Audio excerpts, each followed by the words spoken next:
Chapter 1097. As soon as the warning from the immortal welcoming palace was sent to the inner guards, the guards on duty moved quickly. During the days when they were on duty, they never left their clothes or their swords, so they gathered very quickly. When the last of the inner guards appeared in the hall, the pretty female commandant with high cheekbones waved her hand and ran out without saying a word. The other inner guards followed closely behind her. This captain was called Luo Feiyun. When Xiao Man was the captain of the Plum Blossom Guard, she was one of the vice-captains. Later, when Xiao Man got married, she stood out from the other two vice-captains and became the captain. Captain Luo was strict and serious, so most of the guards were afraid of her. An attack on the inner palace was rare, but as the last armed safeguard of the Son of Heaven, they had to be prepared even if it was a once-in-a-thousand-years event. When the emperor was in danger or the palace suffered a major change, they had all kinds of contingency plans: how to rescue the emperor, and how to break out of the encirclement. At this time, they only needed to follow the rules and naturally didn't need to make more arrangements. The uniform weapon of these female guards was a sword. In addition, according to their specialties, they were equipped with hidden weapons such as sleeve crossbows and throwing knives. Because of their light weapons and extraordinary skills, they ran very fast. Under the night sky, their figures were light and agile, like female deer leaping out of the jungle and running towards the sun. The distance from their lodging to the immortal welcoming palace was not far. This was so that if something happened, they could reach the emperor in the shortest time possible. With their lightness kung fu, they could reach the emperor in a flash. However, 8 giant pillars suddenly appeared in front of them. These 8 pillars were made of human flesh and blocked their way. These were the 8 female sumo wrestlers under Princess Taiping. Each of them held a heavy exorcism pestle in their hands and stood firmly on the road between the Plum Blossom Palace guards and the immortal welcoming palace, sealing off their path of retreat. A plump woman in the middle pointed her exorcism pestle forward and shouted angrily, "Go back! This road is blocked. Kill them!" Luo Feiyun gave tit for tat. With a delicate shout, her sharp sword roared and was unsheathed. From the beginning to the end, her feet never stop. She shouted, drew her sword, and pointed forward. All her movements were completed while she was running. She led a group of female internal guards to press forward like a tornado. It was a woman who seized the road, and it was also a woman who blocked the road. This war between women seemed to be even more intense than the war between men. The fat woman was furious. She took a step forward, and with a loud bang, the ground seemed to tremble. With a move that could split Mount Hua, the exorcism pestle in her hand smashed down with a shrill whistling sound. Luo Feiyun did not dodge. He moved forward as if he was flying, and his sharp sword pointed straight ahead, sprinkling a cold light along the way. "Stop!" With a majestic shout, 2 beautiful young girls suddenly appeared behind the 8 female warriors. The 2 beautiful young girls, each holding a palace lantern, stood on the left and right. The dim red light reflected their snow-white pretty faces, like a pair of spirited little fox fairies. They were Xu Xiaosao and Zhou Yuanbao. Behind them, there was a beautiful woman standing leisurely. She was dressed in white, elegant like the goddess of mercy. Luo Feiyun suddenly saw the person, and her eyes suddenly shrank. Her original indomitable spirit also came to a halt. She suddenly stopped and cried out involuntarily, "Shangguan Shouji!" Logically speaking, it was impossible for Shangguan Wan to betray the Empress, and Shangguan Wan-er's prestige in the palace was too high. Luo Feiyun was shocked and had to stop. For a moment, she wondered if the warning she had just received was wrong. Shangguan Wan took 2 steps forward and said in a loud voice, "Tonight, the guards of the North Gate and the South Yamen, under the order of the Crown Prince, will send troops into the palace to eliminate the traitor. All the inner guards, retreat quickly." Luo Feiyun's heart sank.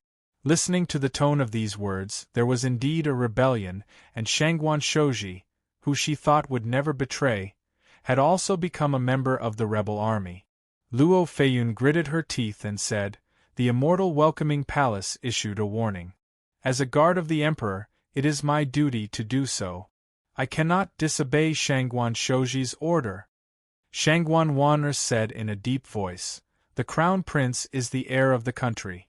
When the emperor is in critical condition, it is natural for the crown prince to take charge of the court. As the son of the emperor, how can the crown prince harm the emperor?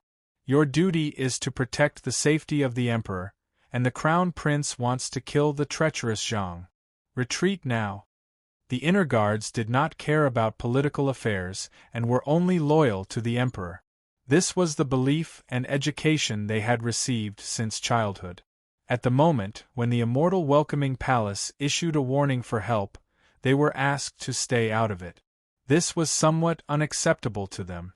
All the female guards looked at Luo Feiyun in unison, waiting for her decision. Luo Feiyun was silent, and the sword in her hand slowly drooped down. It seemed that she had been moved by Shangguan Wan'er's stern reprimand. Wan'er was secretly happy. She raised her eyebrows and took another step forward. She was about to persuade a few more words when Luo Feiyun suddenly raised her eyebrows and drew her sword. She screamed, "I am rude." Luo Feiyun drew her sword first and then spoke. She leaped out like a cheetah and went straight to Shangguan Wan'er. The sharp sword in her hand also turned into a flash of lightning and went straight to Wan'er's chest. As the captain of the inner guards, Luo Feiyun could act first and report later when necessary. Since Shangguan Wan'er had rebelled against the empress, she naturally did not need to hold back. She had pretended to be moved by Wan'er just now because she wanted to catch her off guard and kill Shangguan Wan'er in one fell swoop. She wanted to capture the leader first to capture the thief. Her pretense was indeed very confusing. The 8 female sumo wrestlers were extremely strong, but in terms of agility, they were far inferior to Luo Feiyun. Luo Feiyun suddenly drew her sword, and the 2 female sumo wrestlers closest to her cried out in alarm. They wanted to raise their heavy demon-subduing pestle to block, but it was already a moment too late. As soon as they saw Luo Feiyun make her move, several of the inner guards also launched an attack on the female sumo wrestlers opposite them. Luo Feiyun swiftly drew her sword. Seeing that Shangguan Wan'er was standing there, and had even forgotten to dodge, Luo Feiyun's lips couldn't help but reveal a proud smile. But this smile had just bloomed when it dissipated with a muffled groan. Luo Feiyun suddenly felt a sudden pain in her back. She let out a muffled groan, and her leaping body suddenly fell to the ground. She staggered 3 steps forward and lowered her head in astonishment. A snow-white tip of a sword had pierced through her chest. A drop of blood was gently sliding down the cold tip of the sword, and the chill went straight to her heart. Luo Feiyun wanted to turn her head in astonishment, but the sharp sword was still firmly held in the hands of the person behind her, and she couldn't move at all. Behind her, a faint voice came, "Captain Luo, I'm sorry." The sharp sword was suddenly pulled out, and Luo Feiyun let out another muffled groan. Her body went limp on the ground. Only then did she realize that most of the people who had attacked her at the first moment had already fallen to the ground. There was also the sound of metal clashing. It was an inner guard who had avoided the sneak attack in time and was fighting with someone. The person who was fighting with that person was Lan Yiqing. Lan Yiqing was exceptionally kind. Although she had attacked at the right time according to the plan, her heart softened when the sword reached the opponent's back. She didn't deliver the sword in time, so the opponent escaped. Lan Yiqing waved her sword to block and shouted, "Sister Yi, the outcome has been decided, you should give up." The person she called Sister Yi was called Yan Yi, and she was a captain in the inner guards.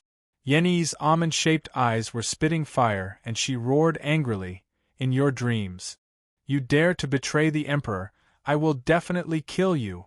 Yan Yi's chaotic wind-splitting sword technique was like a rainbow, and her entire person had entered a state of rage, forgetting about life and death. Lan Yiqing was flustered and was twisted by her sword. She cried out in alarm, and the sword in her hand flew out. Yan Yi did not hesitate, and with a shake of her sword, she stabbed towards Lan Yiqing's throat. Lan Yiqing couldn't retreat in time and couldn't avoid it. She could only see the light of the sword coming towards her like a cold star, and she could only close her eyes in despair and wait for death.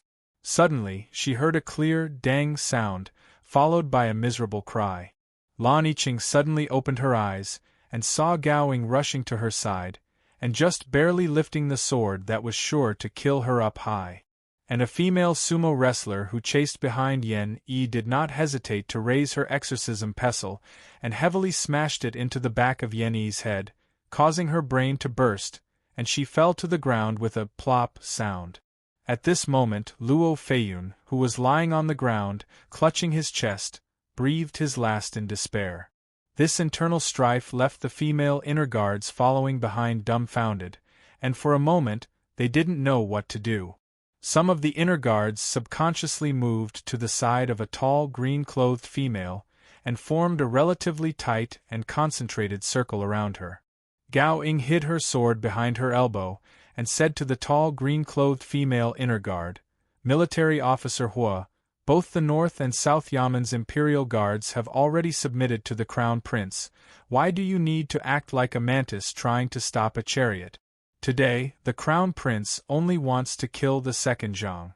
For the sake of our sisters, please stop."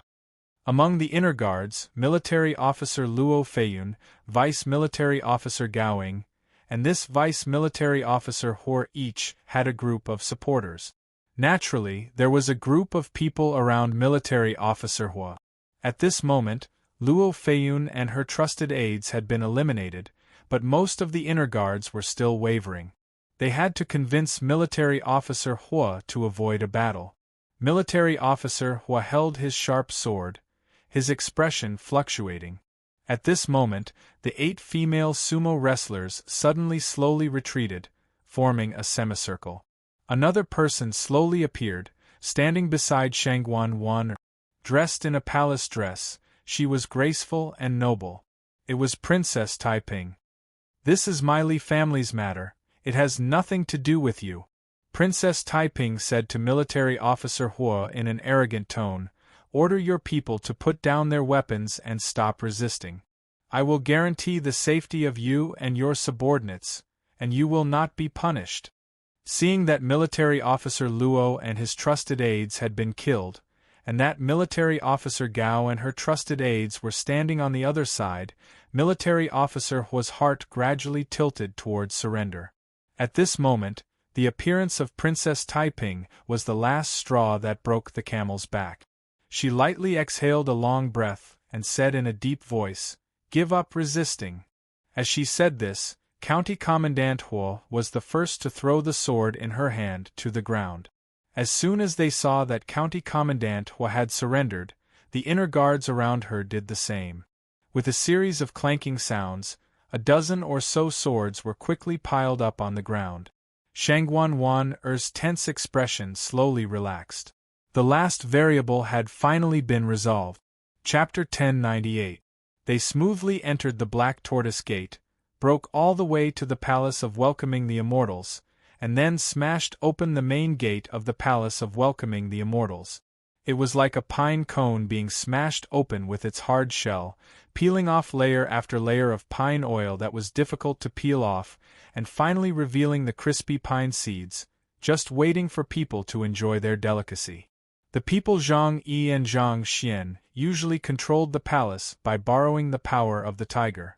Even the Prime Minister and the princes and princesses had to get their approval before they could see the Empress. But now that the Empress was facing them with weapons, they could not withstand a single blow. Zhang Jianji and Cui Xianhui supported Li Xian, and Li Duozhua stood in front of them with his saber. Jing Hui, Huan Yanfan, and the others brandished their weapons and rushed to the front. They only cared about breaking into the rear palace. As for the weak resistance, they only cared about the soldiers they brought with them to clean them up. They did not entangle them at all. There was no other reason than that the key to the success of the mutiny was to control Wu Zetian. Zhang Yizhi and Zhang Changzong were sleeping when suddenly there was a series of rapid knocking on the door.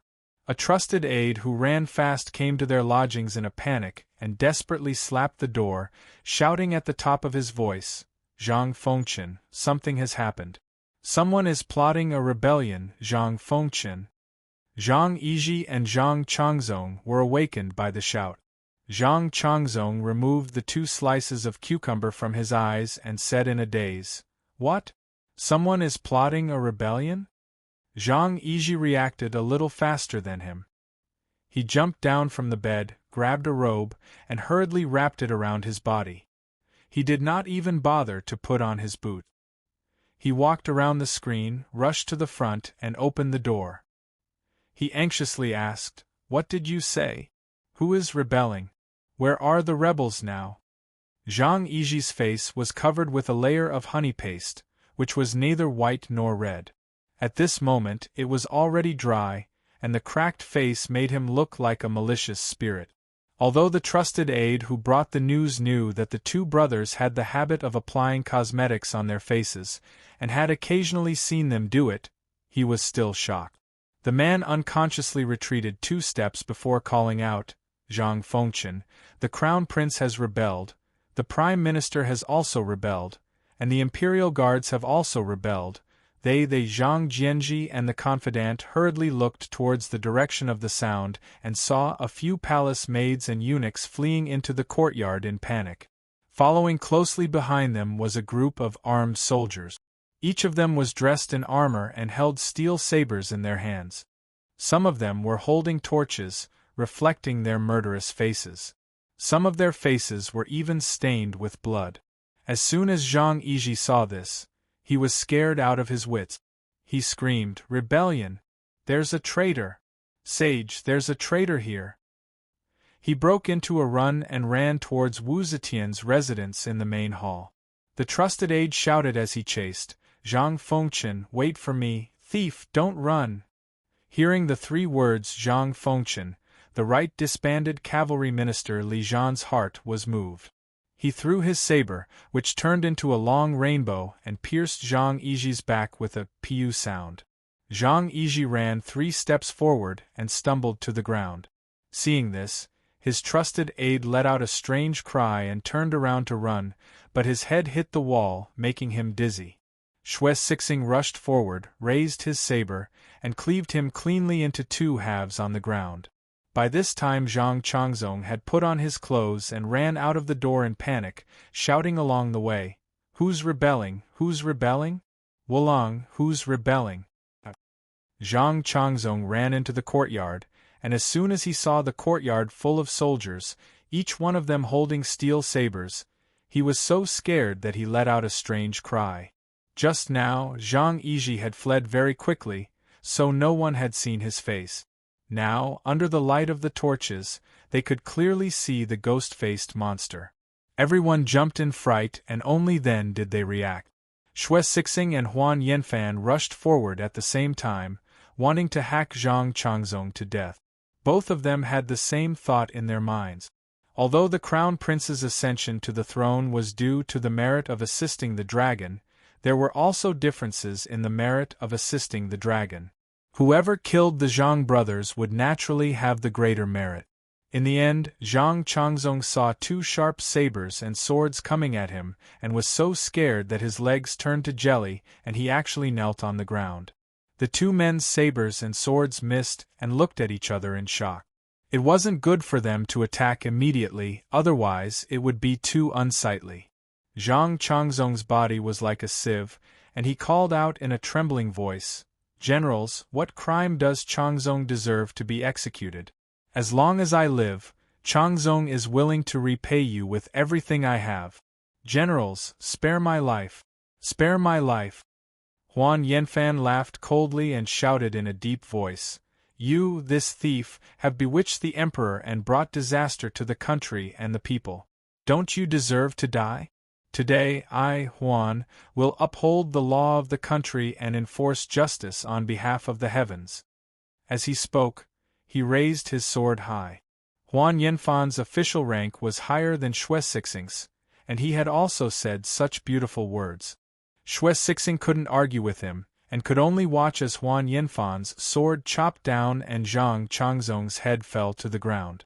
Among these people, regardless of whether they were civil officials or generals, most of them were skilled in archery and horsemanship.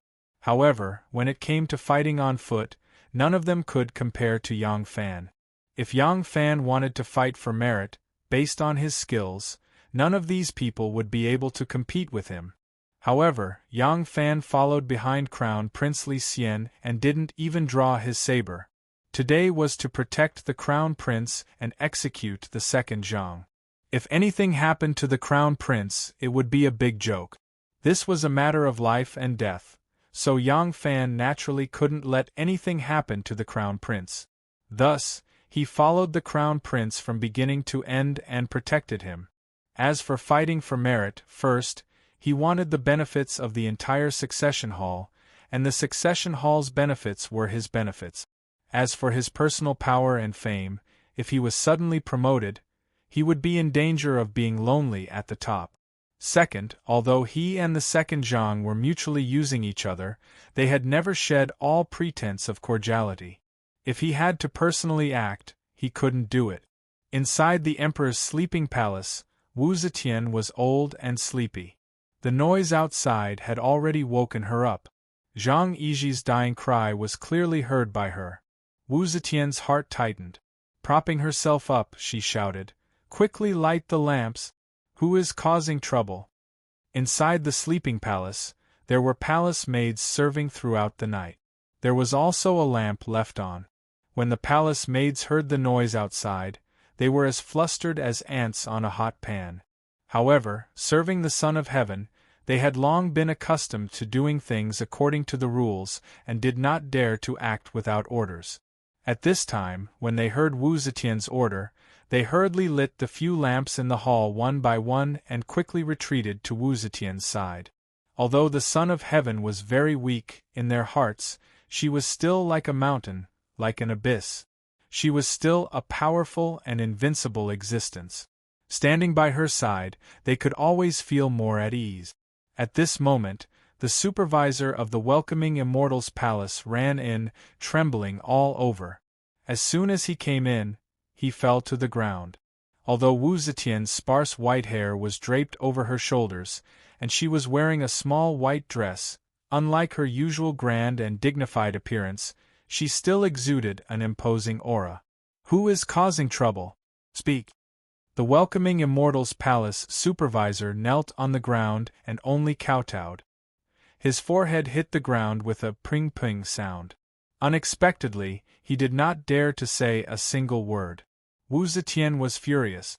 Before she could ask again, the door curtain opened and Li Duozhua, Li Zhan and Xue Sixing, 3 people holding blood-red knives, rushed in. Their eyes swept around sharply. Seeing that there was no threat in the sleeping palace, they flashed to the left and right. Zhang Jianji and Cui Xianhui supported the Crown Prince and rushed in. Behind them followed Jing Hui, Xue Sixing, Yang Fan, and a large group of imperial guards. Seeing that there was no danger in the room, Li Duozhua and the others put away their knives. Together with Zhang Jianji and the others, they respectfully saluted Wu Zetian. When Li Xian saw his mother, it was like a mouse seeing a cat. His claws immediately went numb. When he saw everyone salute him, he came to his senses and hurriedly followed. However, although his reaction was fast, he was still half a beat too late. When Wu Zetian saw this, a trace of contempt flashed through her old eyes. She said in an awe-inspiring voice, "It was you who caused trouble? Your Imperial Majesty." Zhang Jianji solemnly clasped his hands toward Wu Zetian. In a deep voice, he said, "Zhang Yiji and Zhang Changzong rebelled. Under the Crown Prince's orders, we entered the palace to execute the 2 rebels. We were afraid that this news would be leaked, so we did not dare to foresee it. Today, thanks to the spirits of our ancestors, the 2 rebels have been executed. We know that we violated the rules of the palace and should be punished with 10,000 deaths. We apologize to your Imperial Majesty." When Wu Zetian heard the words 2 rebels have been executed, she couldn't help but feel miserable. Her breathing also became hurried. She took a few breaths, forcefully suppressing the agitation in her heart. Turning her fierce gaze toward Li Xian, she coldly said, hello. You've truly grown up. Your wings have hardened. Li Xian's body trembled. His knees went soft and he knelt on the ground. In a trembling voice, he said, "This child knows his crime." Wu Zetian coldly snorted and shouted, "Since the Zhang brothers have been executed, what are you still standing here for?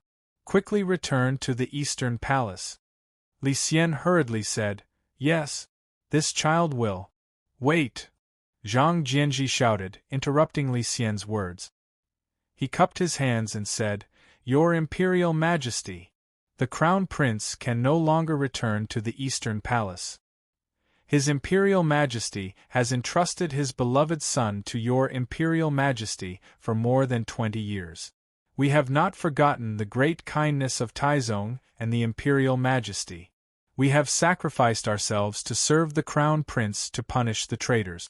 Today, your Imperial Majesty wishes for your Imperial Majesty to pass the throne to the Crown Prince, to comply with the will of the heavens and the will of the people." When these words came out, everyone was stunned. Everyone was stunned. Even Cui Xianhui, Li Duozhua, Jing Hui, Wang Tongjiao, and Yang Fan were stunned. This was because this wasn't the plan they had originally agreed upon. Yang Fan thought, "Zhang Jianji is indeed an old fox. I've also fallen for his tricks." Huan Yanfan loudly said, "Master Zhang's words are reasonable.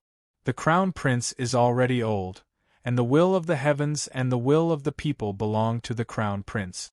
Your Imperial Majesty, please pass the throne to the Crown Prince, to comply with the will of the world and the will of the people." Everyone was stunned by Zhang Jianji's words just now. Only Huan Yanfan remained calm and collected. At this time, he was the first to respond. Yang Fan's mind flashed.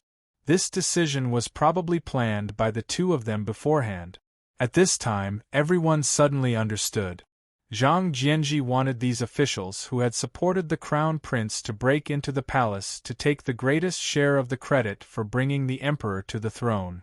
According to their plan, they would first put the Emperor under house arrest tonight and be closely watched by the soldiers who had participated in the rebellion. Tomorrow, they would publicly announce the execution of the second Zhang under the Emperor's edict. Then, they would use the Emperor's name to purge the second Zhang's loyal followers. After a month or two, the Emperor would abdicate the Crown Prince. This way they could avoid the turmoil in court to the greatest extent, and the various factions could also use this time to coordinate their relationship. To put it bluntly, they could distribute the political benefit. But now, Zhang Jianji had suddenly sternly and righteously forced Wu Zetian to hand over power. This way, the greatest credit would naturally go to them. The Prince of Xiang, who was maintaining order in the 9 cities, and Princess Taiping, who was working with Shanghai Wanner to maintain order in the palace, naturally also had credit. But compared to these people who had directly supported the Crown Prince's ascension to the throne, they were still a level lower. As for the Wu clan, there was no need to mention it. They were trying to push aside the relatives of the Emperor and establish the power of the officials. Once they understood this point, all the civil and military officials rushed forward and said in unison, "May your Majesty hand over the throne to the Crown Prince, in accordance with the will of the heavens and the will of the people." Wu Zetian coldly looked at them. When she saw Li Zhan, Wu Zetian was somewhat surprised. "Li Zhan, we have not treated you and your father poorly. I didn't think that you would do such a thing." Li Zhan lowered his head in shame. Wu Zetian then looked at Cui Xianhui and said, "The other prime ministers were all promoted by us. Only you were personally chosen by us. I didn't think that you would also appear here today." A prime minister was a prime minister. Whether it was in terms of adaptability or mental fortitude, Li Zhan couldn't compare. Cui Xianhui righteously replied, "It is precisely because your Majesty has appreciated and promoted this subject that this subject is willing to sacrifice my life to repay the Son of Heaven." This subject believes that killing the traitors and protecting the crown prince is the best way to repay the Son of Heaven and serve the court. Wu Zetian was so angry that a fire rose in her heart. She immediately felt dizzy. She hastily supported herself with one hand on the bed and the other on her forehead. Only then did she stabilize her mind and prevent herself from fainting. When Zhang Jianji saw this, he immediately knelt down and said in a clear voice, "Thank you, Your Majesty, for your permission." You cough, cough, cough. Wu Zetian angrily pointed at Zhang Jianji and violently coughed. Her face swelled red and she couldn't speak. When Cui Xianhui, Li Duozhua, and the others saw this, they immediately knelt down and said in unison, "Thank you, Your Majesty, for your permission." Yang Fan also knelt down with the others. Looking at the furious, helpless, haggard, and despairing Wu Zetian, he suddenly thought of the first time he saw the Empress. That year, that day, that time. It was like a dream. Chapter 1099. Only when he walked out of the Emperor's bedroom did Li Xian's expression ease up. Zhang Jianji, on the other hand, remained calm. After leaving the Emperor's bedroom, the first thing he said was to order the immortal welcoming palace supervisor to hand over the 10 treasures of the Emperor and the 12 tiger talismans. Hearing Zhang Jianji's words, Li Xian's body suddenly shook. A strange impulse rushed from the back of his waist all the way to the top of his head. His entire body had a kind of numb and limp feeling. This kind of feeling seemed to have only been felt in bed during the days when he and Wei Fei had just married. He suddenly realized that he had succeeded.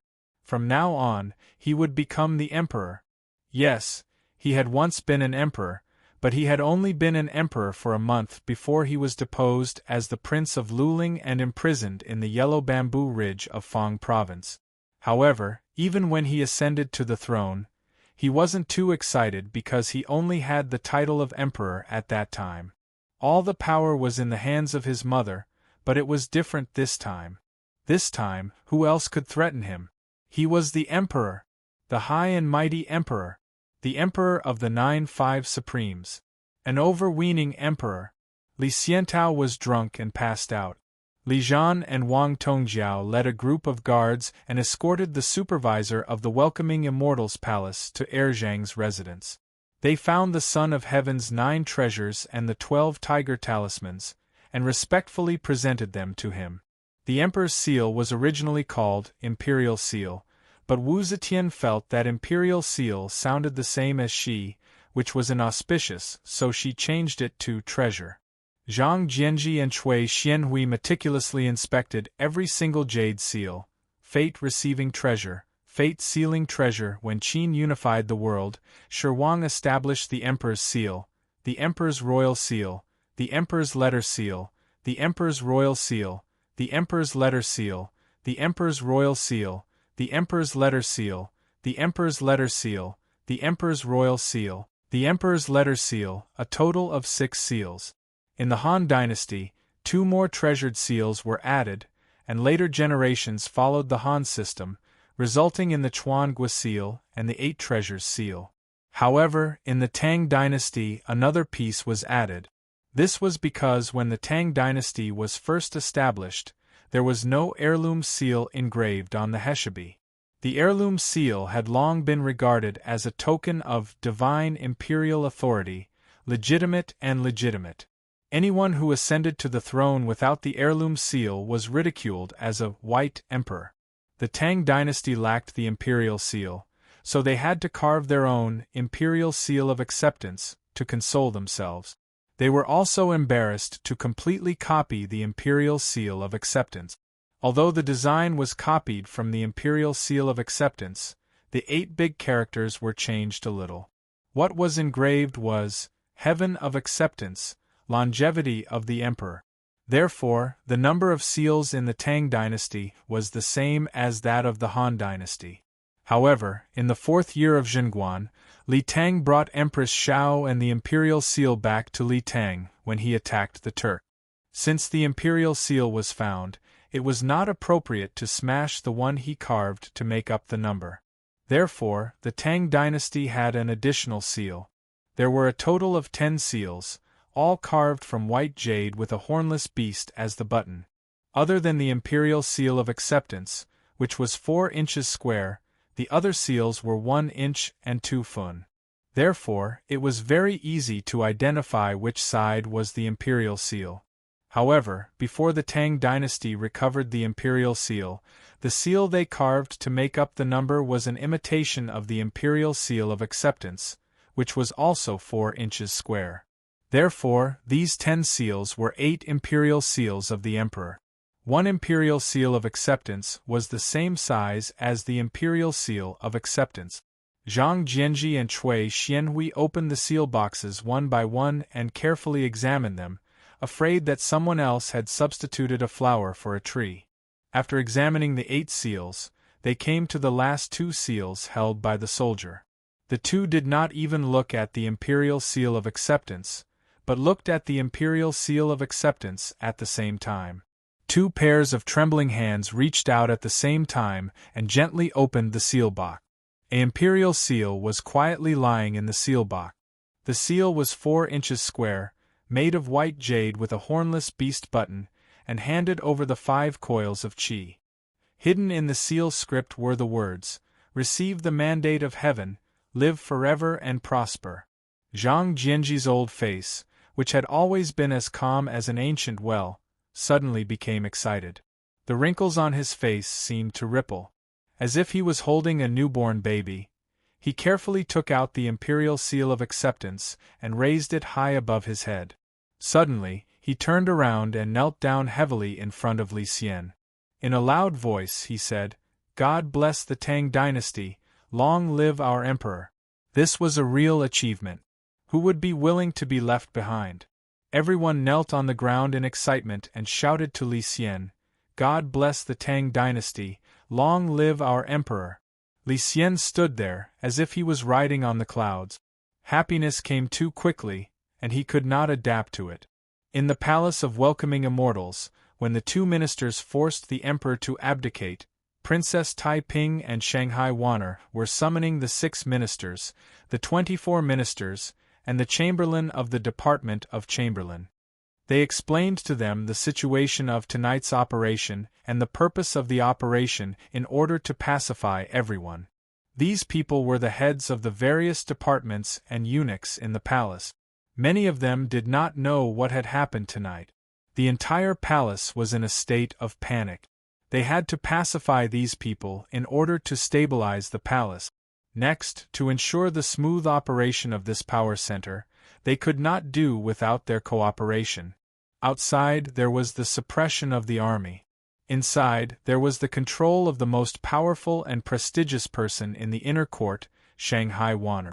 In addition, there was Princess Taiping as the representative of the royal family. These palace maids and eunuchs quickly calmed down. Suddenly, Eunuch Hai quietly walked over. He stood on his tiptoes and whispered a few words to Princess Taiping. Princess Taiping nodded and said to Wanner, "I'll leave this place to you. I'm going to the Palace of Welcoming Immortals." The Palace of Welcoming Immortals had been completely controlled by the soldiers of the Yulin Forest who had participated in the mutiny. There was a sentry every 5 steps and a sentry every 10 steps. Only then was she allowed to enter the Palace of Welcoming Immortals. There were also soldiers with spears patrolling back and forth on the road. They were full of killing intent. Many of them did not know Princess Taiping. Because the people who had participated in the coup were complicated, many soldiers did not even know Xue Sixing, who had participated in the coup. Therefore, under the personal guidance of Xue Sixing, Princess Taiping had to stop several times. She had to show Zhang Jianji's temporary special pass, stamped with a treasure before she could enter the Palace of Welcoming Immortals. The chaos in the Palace of Welcoming Immortals had not completely calmed down. The surviving palace maids and eunuchs were all squatting in the yard. They did not move under the close supervision of the soldiers. These people were all marked with Zhang Jianji's mark. They could not be kept. Later, they would be sent to places like the Laundry Bureau or the Sinong Temple to be replaced by a group of reliable palace maids and eunuchs. However, This could only be arranged after Wanner had pacified the 6 ministers, 24 departments, and the eunuchs of the inner servants department. For now, they could only be watched together. The blood on the door had been frozen into ice. The corpses on the ground had not been moved away. Princess Taiping carefully avoided the corpses and followed Xue Sixing into the inner palace. In the 3rd yard, Taiping stopped. Yang Fan was squatting on the ground, looking down at a corpse in front of him. Taiping happened to see his side face. Yang Fan looked very calm, neither happy nor angry. Taiping walked over gently. Xue Sixing had heard about the affair between her and Yang Fan, so he stayed where he was. Yang Fan heard the footstep.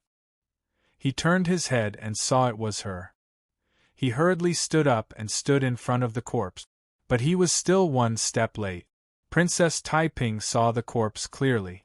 "Ah!" she exclaimed softly. She covered her mouth with her hands, and her eyes were full of horror. The corpse was wearing a long robe. The belt of the robe was untied, and it was scattered on the ground. His hair was also loose. There was a knife stuck in his back. Half of the blade had penetrated into his body. What was shocking was that he did not have a head. There was a large pool of blood on his neck. Even though Taiping's courage was outstanding, seeing this kind of situation, she could not help but be startled. Yang Fan blocked Taiping. He turned his head to a Yulin royal guards and said, "Take the corpse away." The soldier hesitated and said, He is the rebel leader Zhang Yizhi. Without the Prime Minister's order, I am afraid it is not appropriate to deal with him." "General." Yang Fan suddenly turned around, a murderous look appeared on his face. In a deep voice he said, "Do you want to ravage a corpse? Wrap it up and take it away." The Yulin royal guards was startled by Yang Fan. He hastily called 2 soldiers to go to the 2nd bedroom and dragged out a bedding, and then wrapped the corpse up. Yang Fan pointed to the other headless corpse at the door and said, "There is also that one. Take it away as well. Look after it well." The Yulin royal guards did not dare to object any more. He hastily wrapped the corpse up and lifted it up. Princess Taiping asked in a low voice, "This is the 2nd Zhang's corpse?" Yang Fan nodded. He walked shoulder to shoulder with her toward the palace. While walking, he said, "Master Zhang ordered us to cut off their heads and hang them on the Vermilion Bird Avenue as a public display." Taiping bit her lip and said in a soft voice, "Erlang, don't be angry. This is a necessary action." Yang Fan let out a soft sigh and said, "I know, that's why I have no objection. It's just that the corpse has to be dealt with, we can't keep it in the welcoming immortal palace forever." Taiping understood his mood. She nodded and said, "After the heads are hung for public display, I will arrange for people to stitch up their bodies and send them to the Great Mercy's Temple for cremation." "Very well," Yang Fan said in a low voice. He stopped at the door of the Emperor's bedchamber and said in a low voice, "The Emperor is in a very bad mood right now. You are the Emperor's daughter. You should comfort her." An inexplicable emotion suddenly welled up in Taiping's heart. Just like how Yang Fan felt for the 2nd Zhang, she felt the same way for her birth mother. She was the one who took the initiative to participate in this mutiny and played a crucial role in it. She hoped that the mutiny would succeed, but when the mutiny did succeed and her mother became a prisoner, she couldn't help but feel sad. Yang Fan was silent for a moment and said, "Master Zhang also told me that he hoped you could persuade the Emperor to immediately abdicate and write a letter." Princess Taiping suddenly raised her head and said in astonishment, "Immediately? Didn't he say?" She looked straight at Yang Fan. The flames of anger gradually rose in her eyes. Yang Fan smiled bitterly and said, "I didn't know anything about this beforehand. I think even the civil and military officials who participated in the mutiny didn't know about it beforehand. Everyone was kept in the dark by Master Zhang. If I'm not wrong, only Huan Yanfan participated in the discussion on this matter." Princess Taiping slowly calmed down. In fact, among the people who participated in the mutiny, there were her trusted aides. It was just that others didn't know that Jing Hui was actually one of her people. If these officials deliberately hid it from the Wu and Li families and used the excuse of using military force to purge the emperor, but in reality, they planned to seize the throne immediately, then Jing Hui, as the main person in charge of the military force, would definitely know in advance. Then she would also know. Now that even Jing Hui didn't know, it was not surprising that Yang Fan, who was a participant who was guarded against, didn't know the inside story. Yang Fan said lightly, "No one is a fool. Since they risked their lives to participate in the mutiny, who wouldn't want to seek the greatest benefit? But you and I actually didn't see through this point. We were deceived by old man Zhang, so we deserve it," Princess Taiping said angrily. "But this is not our original plan. I don't agree." Yang Fan cut her off and said, "We can't not agree. The Son of Heaven's treasure has already fallen into his hands. If the Emperor insists on not issuing the imperial edict, he can still make a copy. Don't tell me that we can launch another coup at this time?" Princess Taiping gritted her teeth and said, "Where is Master Zhang now?" Yang Fan said, "They have already escorted the Crown Prince to Zichen Palace Hall. They are discussing how to announce it to the world tomorrow morning." Princess Taiping was silent for a long time and slowly said, "I understand." Yang Fan looked at Princess Taiping's back as she walked towards her bedroom. Her back was proud and straight like a taut bowstring. It seemed that, if it was triggered, it would shoot out violently. Yang Fan knew that with Taiping's unyielding character, she would not be able to accept this kind of scheme. She had never been the type to be manipulated by others. But this time, she had no choice but to accept it because Zhang Jianji had already calculated all the situations and made perfect use of the present situation. In the past, Wu Zetian had used her strength to force Taiping to accept the marriage she had arranged. But she had used her own method to carry out a continuous and unremitting counterattack for 10 years. This time, how long would she be able to endure Zhang Jianji's scheme? Yang Fan was also a military general who had participated in the coup. Immediately supporting Li Xian to ascend to the throne was actually to his great advantage. The fame and wealth he would obtain would be more than he had expected. But he was also somewhat angry at Zhang Jianji's scheme. He had an ominous premonition that this coup would not end perfectly. Chapter 1100. Inside the palace, Wu Zetian lay quietly on the bed. Ever since Zhang Jianji, Cui Xianhui, and the others had left with the crown prince, she had not opened her eyes. She had heard Zhang Jianji in the outer hall ordering the palace eunuch to hand over the imperial seal and tiger seal. She had heard the clashing of armors. She knew that there were guards at the door to her palace, but she had not said a word. What else could she do now? Her eyes were tightly closed, but tears still seeped out of the corners of her eyes. Wu Zetian turned around. She did not want the palace maids to see her crying. In reality, the palace maids were curled up in the corner, worried about their own fate. They did not notice her movements at all. Wu Zetian's heart was filled with sorrow. This moment had come too suddenly.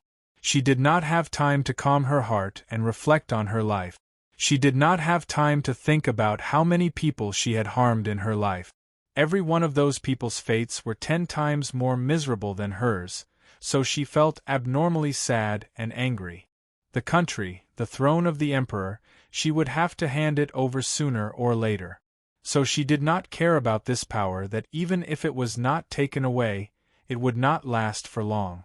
What made her sad was that the Wuzhou Empire she had single-handedly created was destined to come to an end. Since her son had launched a rebellion to take back the throne, he would definitely restore the name of Li Tang. Wu Zetian felt waves of coldness. She suddenly thought of the warmth Zhang Yizhi and Zhang Changzong gave her when they were by her side. Now those two lovers had become two cold corpses. She still remembered the assurance and promise she had confidently given them not too long ago. This made her feel despair and anger. She had originally thought that some people would not be able to tolerate the Zhang brothers after her death. She had not thought that while she was still alive, those people were already so arrogant. She had used 20 years, killed countless lives, racked her brains, and exhausted her thoughts to build her empire. It was difficult to start a business, but it only took one night for it to be destroyed. Mother, a soft call suddenly came from behind her. Wu Zetian quickly wiped away the tears on her cheek. She said coldly, Ling Yue, you have also betrayed me, right? There was no reply from Taiping behind him, but he felt the couch sink slightly. He knew that she was sitting on the side of the couch. Wu Zetian stared at the fog-like curtain in front of her and murmured, Am I really such a failure as an emperor? Why is it that after so many years, you still can't forget to restore Li Tang? No matter what, Wu Zetian was her birth mother. Now that Wu Zetian had become a failure, Princess Taiping did not want to say anything harsh to her, whether it was in the affairs of the state or in the family. Princess Taiping just sat there silently. After a long time, she gently comforted, Mother, don't be sad. Wu Zetian smiled coldly. She slowly turned around and stared at her daughter. I'm not sad. What's the use of being sad? I've been fighting all my life. In the family, after entering the palace, as Empress, Empress Dowager, Emperor. I've been fighting with people all the time. I've been fighting with heaven all my life. I've just lost the last battle. Princess Taiping silently looked at her mother. Wu Zetian said, In my life, I've only lost one battle. The reason for my failure is that I'm too old. I'm sick and have no energy to pay attention to them. My life is coming to an end, so some people start to look for higher branches. I've been defeated by time, and time is an opponent that no one can defeat. Princess Taiping wanted to refute her, but her mind was extremely confused. Considering that her mother had suffered a heavy blow, Princess Taiping did not want to say anything harsh. So she seemed to agree with Wu Zetian's conclusion and nodded gently. Seeing her nod, Wu Zetian showed a happy look on her face. She smiled like a child. Daughter, do you think that by imprisoning me here, I can be at your mercy? No, impossible. I'm Wu Jiong, the unique Wu Jiong since ancient times. If I'm determined to die, I can still create endless trouble for you, can't I? Princess Taiping was a little impatient with her mother's complacency. She retorted mercilessly, Mother, do you think that by committing suicide, Brother Crown Prince will bear the crime of killing his mother and be reviled for thousands of years? The palace has been controlled by Brother Crown Prince. If Mother is determined to die, you will still live in the palace tomorrow. Even if this news can't be hidden from the world, the imperial court can forge your self-condemnation edict and announce that you've died to apologize to the world.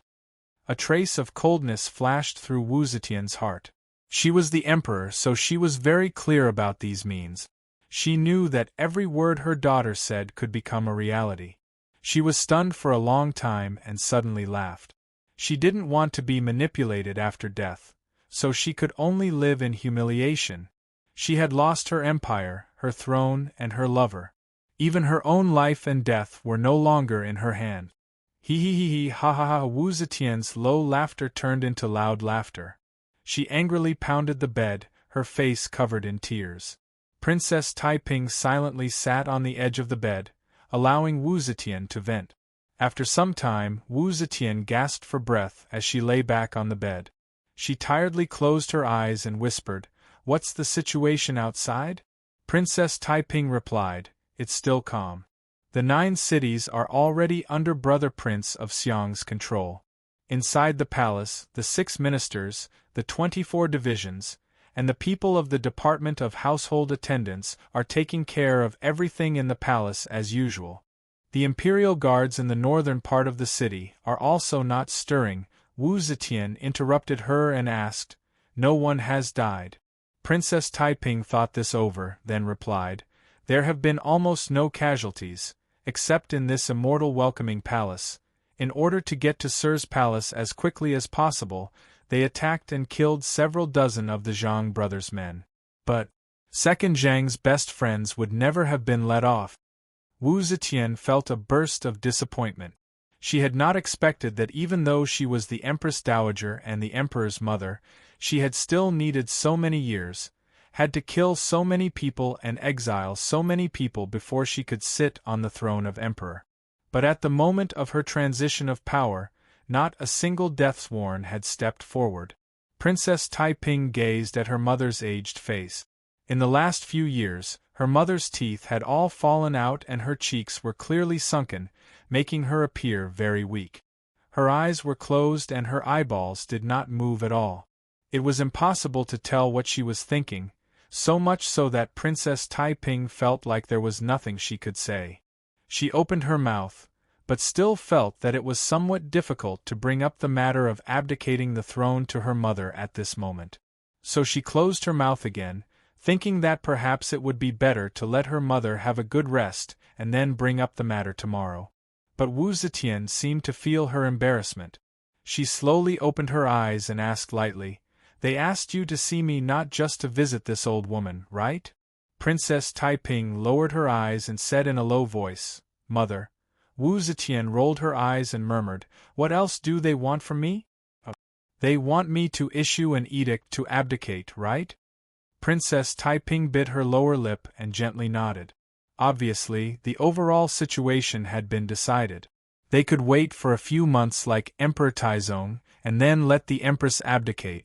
In this way, they could not only save the face of the Emperor, the subject, and the mother, but also take over the power more steadily. But now they had to be so impatient, which made Taiping very unhappy. When she confessed this matter to her mother, she was also somewhat embarrassed. "Haha," Wu Zetian sneered, "they are too impatient. You don't need to feel embarrassed. I know that this is definitely not your idea. If you are the crown prince, you will not decide to force me to abdicate now. You are better than your two useless brothers. Unfortunately, you are a girl." Princess Taiping felt a burst of excitement in her heart. Being valued and appreciated by her mother would always make a child feel happy, not to mention that her mother was an unprecedented empress. However, this excitement just surged through her body and then disappeared like a tide. Princess Taiping suddenly felt cold in her heart. Mother really appreciates my talent? The sudden death of fifth brother may be an unsolved mystery, but what about sixth brother? He died in the hands of my mother without any doubt. Unfortunately, I am a girl? Fifth brother and sixth brother are capable and wise crown princes. They are men, but what happened? Now that seventh brother and eighth brother are so weak and incompetent, can mother get away with it? Princess Taiping suddenly shuddered at the thought that her mother might have hidden evil intentions for her. Her silence made Wu Zetian a little uneasy. Wu Zetian turned her head unnaturally to avoid her daughter's deep eyes and whispered, "Tell Xian that I will issue the edict of abdication." The night of chaos ended before dawn. The bell in the palace rang on time as usual. This meant that the mutineers had completely controlled the palace. Although its mistress had been reduced to a prisoner, it still operated as usual. The new emperor was waiting in Zichen Palace to be enthroned. In this world, no one was irreplaceable. Early in the morning, the people of Chang, and who didn't know what happened in the palace last night, were surprised to see 5 heads on Vermilion Bird Avenue. Zhang Jianji didn't start a massacre. Even the Zhang family, he only ordered the killing of Zhang Yiji, Zhang Changzong, Zhang Tongxiu, Zhang Changyi, and Zhang Changqi. Zhang Tongxiu and the other 2 were originally local officials. They returned to the capital to reunite with their families during the Spring Festival. Because of the Zhang family's background, they stayed and didn't return. They planned to return after the first lunar month, but they followed Zhang Yiji and Zhang Changzong to the underworld last night. Zhang Jianji was appointed prime minister at the age of 80. In this regard, probably only Jiang Taigong, who fished in the Wei River, could compare with him. Before him, countless people with lofty ideals wanted to end the Wu Zhou dynasty. But they kept adding fuel to the fire, and the water in the Wu Zhou dynasty just couldn't boil. Until Zhang Jianji added fuel to the fire, the curtain fell on the Wu Zhou dynasty. Chapter 1101. On the morning of the 23rd day of the first year of the Divine Dragon, the heads of the 5 Zhang brothers were displayed on Vermilion Bird Avenue. This news had just spread through Chang, and when another astonishing piece of news arrived, the Empress had announced that the Crown Prince would oversee the country and be the president. The people of Chang felt even more of a sense of belonging to Li Tang than the people of Luoyang. Upon hearing this news, the crowd cheered and countless people poured into the streets, as if they had returned to the bustling scene of the Lantern Festival. Fan Chuan and Du Jingting rushed to Vermilion Bird Avenue and set up an incense table in front of the heads of the 5 Zhang brothers. For a moment they wept. Soon after, the Crown Prince, Li Xian, appointed Yuan Shuji, the minister of the Prince of Xiang's household, as Assistant Minister of the Wind Pavilion and Minister of Peace. He sent 10 envoys with the Crown Prince's imperial seal to comfort the 10 provinces. If Wu Zetian continued to hold the title of Empress, it would be very beneficial to the smooth transition of power. They could use Wu Zetian's name to resolve many outstanding problems and use the Emperor's name to deal with matters that were not suitable for the Crown Prince to handle. But because of Zhang Jianji and Huan Yanfan's decision, the 3-month transition period was shortened to 1 day. On the 24th day of the first month, the court announced the abdication of the Empress and the abdication of the Crown Prince. This not only made many of the plans impossible to implement, but also created a new problem. The sudden change in the plan of military remonstrance immediately caused a split in the remonstrance group. The furious Wu Sanxi angrily reported his illness to the Crown Prince and shut himself in. All the sons of the Wu clan with military positions were sent to the army, and even Wu Yi was released to the Featherwood Guard. The Prince of Xiang, Li Dan, and Princess Taiping also reported their illness to the Crown Prince. For a moment, Li Xian was badly battered. But he could not resist the temptation of immediately ascending the throne.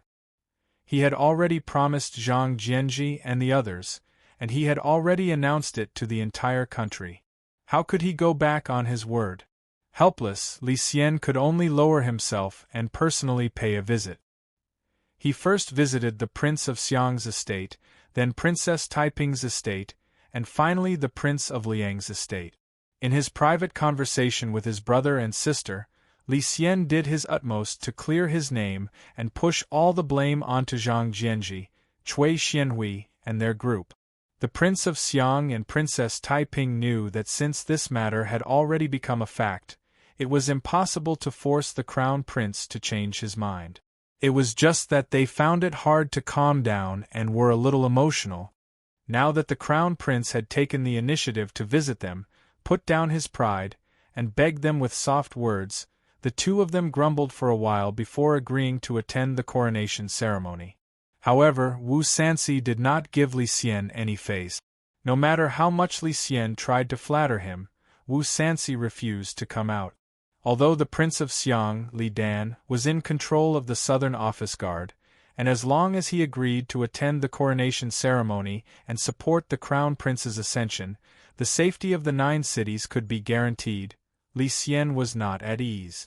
Even though Zhang Jianji had repeatedly assured him that the Wu clan would not dare to break the great taboo of the world and cause trouble, he was still on edge.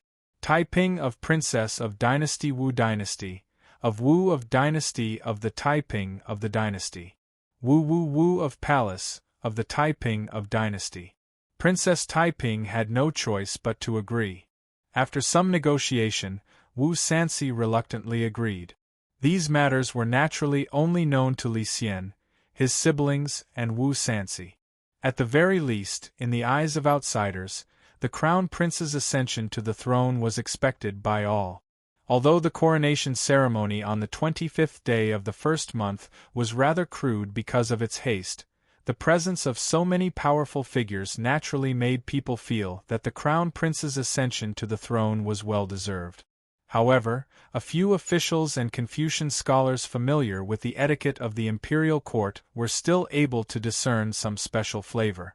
There were some matters that should be announced on the day of the coronation, such as how the new emperor would deal with the previous emperor since he was abdicating.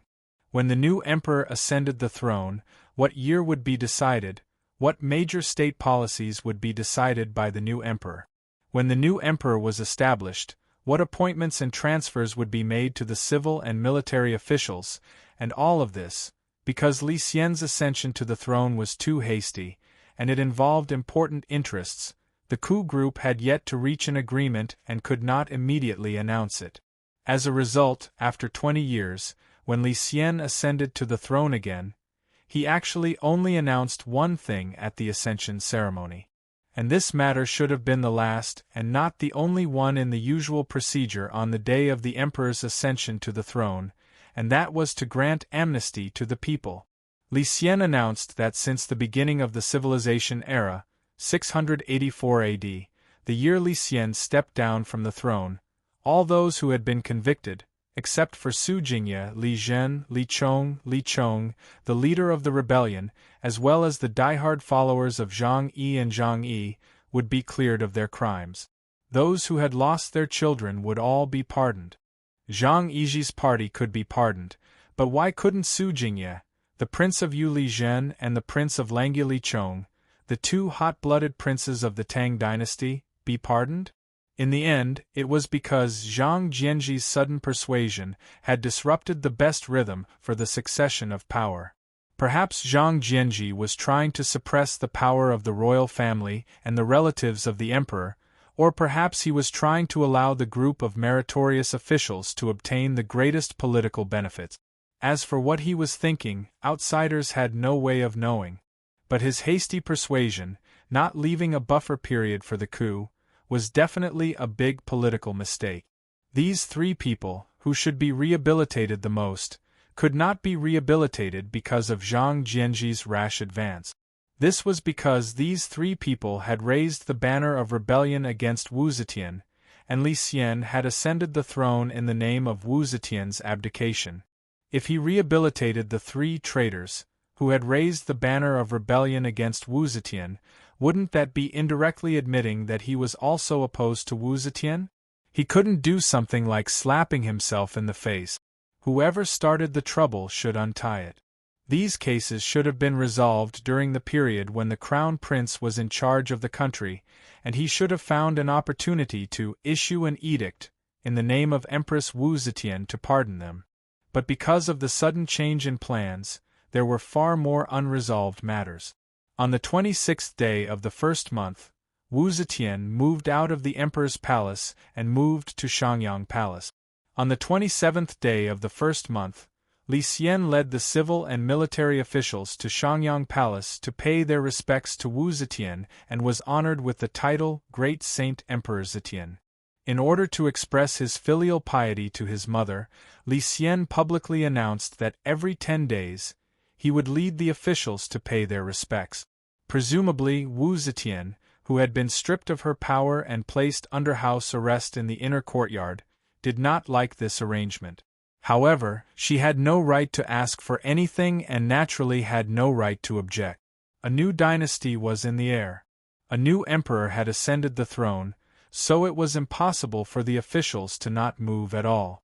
Besides, everyone knew that this time, the crown prince had ascended the throne ahead of time under the background of purging the emperor's corrupt officials and executing the second Zhang.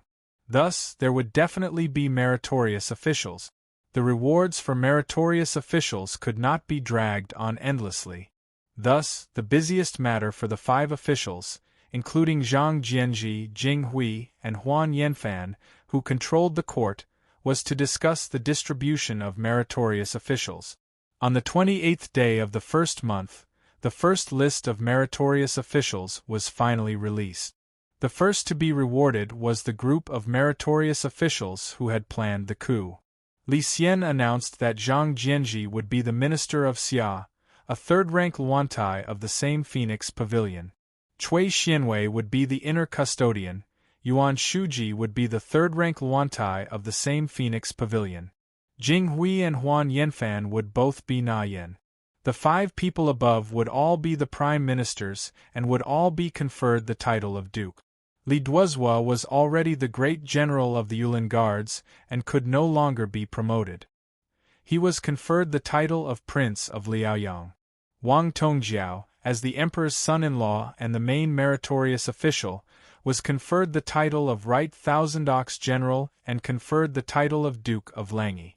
Li Zhan was conferred the title of Great General of the Yulin Guards and conferred the title of Duke of Zhao.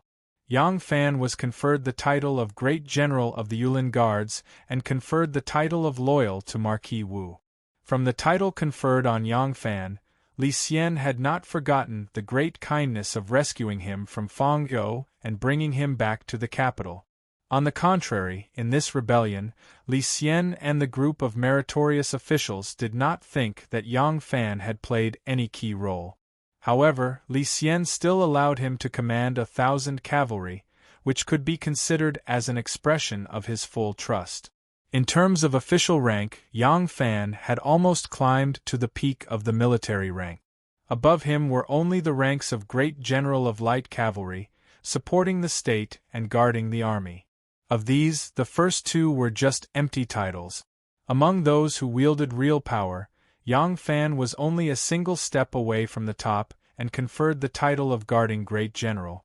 As for the other meritorious officials, because the various factions were fiercely fighting over every inch of land and were unwilling to give up on a single spot, they had yet to come to a conclusion.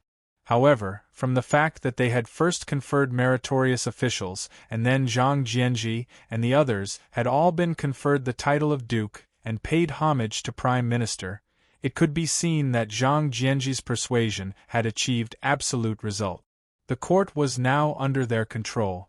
After conferring meritorious officials, it was time to confer rewards on the members of the imperial family and other meritorious officials who had participated in the coup d'état. The first to be conferred were naturally the Prince of Xiang and Princess Taiping, who had contributed the most. The Prince of Xiang, Li Dan, was conferred the title of Governor of Bingzhou, Great General of the Left Guard, Commander of the Crown Prince's Guards, Protector General of the North, and Prince of Xiang. He was conferred the title of Prince of Xiang of the Kingdom. Princess Taiping was conferred the title of Princess Jinghua, conferred 5,000 households, and was conferred the title of Princess Jinghua. One was in the Kingdom and the other was in the Jinghua. One could imagine the status of these 2 siblings in the Jianghu. As for Wu Sanxi, unfortunately, due to the lack of time and the failure of the negotiations, this old man was placed in the next batch of meritorious officials to be conferred. The above conferments were naturally not decided by Li Xian alone. Instead, they were led by Zhang Jianji, Cui Xianhui, and the others who had been in control of the political power since the day of the political coup d'état. It was also their decision to exclude the Wu clan. In their view, the emperor had already ascended to the throne and the overall situation was settled. The southern office was firmly under control, and the northern office was also being divided and infiltrated. The Wu clan was no longer a concern. In time, they could easily kick the Wu clan out of the political arena and no longer need to care about their feelings. After being used, Wu Sanxi was thrown aside like a rag. This infuriated him. He first ground his teeth in anger, and then he sharpened his knife in anger. At first, they had said that they would kill the second Zhang, but in the end, that old bastard Zhang Jianji changed his mind at the last minute and helped the crown prince ascend to the throne ahead of time. Okay, he endured it. Then, in order to get him to agree to attend the coronation ceremony, Li Xian, that bastard, personally came to him and said all kinds of nice things in a low voice. Then he brought up Princess Taiping to plead for him. He gave him face and attended the coronation ceremony. Now it was time to reward them according to their contributions, but he was put in the second tier.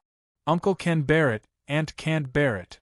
Putting aside the angry Wu Sanxi, there was another great meritorious official who helped Li Xian ascend to the throne this time. This person had made great contributions and had to be rewarded. But after the meritorious officials were rewarded according to their contributions, when it was her turn, the emperor and the 5 prime ministers were in a dilemma because they didn't know how to reward her. Chapter 1102. If she had not provided the information, the people who had planned the rebellion would not have known the situation in the palace like the back of their hands. Naturally, they would not have dared to act rashly. If she had not arranged for Zhang Jianji and the others to help the crown prince break into the immortal welcoming palace, they would not have been discovered by 2 eunuchs. If she had not arranged for someone to hit the tree, the immortal welcoming palace would not have been broken through so quickly. No one could guarantee that there was no secret passage in the immortal welcoming palace, and that the emperor would not have been able to escape in time.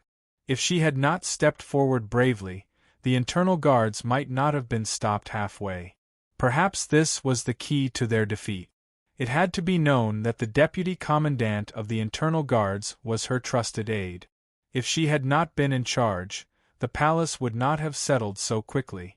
The group of meritorious officials did not have the ability to replace all the palace maids and eunuchs at once. If the internal court could not be stabilized, the crown prince would not dare to stay in the palace. If the new emperor ascended to the throne and lived outside the palace, it would be a huge joke. All of these things contributed greatly. This person was Wan Er. When it was Shangguan Wan Er's turn, Li Xian, Zhang Jianji, Cui Xianhui, and the others were in a difficult position. Although Wan Er's contributions were outstanding, they didn't know how to reward her based on her contributions. Wan Er's power was like that of the Minister of Internal Affairs, but her rank was only a 5th-rank female official. If she was promoted, she could only be above 5th rank. However, she was a woman and could not be given a court official. Thus, she could only be promoted in the system of officials in the internal court. There were also official ranks in the internal court. The eunuchs had the ranks of eunuchs, and the palace maids had the ranks of female officials. However, among the ranks of female officials in the internal court, 5th rank was the limit. 5th-rank female officials and above were always given to the emperor's concubines as their standard of treatment. Wan Er was already 5th rank. How could she be promoted? Because of this, Jing Hui suggested that the emperor should take Wan Er as his concubine. In any case, after the emperor ascended to the throne, he would have to take more concubines. However, this suggestion was immediately firmly opposed by Zhang Jianji, Cui Xianhui, and a group of experienced and prudent officials. Hearing this, Consort Wei in the inner palace reacted even more fiercely. The reaction of Zhang Jianji and the others was very normal. The reason why they wanted to talk about Wan Er's merits was because Wan Er's merits were right there, and they could not avoid it. The second reason was because Wan Er had been in charge of the palace for a long time. Now that the new emperor had just ascended to the throne, stabilizing the palace required her support. But it was also because of this that Wan Er could not become the emperor's concubine. These years, as the Minister of Internal Affairs, she had interacted with too many foreign officials. If there was a concubine in the back palace who had a close relationship with the court officials, it almost meant that the empire would suffer another disaster. Wu Zetian was a powerful concubine who stood out from the crowd and eventually became the empress of a generation. The lesson from the past was not far away. Shouldn't she learn from it? This was what Zhang Jianji and the other officials thought. In Consort Wei's view, Wan Er had connections with some foreign officials and also firmly controlled the inner court. She was also famous for her talent and she was incomparably beautiful. Although she had long known that her husband would not be able to succeed in bed, once Wan Er became an imperial concubine, it would be easy for her to take over her, the first wife. As long as she was not too stupid, there was no woman who would sit and watch as such a powerful opponent appeared. Consort Wei had great influence on Li Xian, the emperor. Li Xian almost always listened to Consort Wei's words. Zhang Jianji and the other remonstrating officials controlled the court and also had great influence on Li Xian. If they all did not agree, Li Xian naturally would not nod his head. Everyone discussed and finally decided to make an exception this time. In any case, there were already many new things in the Tang dynasty, such as the princess opening a mansion and building a government office, the creation of new characters, and women proclaiming themselves emperors. When there were too many of them, they were not afraid of being bitten. Thus, after discussion, they decided to add the title of a third-rank female official to Shangguan Wan'er, Jieyu. Originally, only the imperial concubines of the emperor could be given this position. Now, they made an exception for Wan'er. Wan'er originally wanted to retire after her success, but when she heard this, she naturally refused. She only wanted to resign and leave the palace. It was a taboo of the Son of Heaven to not reward those who had rendered meritorious service, and to not punish those who had committed crimes. Furthermore, these people had already drawn up a long list of names, all of them thinking that if Shangguan Wan'er carried on like this, what would they do? Thus, everyone resolutely refused. They thought that Wan'er was dissatisfied with the small official position, so they raised Wan'er a level and promoted her to second-rank Zhao Rong. Zhao Rong was second only to Zhao Yi among the second-rank female officials. In the past, Wu Zetian had been a Zhao Yi. In order to avoid the position that the emperor had once held, she was given the title of Zhao Rong. This was the greatest sincerity of the emperor and the 5 officials. If she wanted another promotion, she could only be an imperial concubine. Wan'er's original intention was not this, but she and her Langjun were sinking deeper and deeper into the court and could not extricate themselves. Directly confess her affair with Yang Fan? Once this earth-shattering news came out, it was not known whether it was a blessing or a curse. Helpless, Wan'er could only agree to the emperor's reward. However, she also made a condition.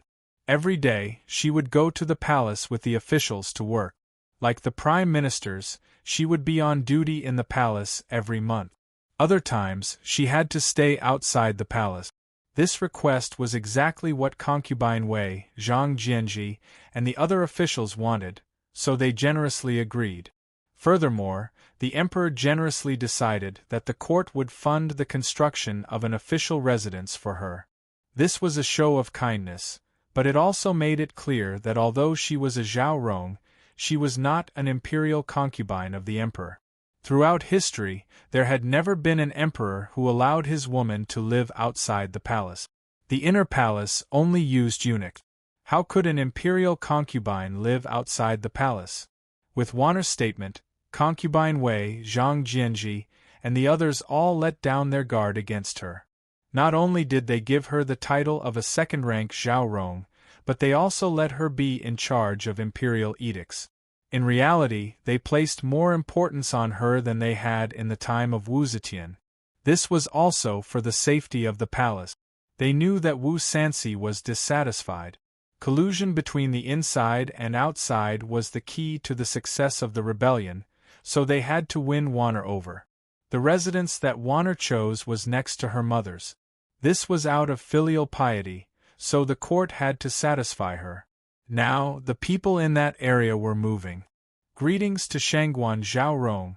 In the back garden of the Yang family, Yang Fan saw Wan'er and greeted her with a smile. Wan'er wore a purple dress and a jade belt. She wore a crown of pearls on her head. Her smile was exceptionally charming. Behind her was the eaves of the long corridor. The newly melted snow had turned into water droplets, dripping down from the eaves. When the sunlight shone on it, it was colorful. It made Wan'er's beautiful figure look like a flower watered by rain and dew. General Yang, you may dispense with the formalities. Wan'er dragged out her voice and pretended to help him up. Suddenly, she giggled and jumped like a swallow through the forest. She gracefully threw herself into his arms. Her hands wrapped around his neck. She happily said, Langjun, I can finally spend the rest of my life with you. Wan'er was originally elegant and graceful. As she grew older and gave birth, her body became a bit more plump. Thus, her elegance turned into gentleness and gentleness. The gentleness and beauty entered his arms. Naturally, Yang Fan embraced and kissed her. Ever since Wan'er gave birth, she became especially emotional. This intimacy made her face blush. Her eyebrows and the corners of her eyes were full of love. Her eyes were watery and extremely charming. This feeling of love entered his eyes. Yang Fan couldn't help but feel his index finger move, but, third sister rushed into the yard at the wrong time. She was holding a little girl in her arms. The little girl was looking around excitedly. Suddenly, she saw her father. The little girl immediately grinned and jumped up and down. As soon as she saw the child, Warner was immediately surprised and rushed over to her. The little girl often saw her mother. Although they didn't see each other much these days, she was not unfamiliar with her mother. Thus, she didn't resist her mother's hugs and kisses. However, she was obviously closer to her father. She spread her little hands and only hoped that her father would hug her. Yang Fan glanced at third sister bitterly. Third sister looked innocent and said, "Didn't Ah Lang ask me to bring the child here? Why are you looking at me like that? It's like I owe you money." Gu Zhuting had already given birth. Fortunately, she gave birth to a son. This way, there wouldn't be a problem of twins looking very different. However, the size of the two children was still quite different, so it was not suitable to take them out to see others for the time being. As soon as Warner saw the child, she didn't pay attention to Yang Fan. Yang Fan was walking around, but she didn't care about him at all. General Yang was very jealous. Fortunately, there was Dai to comfort his injured heart. Dai kept opening her little hands to be hugged, but unfortunately, Warner used her elbow to block her.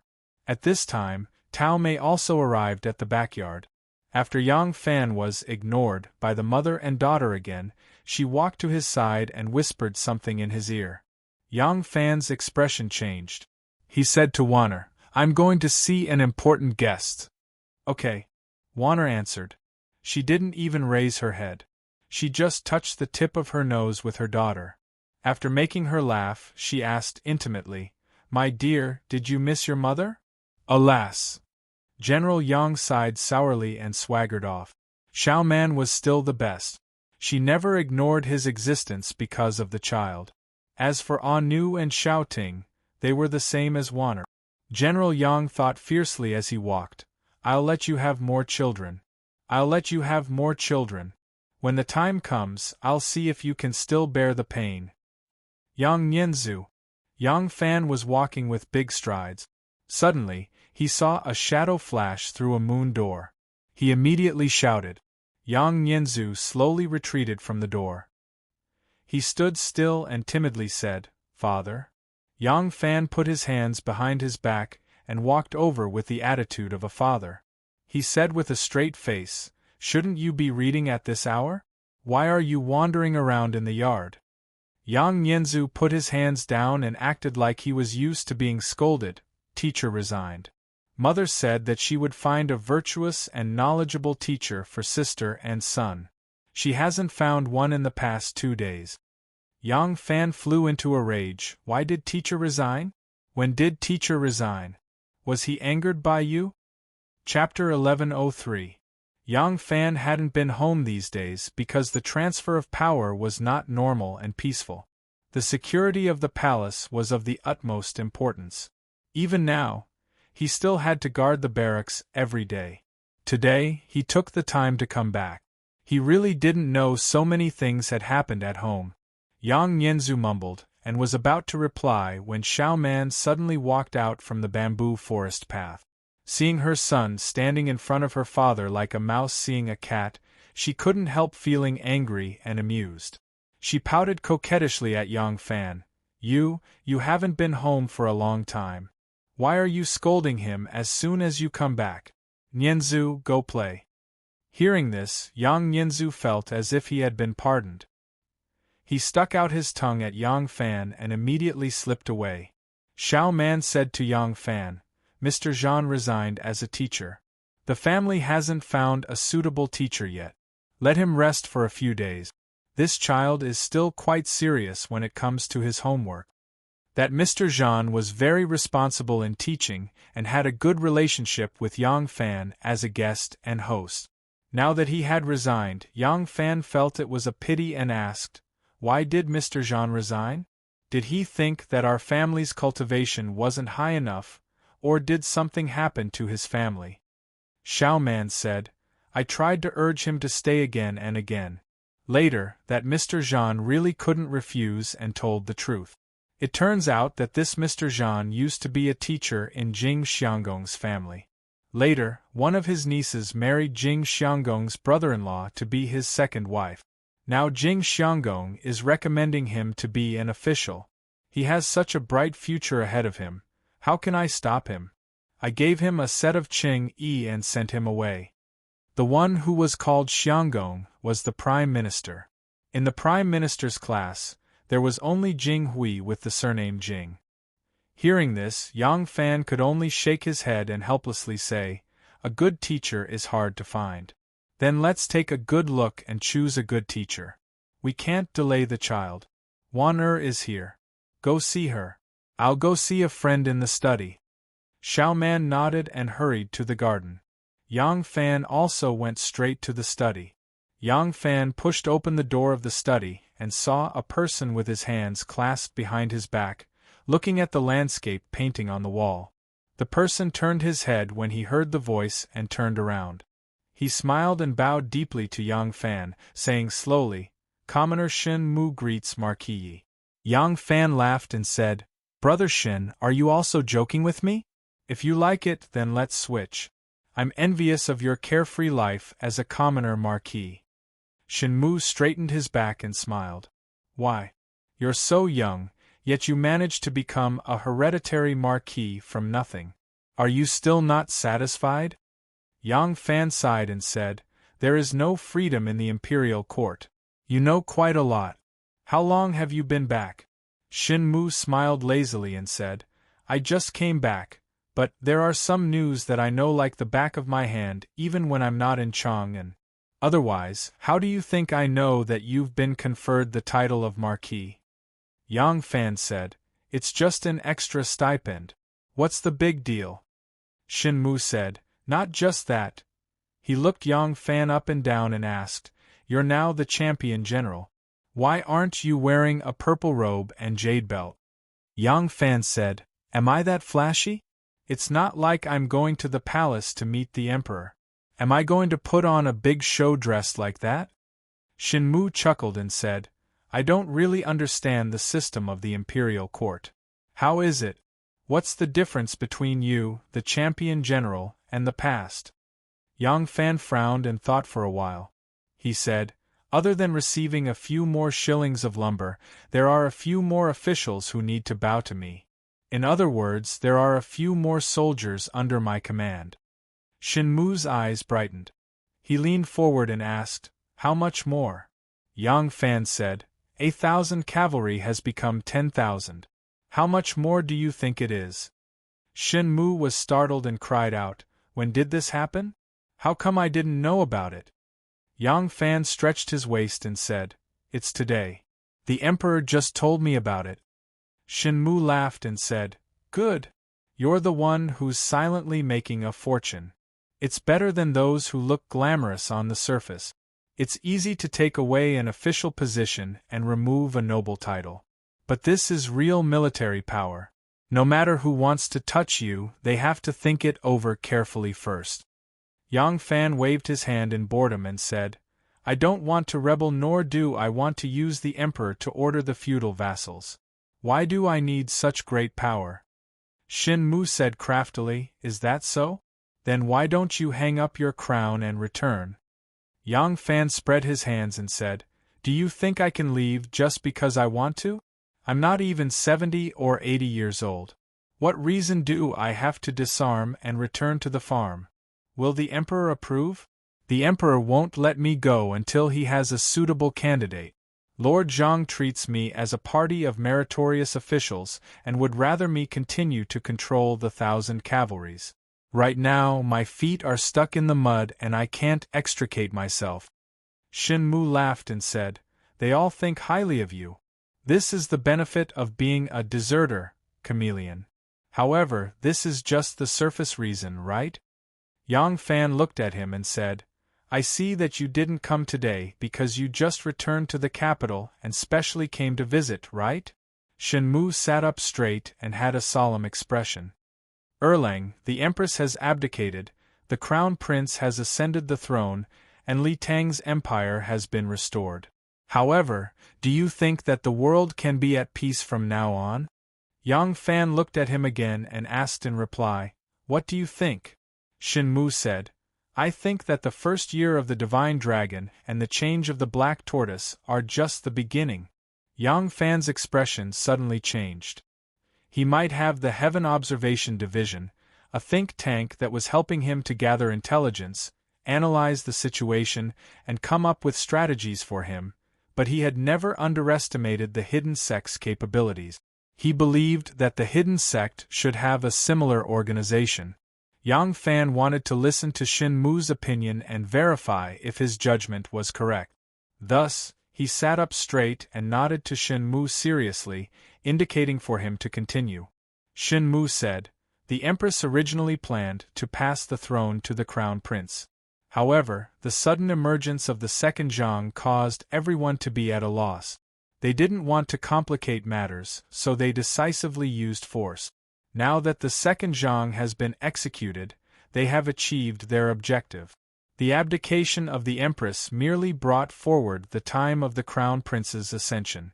If there was an unexpected change, it was actually a huge change in the distribution of power in the imperial court. After supporting the Crown Prince to ascend the throne, the meritorious officials suddenly rose up and overtook the previous, becoming the most powerful force in the current imperial court. The experience of going through life and death together had made them stick together, and they could be called the Meritorious Officials Party. The power of the Li Tang royal family had also increased in this mutiny, but this power was not in the hands of the emperor himself, but in the hands of the Prince of Xiang and Princess Taiping. The Prince of Xiang controlled the South Office, and his power mainly came from force. Of course, there were people in the imperial court who were inclined to him, and they could be called the Prince of Xiang's party. Princess Taiping's power was mainly in the imperial court. This time, her subordinates had occupied many important positions, both in the open and in the dark. It could be expected that she would draw up a list and stuff more subordinates into the imperial court to occupy important positions. Moreover, she was the best person to mediate conflicts between the emperor and the Prince of Xiang, between the emperor and Prince Liang, and between the Prince of Xiang and Prince Liang. She played an important role, and so she could be called the Taiping Party.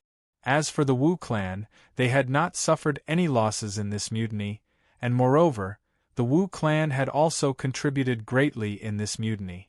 No matter how much the meritorious officials rejected them, they still had to give Wu Sanxi an explanation. Thus, it could be expected that the Wu clan's power would also increase, and so it could be called the Prince of Liang's party. Here came the problem. The original situation was that the Wu clan and the Li clan should have controlled the world together, with the Wu clan controlling the army and the Li clan governing the government. The leader of the Wu clan was Wu Sanxi, and the leader of the Li clan was the current emperor. Wu Sanxi was nearly 70 years old and did not have many years left to live. The Wu clan lacked successors in the third generation, and the Li clan had imperial power and righteousness in their hands. At that time, the Prince of Xiang and Princess Taiping did not have the strength to contend against the Wu clan alone, nor did they have the strength to contend against the righteous emperor. They could only firmly stand by the emperor's side, gather the strength of the entire Li Tang clan, and slowly counteract the influence that the Wu clan had formed since the empress came to power. Finally, they peacefully centralized power in the imperial family. But what had become of it? The Li Tang imperial clan had grown stronger, but this strength was in the hands of the Prince of Xiang's party and the Taiping party, not directly under the emperor. The Wu clan had also grown stronger, but what about the emperor? The civil and military officials had always been the emperor's strength, but a group of meritorious ministers had emerged from the civil and military officials, forming their own faction that could not be shaken off. Thus, the imperial court had to face this situation. The Wu clan's party was still the Wu clan's party, while the Li clan's party was split into three parties. These three parties, according to their strength, were the meritorious minister's party, the Prince of Xiang's party, and the Taiping party.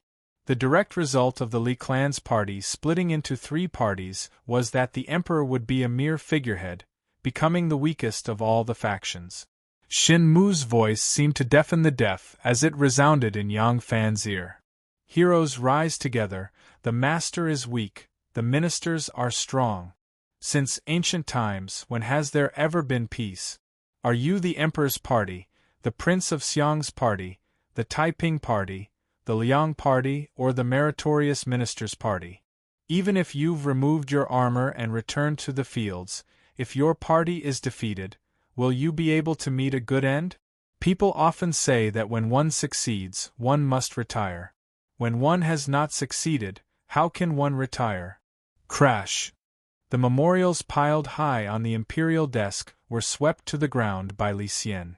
Li Xian flew into a rage, his chest heaving and his face flushed red. Preposterous!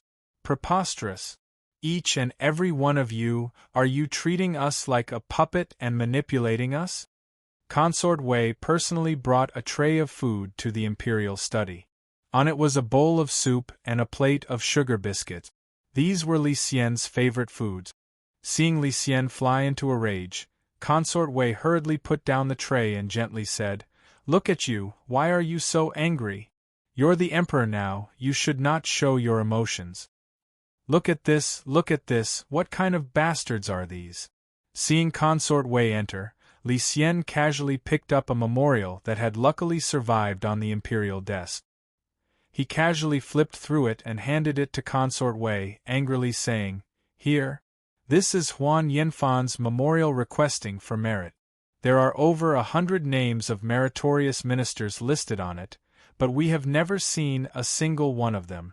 Look at this person, this is Huan Yanfan's brother-in-law, the provincial governor of Izhou, Zhaowen." Huan Yanfan said that he was also a great meritorious minister who planned the mutiny and supported us to ascend the throne. He was far away in Hebei, so how could he plan a mutiny and support us to ascend the throne? Isn't this treating us as an idiot? This is blatant deceiving the emperor without the slightest scruple. His intentions should be punished. The honeymoon between ruler and minister was so short, and it was only the first month. Chapter 1104. Li Xian picked up another memorial. This memorial was half hanging by the side of the imperial desk, almost falling to the ground by him. Li Xian casually flipped it open and saw that it was a memorial from the Prince of Xiang, Li Xian. He angrily pointed at the list of meritorious officials and said to Consort Wei, "Wife, look at this one. This is the Prince of Xiang's memorial. His Prince of Xiang's estates, Sima Yuan Shuji. We have already worshipped him as Prime Minister, but he is still not satisfied and wants to bring Dolu Qinhuang into the Hall of Government Affairs. Dolu Qinhuang is still in his own place. How can he have any merit? Who in the world doesn't know that Dolu Qinhuang was once a subordinate official of the Prince of Xiang's estate, and that Dolu Qinhuang's niece is his side Fei? That's right, Dolu Qinhuang's son is engaged to Taiping's eldest daughter. They are forming a clique. Li Xian fiercely threw the memorial to the ground and indignantly said, "All of them want their chickens and dogs to ascend to heaven." Jing Hui even submitted a memorial to his family's teacher to be promoted to an official position. The entire court has become their people, so what use do we have? We originally only had one mother-in-law, but now it's been replaced by a group of mothers-in-law. Everyone is pointing fingers at us, and we can't even refuse. Li Xian was like an angry bull as he circled around the desk. On the second day, Zhang Jianji told us that we should have the high scholars stop studying the official conduct and start studying Laozi again. We agreed, but said that it would be best to wait a bit. If there was anything else to announce to the world, we would announce it together. That old man was immediately displeased and arrogantly demanded that we immediately issue an edict. He even ruthlessly lectured us, telling us what a ruler should do. Yesterday, they took out a pile of things that needed to be reformed for us to issue an edict. Something like changing the name of the country, ancestral temples, the state, the mausoleum, the 100 officials, flags, uniforms. Shouldn't these be things that we announced to the world when we ascended the throne? In the end, we first became the emperor of the Great Zhou, and then the emperor of the Tang dynasty. On the second day, couldn't we announce the matter of stopping the official conduct together with these things? They didn't allow me to refute them with a word or two, but I issued an edict in all seriousness just to stop learning the official conduct. Only a day later, I issued another edict, and it was related to the reform. What would the people of the world think of me? Could it be that my mind is in a mess and I'm acting on my whims? Wu Zetian had ordered people to compile the book and personally reviewed it. After that, she ordered the high scholars to stop studying the Tang dynasty's textbook, Laozi. Instead, they had to study the book. Now that Li Xian had ascended to the throne, he naturally wanted to restore the Tang system and stop studying the book written by Wu Zetian. However, on the second day of the second month, the imperial court had solemnly issued an edict to stop learning the book. On the fourth day of the second month, another edict was issued, announcing that the name of the country would be restored to Tang. The ancestral temples, the state, the mausoleum, the 100 officials, flags, uniforms, etc. would all be restored to the old system of Tang Gaozong's Yongchun era. The capital of Luoyang also reverted to its old name of Dongdu. When Wu Zetian ascended to the throne, the 20 or so new characters, with the exception of the C character, were all removed. The reason why the C character was not removed was because this was the name that Wu Zetian had chosen for herself. As a son, he couldn't possibly change his mother's name.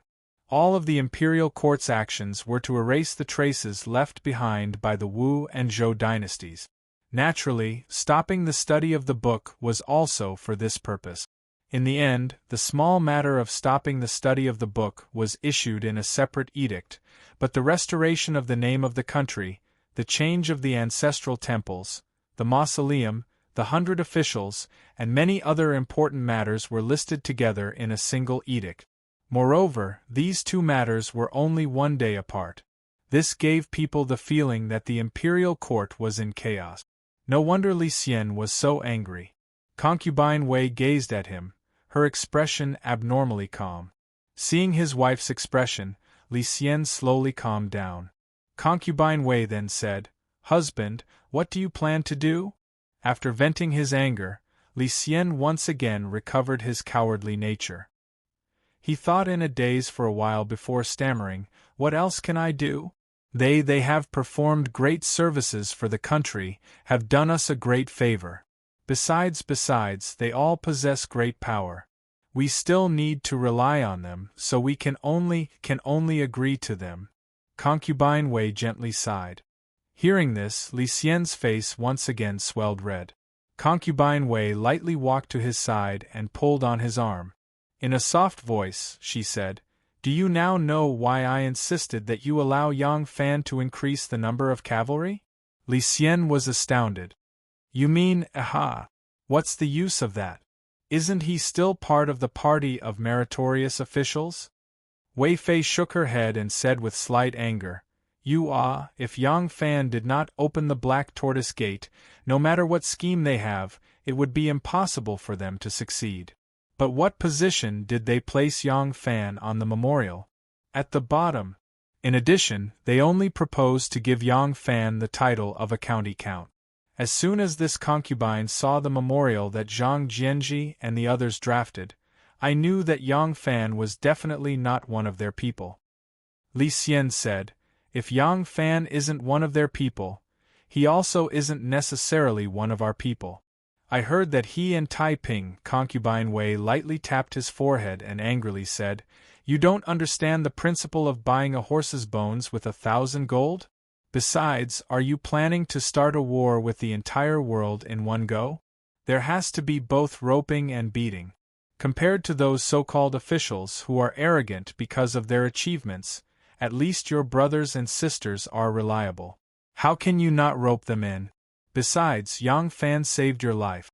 Now, it seems that his closeness with the Wu clan is actually just a perfunctory method that he used when the Wu clan was powerful. We have misunderstood him. As long as husband shows kindness and tries to rope him in, how can we know that he definitely won't rely on you? You are the emperor, who doesn't want to hug that thickest and biggest tree? Li Xian listened and nodded his head repeatedly. Concubine Wei glanced at him again and softly said, Husband, it's time for you to develop your own power. Concubine Wei pulled Li Xian to sit down on the imperial chair and patiently said, Husband, ever since you ascended to the throne, although this concubine has been in the inner palace, this concubine has seen everything that you have encountered. This concubine has seriously considered husband's current situation and thought about what to do in order to establish husband's supreme authority. This concubine has a few shallow opinions for husband's consideration. If it is a woman's opinion, I hope husband will not blame me. Li Xian held her hand and said, Wife, what are you saying? You and I are husband and wife. There is no need to distinguish between us. If you have any ideas, quickly say them to me. Concubine Wei said, From now on, husband should downplay the coup. Don't keep mentioning Zhang Jianji and the others' contributions to you. Husband should respect Mother Empress. Li Xian was surprised and asked, Why is that? Concubine Wei said, Don't those people consider themselves to be meritorious subjects? Husband should downplay their contributions to support the throne. Li Xian suddenly understood. Concubine Wei's willowy eyebrows slightly raised, her face revealing a bewitching coldness. Husband wants to announce to the world that mother ascended to the throne because Su Jingye rebelled in Yangzhou. When the empire was in danger, mother had no choice but to step forward and save the empire. Now that the world is stable, mother will pass the throne to you. Since mother becoming empress is in accordance with etiquette, then it is also reasonable and legal for you to inherit the throne. What does that have to do with Zhang Jianji and the others? Can they still act like they did today, putting on the ugly face of the emperor's great benefactor and doing whatever they want in front of husband? Li Xian happily nodded. Concubine Wei continued, Of course, if they are willing to be tactful, that would be for the best. However, concubine believes that since they have already grasped great power and tasted the sweetness, no matter what, they will not retreat in the face of the current. What does husband think? Li Xian sneered. That goes without saying. They have already obtained hereditary wealth and honor, but they are still not satisfied. Right now, they wish they could stuff their family's gatekeepers into the imperial court to become officials. It would be strange if they were willing to let go. Although Li Xian had once hated the fact that he was born in an imperial family, he was now the emperor. Even though he was an emperor with a group of mothers-in-law, he still felt the supreme honor and glory of an emperor. This kind of feeling made him dizzy and intoxicated. He was not willing to give up the power in his hands. Using oneself to measure others, would others be willing? Concubine Wei said, That's right. That's why they revered the Empress and played down the divine dragon rebellion. It was to let the people of the world feel that they did not have any merit in changing the world.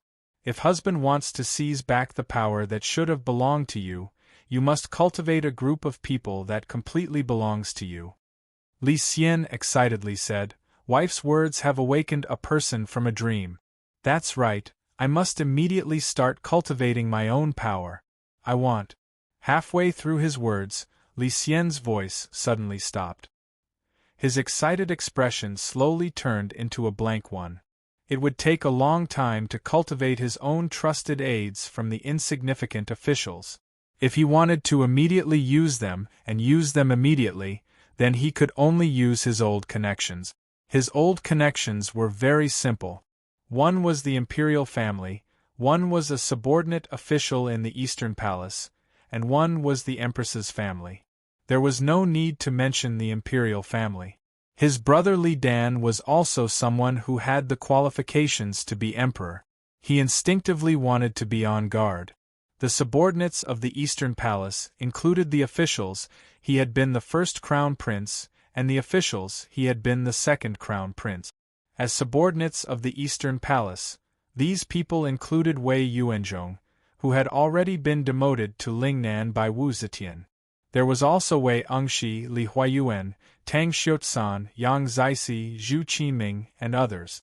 Originally, Cui Xianhui had also been a subordinate official in the Eastern Palace, but now he clearly belonged to the faction of meritorious officials.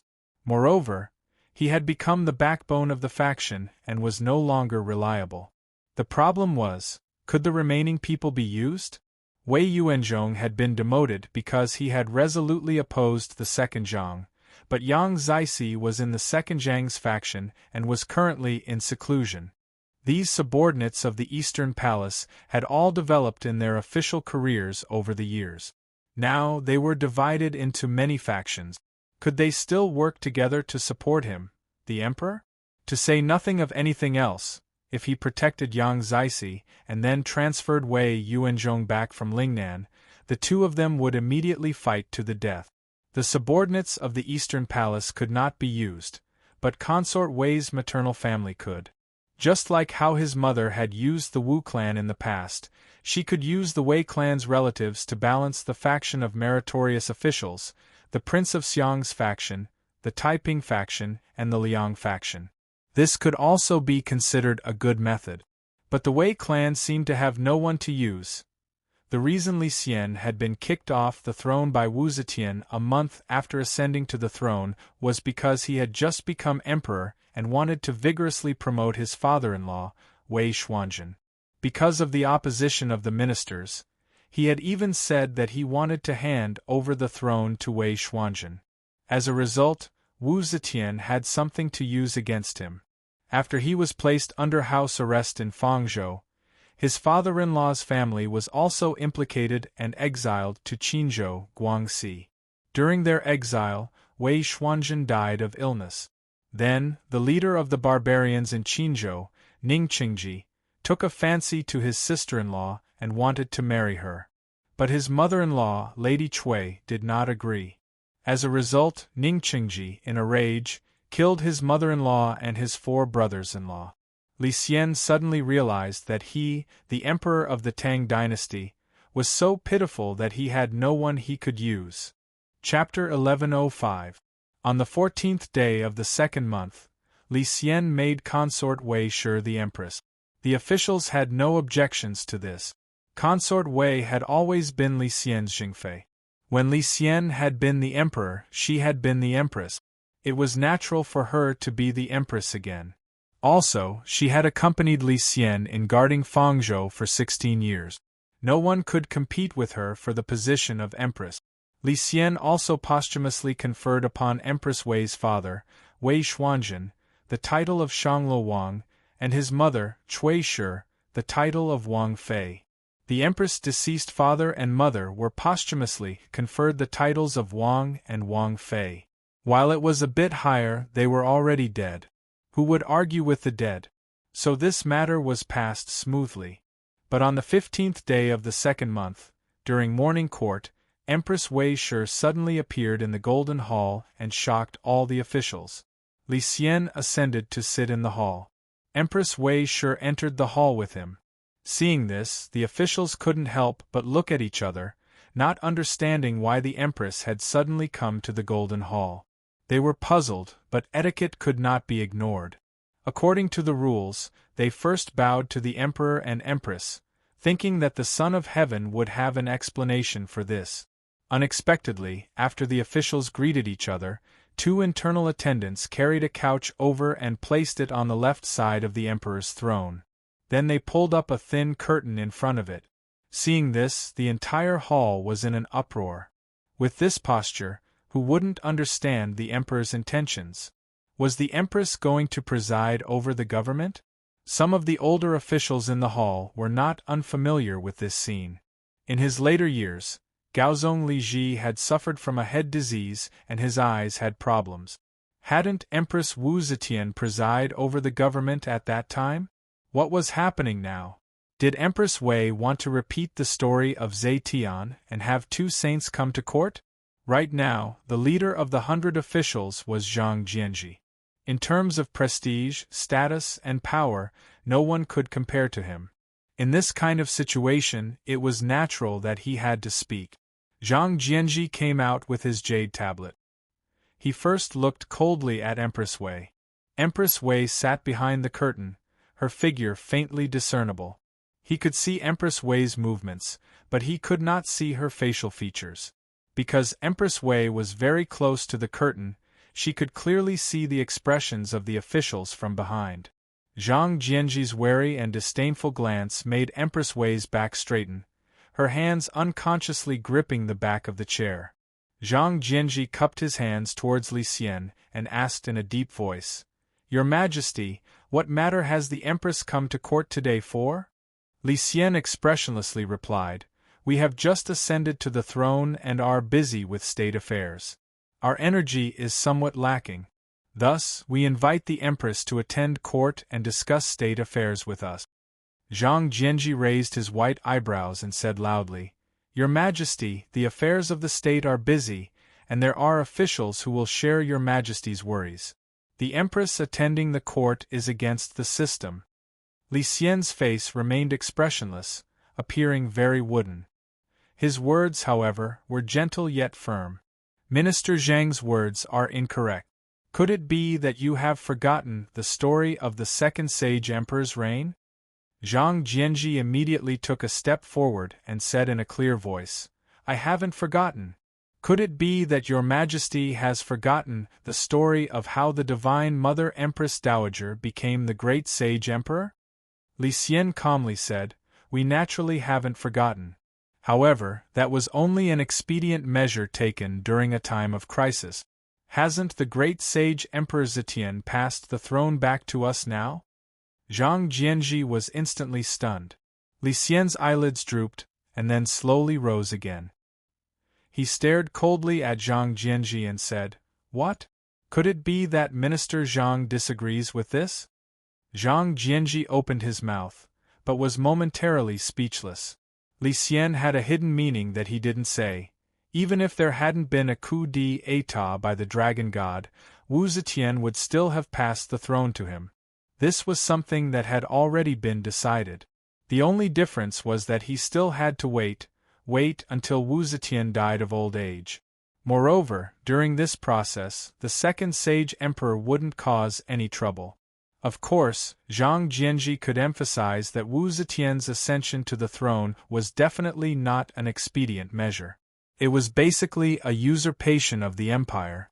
However, when she grew old, she discovered that she lacked a successor, so she had no choice but to pass the throne to her son. Moreover, according to the Empress's original plan, she wanted him to be the emperor of the great Zhou dynasty, and not the emperor of the Tang dynasty.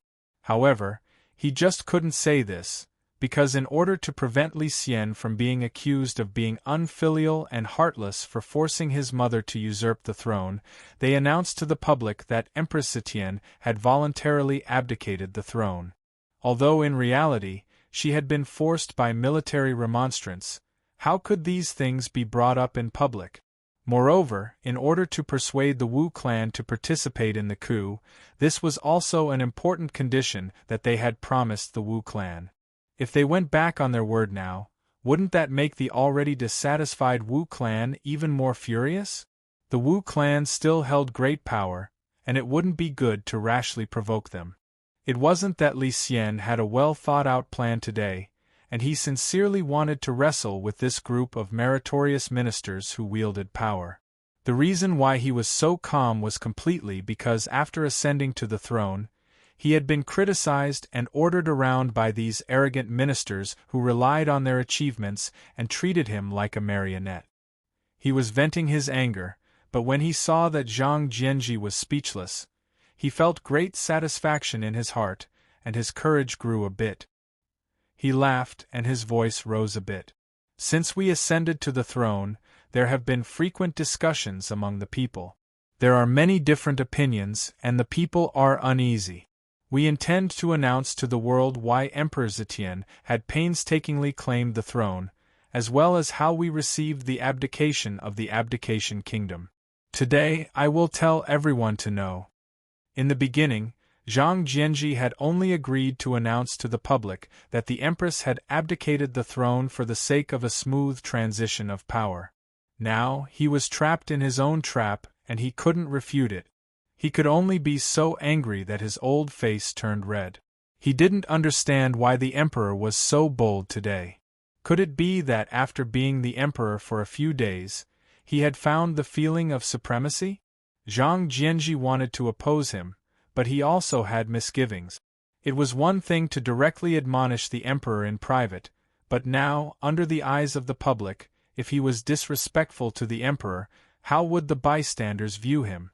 Right now, he was the most meritorious minister of the present court, and also the most loyal minister of the present court. Some people were already comparing him to the Duke of Zhou. How could his clean reputation be affected by this? Seeing Zhang Jianji hesitate, Huan Yanfan immediately stepped out of the crowd and said harshly, "Your Majesty, a woman usurping power is harmful and not beneficial. This subject requests that the Empress stay in the Middle Palace and not interfere with outside matters." Even though it was common to describe women wielding power as a woman usurping power since ancient times, Empress Wei herself was present in the hall. Huan Yanfan's words were a bit too rude. However, Huan Yanfan himself did not feel that there was anything wrong. He had personally seen Li Xian's cowardice and incompetence. Also, this emperor had not led them in a coup, but they had initiated a coup to deliver the throne into Li Xian's hands. Therefore, he did not have the proper reverence for Li Xian as an emperor, much less the reverence he had for the empress. On the other hand, he had gone from being a disciplinary vice minister to becoming a duke and prime minister in one step.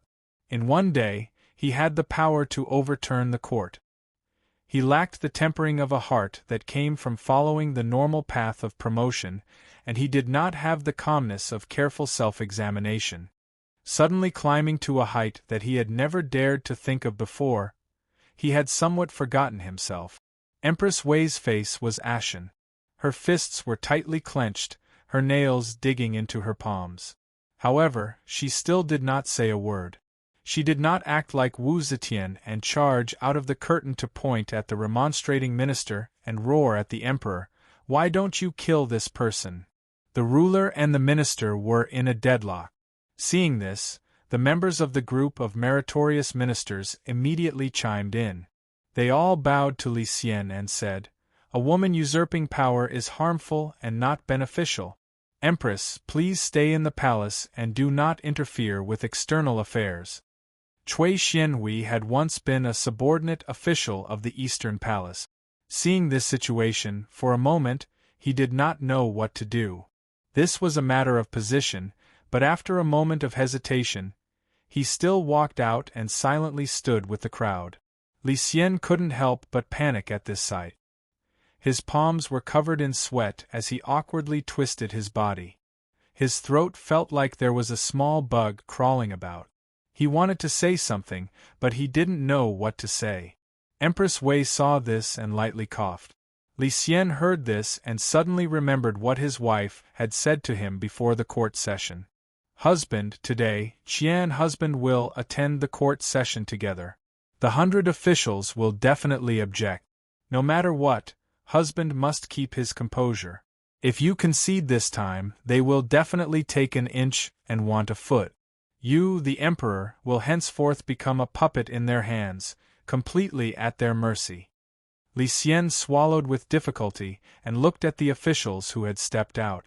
He realized that the officials of the Prince of Xiang's faction were whispering to each other and exchanging meaningful glances. The members of the Taiping faction were expressionless and did not move, while the members of the Wu clan's faction were all sneering as if they were watching a play. He couldn't help but feel reassured. My wife is right. Zhang Jianji and the others are trying to seize credit and power, their arrogance stinking. Right now, it is not just me, the emperor, who is dissatisfied with them. He turned to look at Yang Fan, who, for the moment, he could not determine which faction he belonged to. He saw him standing in the middle of the formation, his hand holding a ceremonial tablet, thoughtfully looking at those ministers who were trying to force the emperor to abdicate. Li Xian felt even more relieved. We ordered him to increase the number of cavalry to 10,000. This favor of winning him over has been effective. Li Xian's courage grew. He suddenly slapped the imperial table and stood up. He sternly shouted, "What, are you trying to force the emperor to abdicate?" Zhang Jianji, Huan Yanfan, and the others hurriedly bowed their heads and said, "Your subjects do not dare." Li Xian loudly said, "When we were trapped in Fangzhou, only the empress shared weal and woe with us. If not for the empress's support, we might not have been able to live until today. Back then, we swore to the heavens that once we saw the light of day, we would not be in conflict with the empress. Do you want us to go back on our word?" The emperor had already spoken to this extent, and the officials of the other factions were all calmly sitting on the fishing platform. Cui Xianhui felt that it was unwise to make things too awkward with the emperor, so he stepped forward to smooth things over. Zhang Jianji saw that Empress Wei had been sitting silently behind the curtain the entire time and felt that she might not be as tyrannical as the Empress of Zetian, so he took a step back and finally resolved the conflict. After the court was dismissed, because Yang Fan was a general of the imperial guards in the palace, he did not need to leave the palace with them. So Yang Fan only took a detour. Once he crossed the golden water bridge, he turned left and went from the walls of the palace to the rear garden of the palace. Very quickly, he arrived at the palace where Shanghai Wan'er worked. Yang Fan looked around. Seeing that no one was paying attention, he was about to flash toward Wan'er's residence when he suddenly saw a person come out of a nearby palace room. Behind him was a servant who carried a chest in his arms. When Yang Fan saw this person, he immediately stopped, a surprised expression on his face.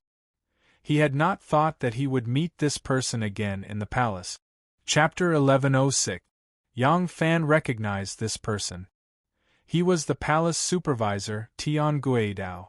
During the mutiny at the Black Tortoise Gate, Tian Guidao did not know what was good for him and blocked Zhang Jianji's path. If it were not for Yang Fan's timely appearance and diverting 1,000 cavalry soldiers away, leaving Tian Guidao with no soldiers to use, it was hard to say what he would have done. Moreover, this person had once attached himself to Second Zhang, so after the coup d'état was successful, he was immediately removed from office by Zhang Jianji and the others. More than a month had passed. Logically speaking, this person should have already packed up and returned home. Why would he still appear here? Yang Fan's heart was filled with bewilderment as he walked towards him. Tian Guidao was about to leave, but when he saw Yang Fan, he quickly stopped and cupped his fists. "Great General." In the past, Yang Fan was only a general. Calling him Great General was a compliment. But now, he was a well-deserved Great General, the champion Great General. Yang Fan returned the greeting and said, "Brother Tian, I heard you have returned to your hometown. I didn't expect to see you here." Tian Guidao smiled bitterly and said, "It's not good to leave in the first month. This lowly official was planning to leave at the start of spring. I am indebted to His Majesty's grace for pardoning this lowly official's crimes and allowing this lowly official to atone for his crimes with meritorious services."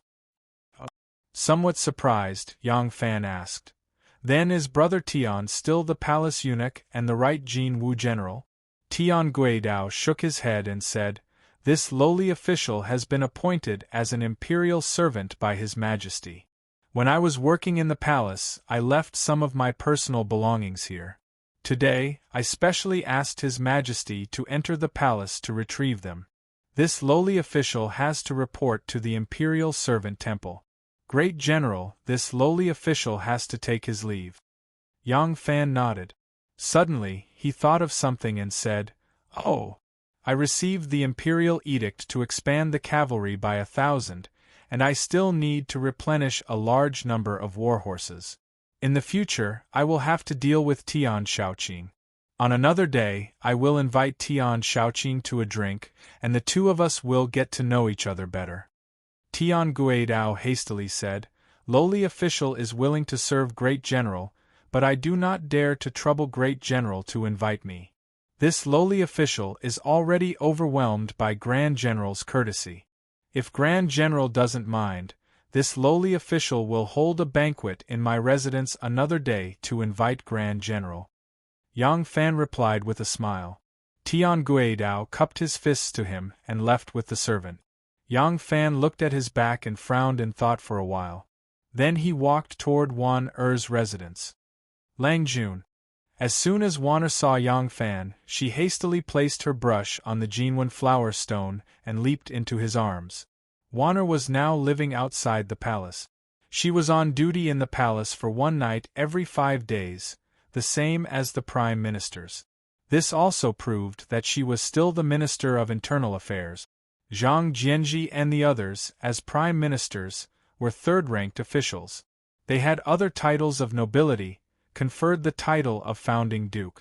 From this point of view, they were second-ranked officials. Wan Er was also a second-ranked official, the same as them. Compared to Yang Fan, who was a third-ranked general, she was one rank higher. Even though Yang Fan was a founding marquis and had 1,000 households, he was still a third-ranked marquis. No matter how you looked at it, he was still inferior to Wan Er. Wan Er often lived outside the palace, so she could stay with Yang Fan for a long time. Last night, the two of them slept together. First, they had just had a good time, and second, they had fulfilled their long-cherished wish. At this moment, Wan Er's face was glowing, and her face was as beautiful as a peach. She looked like a young woman who had just gotten married. When she saw Yang Fan, she was so happy that she looked like a little girl. Yang Fan hugged her waist and kissed her on the lip. He smiled and said, "When you woke up this morning, you were complaining that your waist and legs hurt. Now you are full of energy." Wan Er's face reddened. She lightly punched his chest and said, "You are making fun of me again." She raised her eyes and carefully looked at Yang Fan's expression. In a quiet voice, she said, "Lang Jun, is there something on your mind?" Yang Fan nodded and then shook his head. He said, "Today, the Empress will preside over the government." Wan Er was not surprised. She nodded and said, "Yes, I heard." She pulled Yang Fan to sit beside the desk. She said, "This is the Emperor's counterattack. These meritorious officials are getting carried away and forgetting themselves." Yang Fan raised an eyebrow and said, "What? You don't like them?" Wan Er smiled and said, "I don't care. Look at how relaxed I am." She pursed her lips and gestured to the desk. Yang Fan then realized that there were almost no memorials on the desk. There were only a few memorials, and they looked like there were only 5 or 6 of them. They were piled in the corner of the desk. There was a piece of paper on the desk. On the paper was a picture of a swallow flying through the forest. It was half drawn. It seemed that Wan Er had been writing here. Wan Er said, "In their eyes, an emperor who governs by hanging his head and doing nothing is a wise ruler. They want the emperor to sit high up and be responsible for all the affairs of the world. They want to share the emperor's burden and hunt for the heavens.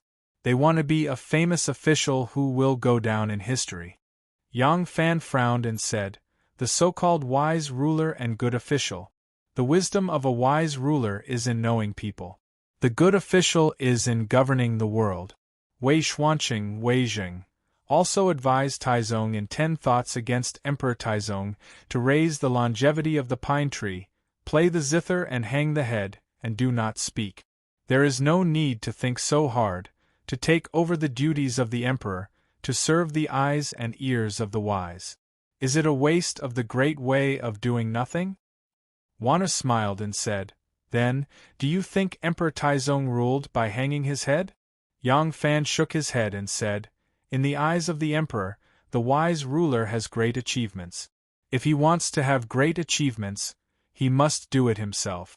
The officials hope that the emperor will govern the world.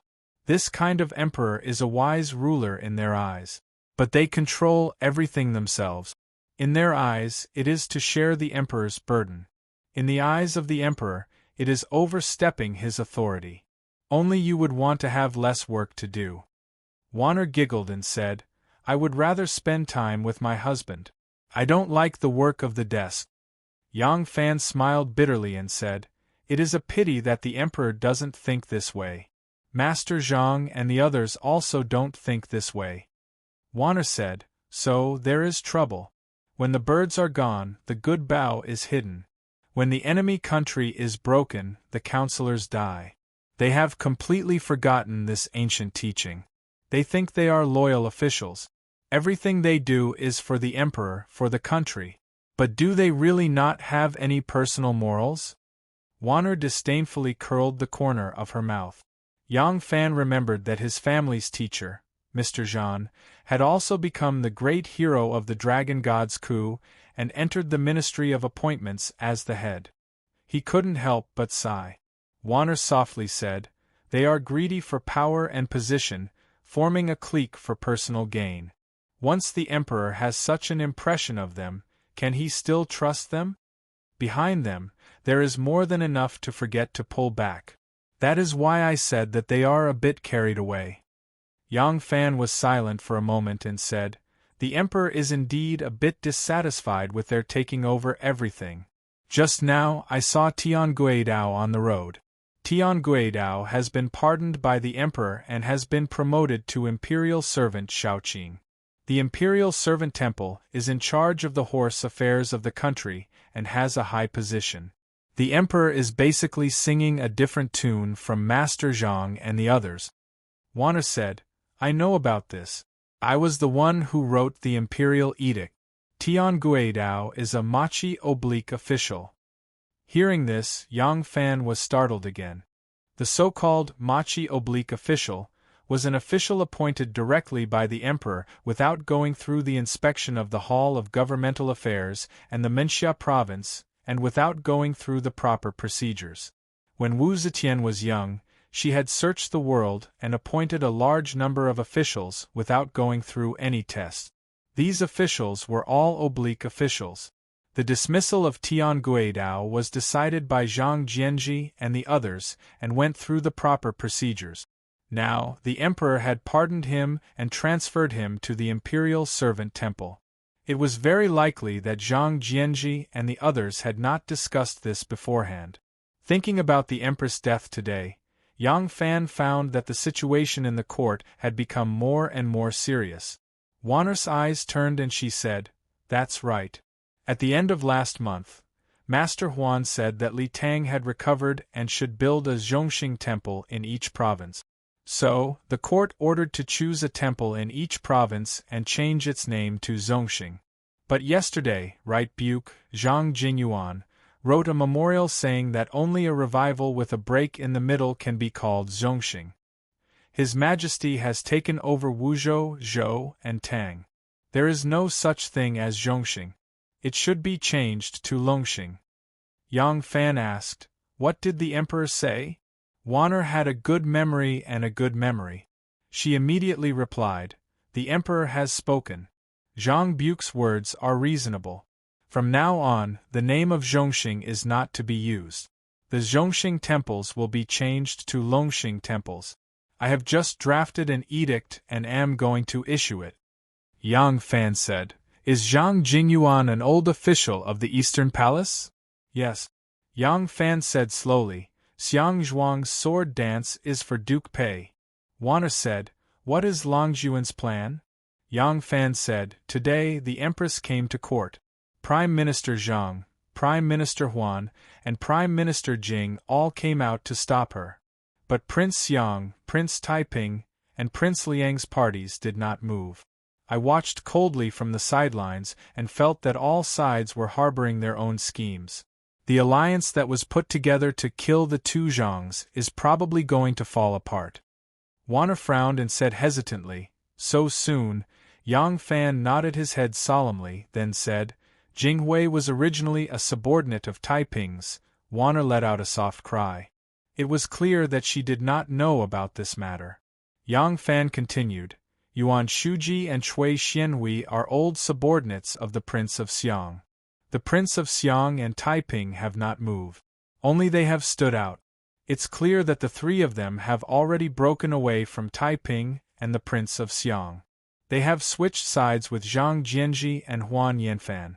Taiping and the Prince of Xiang will not sit by and watch as they betray them. It's hard to predict what will happen in the future. We can't act rashly. It's best to wait and see." Warner nodded and sighed. The present situation is even more unpredictable than when the Empress was on the throne.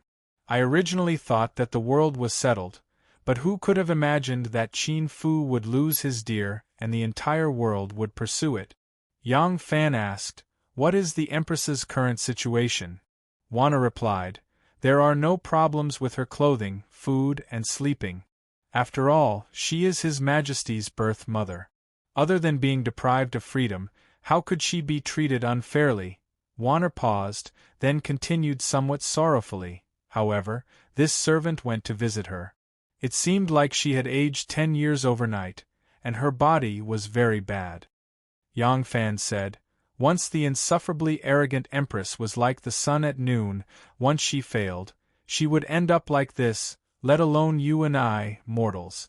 Thus, for the sake of you, for the sake of our children, for the sake of our families, we must be extremely cautious." Seeing the sorrowful expression on Warner's face, still feeling pity for Wu Zetian's situation, Yang Fan embraced her and gently comforted her. "In truth, as a failure, she is already very lucky. Think of Empress Wang and consort Xiao Shu in the underworld. Think of how their families still bear the surnames of Mang and Xiao, suffering in the south. What can she complain about?" Chapter 1107. After Empress Wei closed the curtain to preside over the government, she would only sit behind the curtain every time she attended court, as silent as Su Shu entering the Chao camp. Gradually, Zhang Jianji and the others relaxed their vigilance toward her. In their view, if this Empress could continue doing her duty, then it was no big deal for her to close the curtain and preside over the government. Zhang Jianji and the others were not unaware of Li Xian's pardoning of Tian Guidao's crimes, appointing him as a grand servant, and issuing an order to the world to change Zhongxing Temple to Longxing Temple. However, they knew that the emperor was extremely dissatisfied with their monopolizing of power and did not wish to completely fall out with the emperor. These small matters were not worth mentioning. It was fine to let the emperor vent his anger, so they did not react excessively. However, Li Xian's series of small actions were just a test. When Li Xian discovered that Zhang Jianji and the others did not react excessively, he suddenly realized that these people were not as powerful as he had imagined. Moreover, cracks had already appeared in the coup organization. They absolutely did not have the ability to launch another mutiny and threaten his throne. Thus, Li Xian's courage gradually grew. On the 16th day of the second month, the 20th day of Li Xian's ascension to the throne, Li Xian suddenly announced that he would worship Wu Sanxi as the Great Minister of Public Works, one of the lower three ranks of the Hall of Governmental Affairs. After Wu Chengxi, Wu Sanxi became the second person in the Wu clan to hold the position of Prime Minister. Li Xian had not discussed this appointment with the group of meritorious ministers and prime ministers. He had directly announced it in court, catching Zhang Jianji and the others off guard. At the same time that Li Xian worshipped Wu Sanxi as prime minister and bestowed the title of Great Minister of Public Works, he also announced that Princess Taiping's husband, Wu Yuji, would be promoted to Prince Ding. Wu Yuji had originally been Prince Ding. Although there was only a difference of one character, the two characters were the names of the commandery while the one character was the name of the country. With this, Wu Yuji was promoted from a commandery prince to a prince. Wu Yuji's promotion to prince also meant that Princess Taiping's eldest son would inherit the title of prince. Thus, no matter how poor Princess Taiping's relationship with her husband was, she would gladly accept it. At the same time, Li Xian also announced that the guards of honor and the security of the state protector Princess Taiping and the state protector Prince of Xiang would be increased. It was decreed that the guards of the Prince of Xiang and Princess Taiping's residences would be similar to those of the Emperor. They would be accompanied by guards day and night, and there would be a sentry every 10 steps in the residences. Li Xian followed the method that Empress Wei had taught him and used the method of dividing and attacking. As expected, this method was effective. The Prince of Xiang and Princess Taiping were both major contributors to the Divine Dragon coup. Comparatively speaking, Zhang Jianji and the others had only taken the lead, putting some effort into planning and strategizing. In the end, they had monopolized power and excluded dissidents, causing the Prince of Xiang and Princess Taiping to be greatly dissatisfied. Now, with the Emperor's grand reception, they naturally chose to support the Emperor. Once the Emperor hardened his heart and insisted on his own ideas, Zhang Jianji and the others would not dare to easily resist. After all, the foundation of their power was loyalty to the Emperor. Moreover, although they were in the limelight for the time being, in terms of political resources, they could not compare to the Wu clan, the Prince of Xiang or Princess Taiping.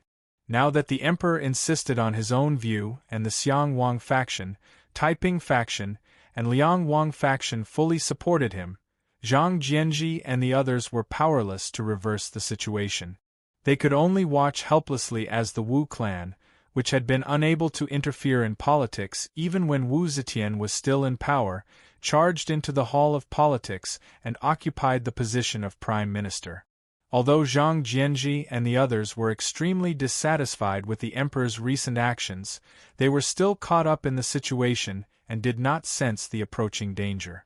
They still held great power, the emperor still accepted most of their requests, and they still had so many people at their side who flattered and curried favor with them. All of this had numbed their senses. But there was no lack of clear-headed people among the spectators. Chief historian of Luo province, Xue Jichang, was a clear-headed spectator.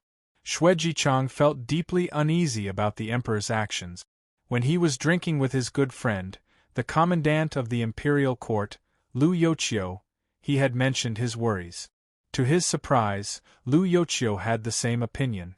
The two of them hit it off and decided to take advantage of their drunkenness to request an audience with Zhang Jianji. Zhang Jianji, Huan Yanfan, and the other 4 prime ministers could be said to be the most united and harmonious group of prime ministers in the history of the Tang dynasty. Usually, they would gather together to discuss world affairs and discuss policies and government decrees. They would not adhere to the custom of, the king does not see the king in the officialdom. When Xue Jichang and Lu Youqiu arrived at the political affairs hall, Huan Yanfan, Jing Hui, and the other 2 were gathered at Zhang Jianji's place, talking loudly. Xue Jichang and Lu Youqiu were also friends of Zhang Jianji and the others. When they heard that they were requesting an audience, they immediately sent someone to invite them in.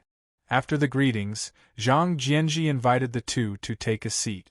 When he asked for the purpose of their visit, Xue Jichang said bluntly, "Master Zhang, the Wu family has a strong military force. Now that they are in power, there will be no end of trouble. I have come today to advise you to come up with a countermeasure as soon as possible." When Zhang Jianji heard that it was for this matter, he was very disapproving. He said proudly, "Among the prime ministers, Wu Sanxi only has a place. When Master Wei returns to the court, our power will be even stronger. The general situation has been set. Wu Sanxi is a piece of meat on the chopping board. If we want to get rid of him, it will be as easy as snapping our fingers. What is there to guard against? We have just come into power, it is not suitable for us to increase the number of killings." Lu Youqiu advised, "Dear masters, we must nip the problem in the bud. In the past, when Chao Mengde appointed Chao Pai as the crown prince, he immediately and decisively suppressed Chao Ji's power. He killed Yang Xiu and the others, clipping Chao Ji's wings and ensuring the smooth succession of power. However, after the Heavenly Emperor appointed the present emperor as the crown prince, he allowed the Wu family and the Tuzhangs to form alliances and expand their power. If it were not for all of you, the ancestral temple of the Tang dynasty would have been difficult to protect. Now that the Tuzhangs have been eliminated, Wu Sanxi is still here. Dear masters, you must act quickly to ensure your safety. Jing Hui was moved by what he heard and nodded his head while stroking his beard. He was just about to say something in agreement and persuade Zhang Jianji when Huan Yanfan burst into laughter and waved his hand, saying, "You two don't need to be alarmist. Times are different from the past. The court is in the hands of us loyal officials, and the emperor was personally elected by us loyal officials. How can Wu Sanxi touch us? In terms of military power, the Prince of Xiang has already taken control of the southern office, which is enough to keep the northern office in check. What's more, there are loyal generals like Li Duozhua in the northern office to control the key points, and there are countless other generals who come to join us. Under such circumstances, if the Wu family makes any moves, we can destroy them effortlessly. Why do we have to kill them without teaching them and be blamed by others?" These two were already the heads of the 5 prime ministers. Seeing that they were of the same opinion, Jing Hui found it difficult to speak. In front of Xue Jichang and Lu Youqiu, he had to maintain a high degree of agreement among the 5 of them and not disagree. Since Jing Hui had this thought, Yuan Shuji and Cui Xianhui also had the same idea. Although Xue Jichang and Lu Youqiu bitterly complained and tried to persuade the 5 prime ministers over and over again, the 5 prime ministers did not take it seriously. The 2 of them were greatly disappointed and had no choice but to take their leave unhappily. As the 2 walked out of the political affairs hall, Lu Youqiu dejectedly said to Xue Jichang, "The 5 masters are simply ignoring our warnings. What should we do?" Xue Jichang had an extremely unsightly expression. He gave a deep sigh and worriedly said, "If anything happens, you and I will die without a grave." Due to his disgust towards Wu Zetian's actions during her reign, the fact that Mrs. Blacktooth Changji had given birth to a child by caesarean section, and Di Renjia's dying words, Yang Fan became more and more determined to support Li Futong. However, even though he had achieved his goal, he did not see any hope for the empire's resurgence. Yang Fan couldn't help but be at a loss. Even a natural-born saint did not have eyes that could see through the future. He did not know where this empire that was brewing new turmoil would go, nor did he know what role he could play in it. The only thing he could do now was to protect himself before the situation became clear and quietly watch the clouds move.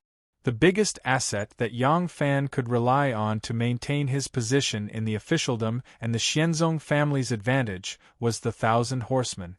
Once the 1,000 horsemen became 10,000, he could radiate more power in the political arena and create more convenient conditions for the Xianzong family to infiltrate the political arena. After analyzing the current situation and making the decision to lie low, Yang Fan began to concentrate on managing his own faction.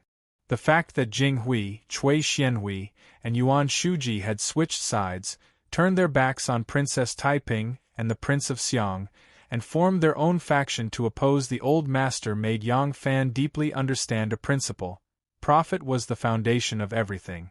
One could not ask a politician to be pure, flawless, and loyal. Upon entering the officialdom, every person had to constantly study, judge, choose, give up, and obtain. As they struggled along the way, those foolish, naive, and blind people had long since been eliminated in the cruel competition. Those who could climb up, if they had the right to establish their own faction, would continue to serve under one. Once the 1,000 horsemen became 10,000, he would not be able to directly control such a massive force. He would need a group of capable subordinates, and once he had many subordinates, it would be very difficult to guarantee the loyalty of all of them. Thus, he had no choice but to use methods such as balancing and restraining each other to ensure his control. In order to accomplish this, the most important problem he faced was the appointment of his generals. And once the 1,000 horsemen became 10,000, they would have the ability to accomplish important missions on their own. It would be different from the 1,000-some people in the past who were only responsible for guarding an important place. The emperor would not completely give him control over such a force. This was the instinct of an emperor. Wu Zetian had such trust in Wu Yi, but had she not divided the imperial guard into 3 and given it to Wu Yi, Li Duozhua, and him to control? Now that the 1,000 horsemen had become 10,000, the emperor would assuredly try to wedge a nail in. If he wanted to maintain control over this army, it would be even more difficult. For this reason, Yang Fan gave the Heaven Observation Department information on the family backgrounds of the generals and how close they were to him. He had his advisors assist him in formulating an even more perfect adjustment plan. Thus, in this period of time, Yang Fan paid less attention to the open and covert struggles between the various factions. In the spring of spring, peaches and plums vied with each other, and the imperial court had completely changed. Chapter 1108. White walls and black tiles, a house inside the wall, and a long alley outside the wall. A few stalks of green grass stubbornly struggled out of the mottled tiles on top of the wall. They happily unfurled their leaves towards the blue sky and added some liveliness to the quiet alley. Of course, the occasional laughter coming from inside the wall also added some liveliness to the quiet alley. In the alley outside the wall, Yang Fan wore a Confucian scribe's robe that hid his strong and sturdy body. He looked somewhat like a refined scholar. Beside him, there were 5 or 6 people dressed in casual clothes. Ma Qiao, Chu Kuanga, Ren Wei, and the others were among them. Yang Fan held his hands behind his back and carefully examined the situation around him. From time to time, he would give a few orders. Ma Qiao, Chu Kuanga, and the others listened attentively. When they left, they quickly gathered a group of people to their side and spread out according to their orders. They seemed to be setting up guards around the manor next to them. During the time that Yang Fan had been concentrating on managing the 1,000 cavalry, many things had happened in the court. The first was that Wei Yuanzhong had returned from Lingnan. As the vanguard of the rebellion against Zhang, Second Zhang had been executed. Naturally, he was innocent and meritorious, so Li Xian ordered him to return from Lingnan. Zhang Jianji and the others were very welcoming of his arrival. Although Wei Yuanzhong was an old subordinate of the Eastern Palace, since they could pull Jing Hui, Cui Xianhui, and Yuan Shuji over, they believed that they could also pull Wei Yuanzhong in as an ally. At the same time, Yang Zixi, who had once flattered Second Zhang, was pardoned of his crimes by Li Xian and retained. However, he had made a mistake and was chased out of the political affairs hall. Although Yang Zixi did not have the title of prime minister, he still had the power of a prime minister. He was appointed by Li Xian to be the Minister of Revenue, a third-rank official of the Hall of Governmental Affairs, and also to guard Chang'an. In this way, his real power did not decrease much. He did not need to control the Ministry of Revenue and the Tang Empire's finances. Moreover, he was also the left guard of Chang'an and controlled the army. Moreover, he was also a lower third-rank member of the Hall of Governmental Affairs and had the right to discuss politics with the prime ministers. Zhang Jianji and the others were firmly opposed to the idea of keeping a lowly person like Yang Zixi. However, they had recently made too many concessions, and Li Xian's momentum was growing stronger and stronger. This was especially the case after he successfully split apart the meritorious minister's faction, the Prince of Xiang's faction, and the Taiping faction, as well as obtaining the support of the King of Liang's faction. As emperor, Li Xian's authority had clearly become much stronger. As the emperor, Li Xian's authority was clearly much firmer. After a stalemate, Zhang Jianji and the others once again made concessions. This made Li Xian even more courageous. His old subordinates of the Eastern Palace, such as Wei Engshi, Li Huayuan, Tang Xiutzan, and Zhu Qinming, were all used by him. Although these people were divided into many factions and could not be united, they could at least be used. At the moment, Li Xian lacked people. However, the seats in the Political Affairs Hall had already been filled by the meritorious officials. Now that Wu Sanxi and Wei Yuanzhong had been added, he truly could not stuff any more prime ministers inside. Otherwise, the prime ministers of the Tang dynasty would be as worthless as cabbages sold on the street. Li Xian could only appoint them all as third-rank officials of the Hall of Governmental Affairs and divide the power of the prime ministers before anything else. By the time Yang Fan had begun to sort out the initial plans for the expansion of the 1,000 cavalry, Li Xian had already used the innate advantage of his status as emperor to open up a certain situation in the imperial court and grasp a certain amount of authority. He was no longer at the mercy of Zhang Jianji and the others. But Li Xian was not satisfied with the current situation. As an emperor, his authority was still too small. However, if he wanted to continue to expand his authority, he would inevitably touch the bottom line of the meritorious officials and suffer their fierce rebuke. Unless his strength could also increase, he could force the meritorious officials to lower their head. Thus, Li Xian turned his gaze to Wu Sanxi. The Prince of Xiang was his blood brother, and this was precisely what he feared. It was true that he could ally with Princess Taiping, but although Princess Taiping was dissatisfied with the domineering attitude of the meritorious officials, she could not ally with him to suppress the meritorious officials. Thus, his only choice was the Wu clan. The Wu clan was still extremely powerful, and Wu Sanxi was his daughter's relative by marriage and had many conflicts with the meritorious officials. Was this not his best fighter? Thus, after appointing Wu Sanxi prime minister and conferring him the title of Great Minister of Public Works, Li Xian began a series of actions to win over the Wu clan to show his favor. There was no court meeting today, so Li Xian suddenly decided to make a private visit to the Wu clan.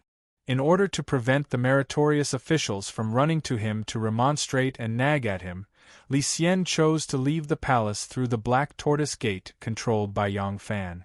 Thus, the duty of keeping watch naturally fell on Yang Fan's shoulders.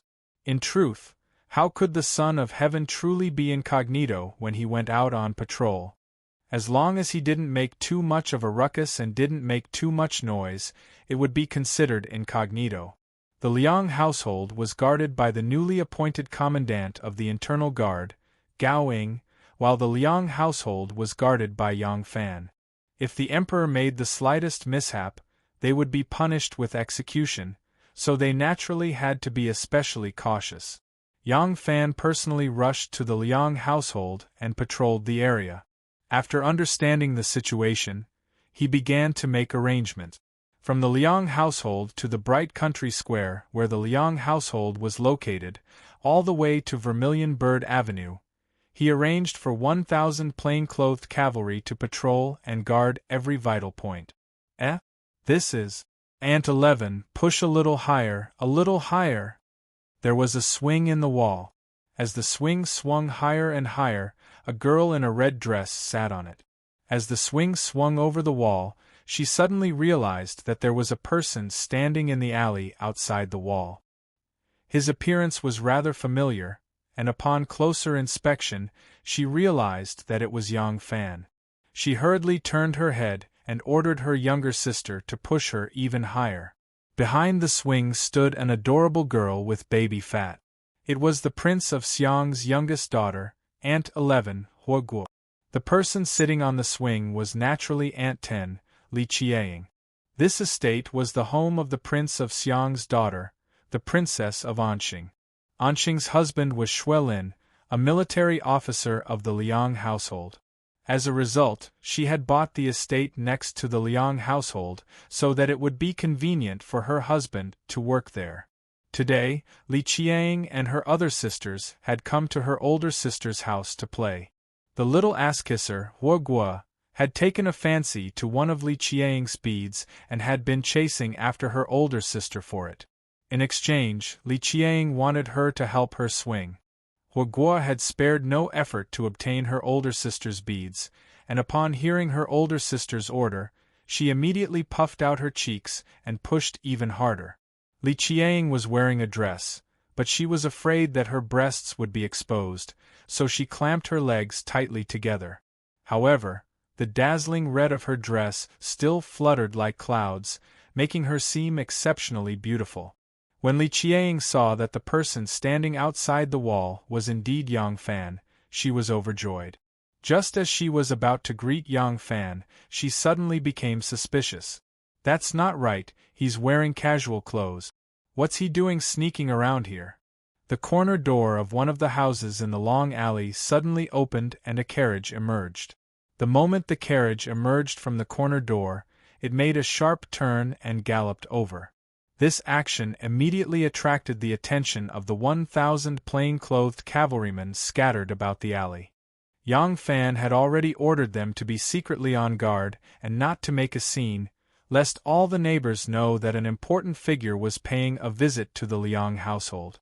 As a result, these plain-clothed guards would not lightly reveal their identities to search passers-by, but the moment this carriage appeared, they immediately became vigilant.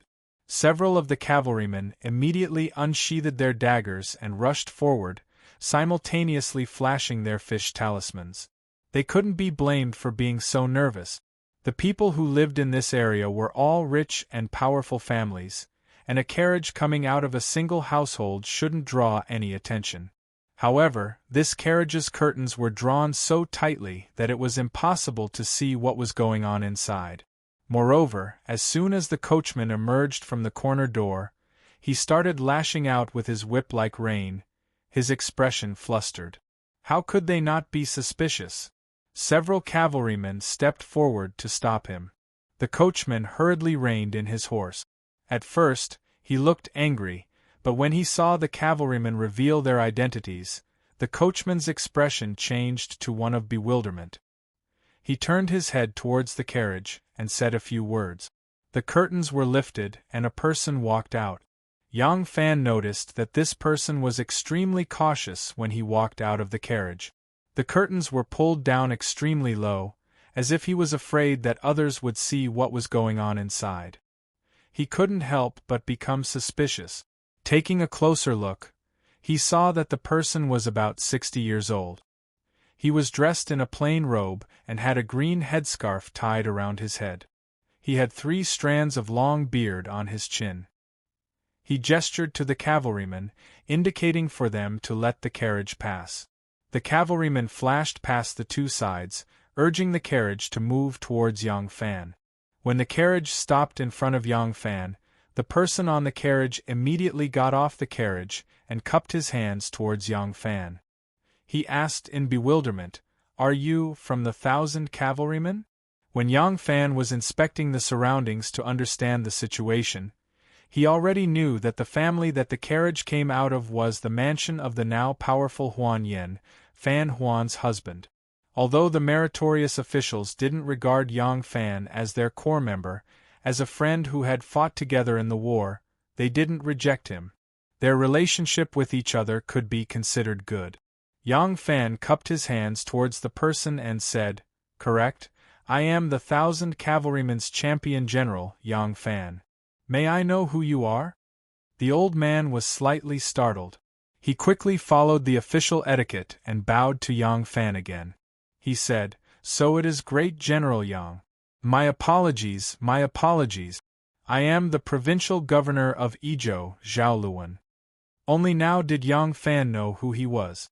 It turned out he was Huan Yan's brother-in-law. Wan had heard from her informant that his brother-in-law, who was the provincial governor of Izhou, was a hero in the coup d'etat. He had asked the emperor for a title and caused the emperor to lose his temper in the inner palace. Wan had heard about this from her informant, and then told it to Yang Fan as a joke. As a result, Yang Fan had a very good impression of this person. Yang Fan hurriedly said, "Oh, so it is Governor Zhao. My apologies, my apologies. I have official business to attend to here. My subordinates do not know Governor Zhao's identity and have offended you. I ask Governor Zhao to forgive them. If Governor Zhao has urgent matters, please go ahead. I will send someone to open the way for Governor Zhao. The provincial governor of Izhou, Zhao Luwen, gladly said, "Thank you for your trouble, great general. Since that is the case, I won't disturb you any further. Farewell."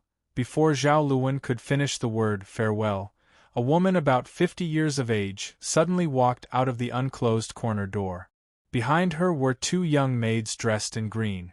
As soon as the woman walked out of the corner door, she looked left and right and said, "Who said my elder brother is here? Where is he?" Chapter 1109. Zhao Wen was facing Yang Fan and couldn't see what was happening behind him, but he could hear the woman's voice clearly. Zhao Wen's expression changed, and he pleaded to Yang Fan, "General Yang, I've heard Master Huan mention your name before. I didn't expect to meet you here today. It can be considered fate. I have a favor to ask and I hope you won't refuse." Yang Fan asked curiously, "I wonder what Governor Zhao needs my help with?" Zhao Wen's face showed a trace of shame, but time was tight and he didn't dare to hesitate. He hurriedly said, "Master Huan is my brother-in-law. When I came from Izhou, I brought 2 maids for Master Huan. I heard that my sister went to the Great Mercy Temple to offer incense, so I came over. Who knew?" Hearing this, Yang Fan already understood the whole story. Zhao Wen received Huan Yanfan's recommendation and returned to the capital from a poor place like Izhou to become a high-ranking official. With such a great favor, even if they were relatives, he had to return the favor. He wanted to give Huan Yanfan 2 beauties to serve on his pillow. However, Huan Yanfan's legal wife was his sister. It was somewhat inappropriate for his brother-in-law to give women to his brother-in-law. Yang Fan couldn't help but say this. "With Master Huan's status, I believe your sister won't object even if you have a few beauties?" Zhao Wen blushed and said, "It's fine if others give beautiful maids to Master Huan. But I'm Master Huan's brother-in-law after all." Yang Fan deliberately asked, "Then how does Governor Zhao want me to help?" Zhao Wen anxiously said, "Great General, please help me cover this up. If my sister asks about the origin of the woman in the carriage, you must tell her that I and General are old acquaintances, and that these 2 beautiful maids in the carriage are gifts to General Yang. Otherwise, if my sister knows the truth, I won't have the face to see her again." After Zhao Wen returned to the capital, this was not the first time he had come to the Huan residence. The old woman's servant girl had sharp eyes and had already seen Zhao Wen's figure. She pointed at him from afar and said something to the old woman. The old woman then rushed over excitedly. Seeing this, Yang Fan didn't want to make things difficult for Zhao Zong anymore. He threw him a look that all men understood and said with a smile, "Don't worry, Governor Zhao. I know what to do." "Elder brother? It really is big brother." The old woman came closer and happily said, "Maisie was admiring the flowers in the garden when suddenly I heard from my family that De Xiong had arrived. Maisie was about to come out to welcome him when I heard from my family that De Xiong had turned around and left. This is really strange. De Xiong, what are you doing?" "Ah, sister." Zhao Wen suddenly turned around and pretended to be surprised. He said, "Why did you come out?" "Haha, I was going to visit General Yang of the 1,000 Horsemen today, before coming to visit you and sister-in-law. I didn't expect General Yang to not be at the residence. When I asked his family, they said that General Yang came to Zhaoguolane on business today. I came to you first." Zhao Wen's face was full of smiles as he lied without batting an eye. "I wanted to go to your residence first and then send someone to look for General Yang. Unfortunately, General Yang happened to pass by the alley and thought that I came out to greet him. Us siblings are family, there's no need to be so polite. I'll go in after talking with General Yang." Zhao Wen actually wanted to say that the carriage belonged to Yang Fan. That would be the end of it, and there would be no need to explain. However, if he did that, he would not be able to explain how he came to the Huan residence. With his status, he could not have walked here. Moreover, his sister had seen his coachman before. He did not know if she remembered him. He could not take the risk. After all, he was an official. Not only was he meticulous, but he was also quick-witted. Xiaowen actually came up with such a perfect excuse. Yang Fan secretly admired him. When Xiaowen mentioned his status, Yang Fan bowed to Lady Huan and said politely, "Greetings, Lady Huan." Lady Huan was the wife of the Prime Minister, and did not need to be too polite to Yang Fan. However, from the tone of her brother's voice, he should be a close friend of Yang Fan's in the official circles. Lady Huan smiled and nodded at Yang Fan. She then said to Xiaowen, "Is Big Brother going back to the residence with sister now?" Xiaowen stroked his beard and said, Okay. General Yang, you are busy with military affairs. How can you not have a considerate maid by your side to take care of you? These two beautiful maids were gifts from my colleagues and friends when I went to the capital. I am already old. Wouldn't it be a waste to keep them by my side? Giving them to General is a hero and a beauty. They complement each other. Ha ha ha ha. Yang Fan looked like he was in a difficult position. Oh, Governor, you're too polite. Speaking of which, when the Khitans rebelled, I went to Hebei province to carry out military affairs. I also received a lot of help from you.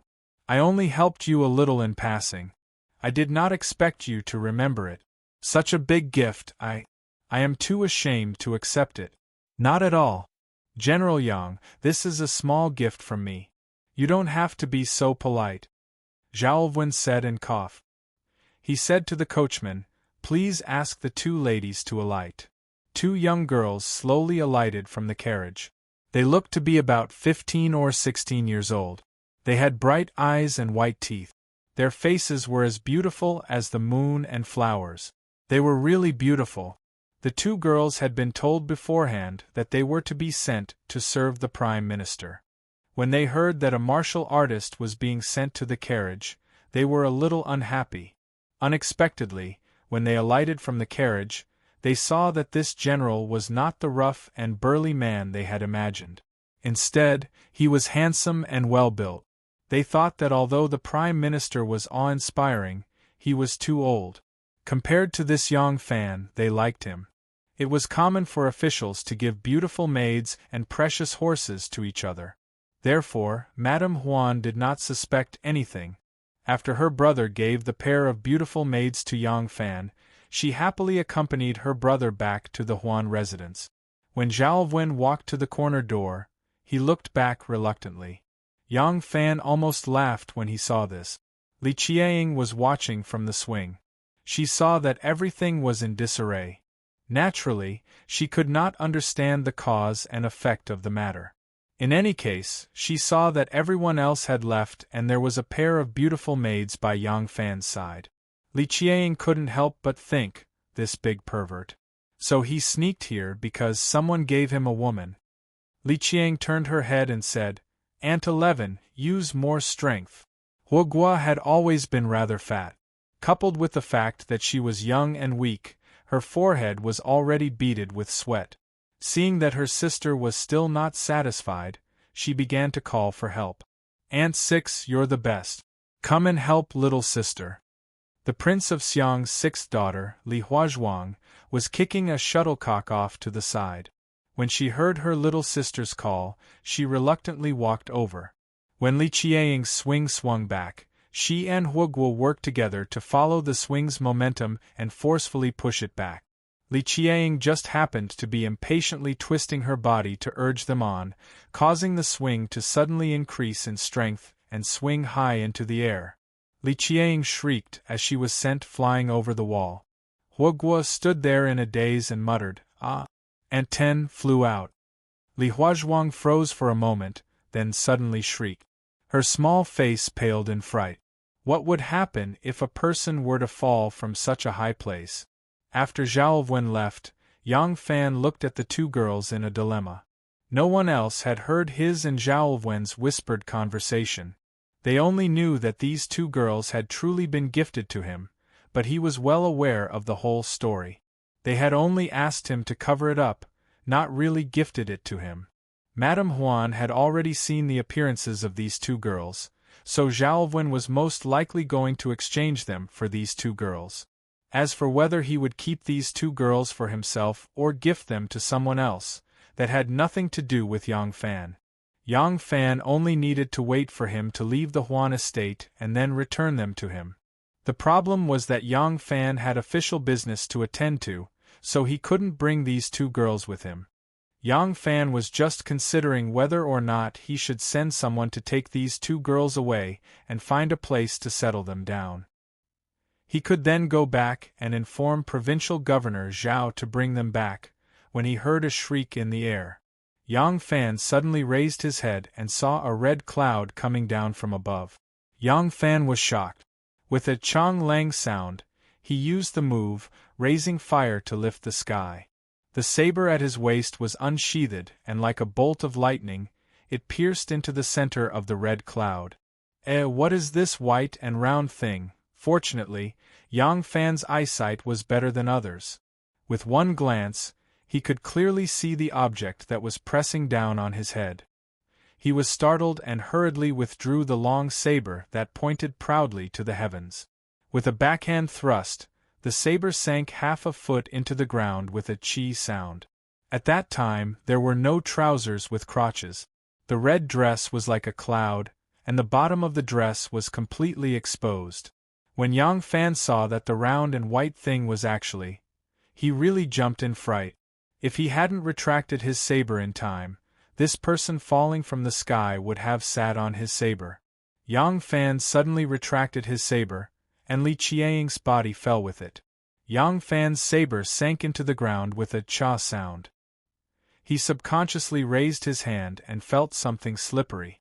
Then, a young girl's body sat on his shoulder. Her red dress fluttered down and covered his head and face. Ren Wei and the others were shocked. They pulled out their sabers and fiercely lunged over. When they saw that it was a lovely girl, her misty eyes wide open as she sat on Yang Fan's body, Yang Fan's head burrowing into her dress, they couldn't help but be dumbfounded. When they looked again, they recognized that this girl was the daughter of the Prince of Xiang's estate who had made trouble for their master time and again. They were even more at a loss as to what to do. Ouch! Although Yang Fan's shoulders were very broad and thick, and it didn't hurt to sit on them, Li Qiang had fallen from above, so her bottom still hurt a little. She somewhat calmed down from her fright and realized that she was sitting on someone else's body. She became even more flustered, her legs flailing about as she shouted in embarrassment and embarrassment, "Put me down! Hurry and put me down!" In the dim light before Yang Fan, all he could see was a pair of bare legs flailing about and a faint fragrance wafting from his nose. He couldn't see anything else, so he couldn't help but yell, "Shut up! Don't move!" In a flurry, Yang Fan pulled aside the layers of undergarments, revealing his head.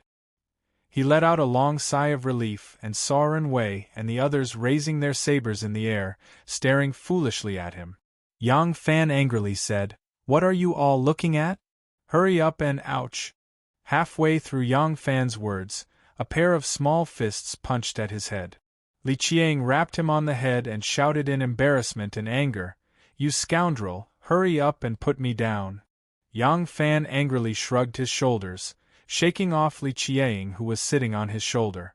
However, he used his hand to cushion Li Qiang's skirt, and Li Qiang was able to steadily land on the ground. She hurriedly tidied up her skirt, and when she raised her head again, her small face had already become the same color as the pomegranate skirt. "It's you!"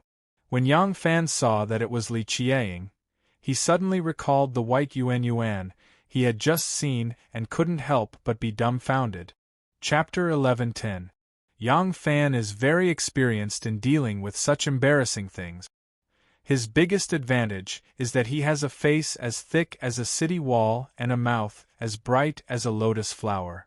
Thinking of the time when Tin Ano, who was seriously injured and suddenly woke up, grabbed his vital part, Yang Fan could remain calm, dignified and self-reliant, and still have time to flirt with others, let alone today's situation, not to mention that the other party is a silly little girl. However, Li Qiang's identity is noble, and the women of the Li family have always been relatively tough. Yang Fan is worried that Li Qiang is young and ignorant and doesn't know the importance of the situation. He is older than Li Qiang and is a man. If this news spreads, he will be the target of blame no matter how innocent he is. That will be really embarrassing. Fortunately, it has been 2 years since the Tubo forced marriage. Li Qiang is now close to the budding age, and has grown into a big girl. As her sisters get married one after another, sometimes the older sisters will play and talk about the affairs between men and women. Li Qiang listens by the side. Although she doesn't understand it, she is not in a state of complete ignorance. So at this time, Li Qiang gradually has the shyness of a young girl. The scene just now makes her face as red as a big piece of red cloth. Until now, she doesn't dare to raise her eyes. Seeing her like this, Yang Fan felt relieved. Wouldn't it be easy for Yang official to deal with such an inexperienced and tender little girl? Yang Fan doesn't mention this embarrassing thing at all. He immediately frowns as if it has never happened. He pretends to be very embarrassed and tells the origin of the 2 girls to Li Qiang. Then he seriously asks her for help to temporarily settle the 2 girls in her brother-in-law Shui Lin's house. Yang Fan's alert action quickly frees Li Qiang from the embarrassment. Then the door in the back corner of the Shui family hurriedly opens. Li Qiang's sisters and a large group of stewards and servants of the Shui family run out with a pale face. This interruption eases Li Qiang's embarrassment even more. Seeing that Li Qiang is safe and sound, her sisters and the Shui family are relieved. After asking what happened, Li Qiang has to say that Yang Fan caught her. As for how he caught her, she doesn't dare to mention it. She just subconsciously touches the back of her buttocks as she says, feeling that the place touched by Yang Fan's big hand is numb.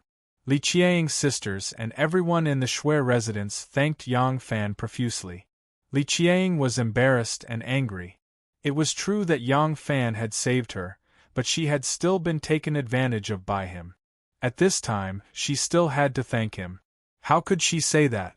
Looking for an opportunity, Li Qiang rolls her eyes at Yang Fan fiercely. Her expression finally returns to normal. The 2 beauties that Zhao Wen was going to give to Huan Yanfan were taken back by Li Qiang. Yang Fan arranged for people to guard the back door of the Huan residence. Once Zhao Wen comes out, he will lead him to pick up the 2 girls. Li Qiang returns to the Shui residence. She is still sitting on the swing, but she is no longer interested in doing that half-immortal act. Huoguo runs in front of her and says with a fawning expression, "Shenyang, do you still want to play on the swing?" Li Qiang glares at her unhappily and says, "Will I let you play me out of the wall again? How can I be so lucky? There is always someone waiting outside the wall to catch me." Huoguo sticks out her tongue and says with a smile, "Shenyang's luck is already very good. I thought that this time your buttocks were going to fall into 8 pieces. Hee, luckily there is someone outside to catch you. Shenyang is very lucky." Li Qiang takes off the bead ornament that her younger sister has taken a fancy to and hands it to her. She says unhappily, "Go, go, go. Even thinking about it makes my skin crawl. Don't bother me." Huoguo receives the bead ornament and immediately runs off in jubilation. Li Qiang holds the swing with both hands. Her feet step on the ground and she swings lightly. She suddenly thinks back to the scene of her flying over the wall. She doesn't feel her skin crawl. Instead, her ears are burning with excitement. When a young girl yearns for love, she can't help but have some wild and fanciful thoughts.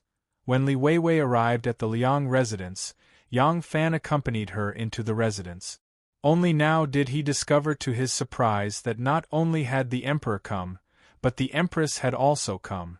Li Xian and his wife were dressed like ordinary rich men.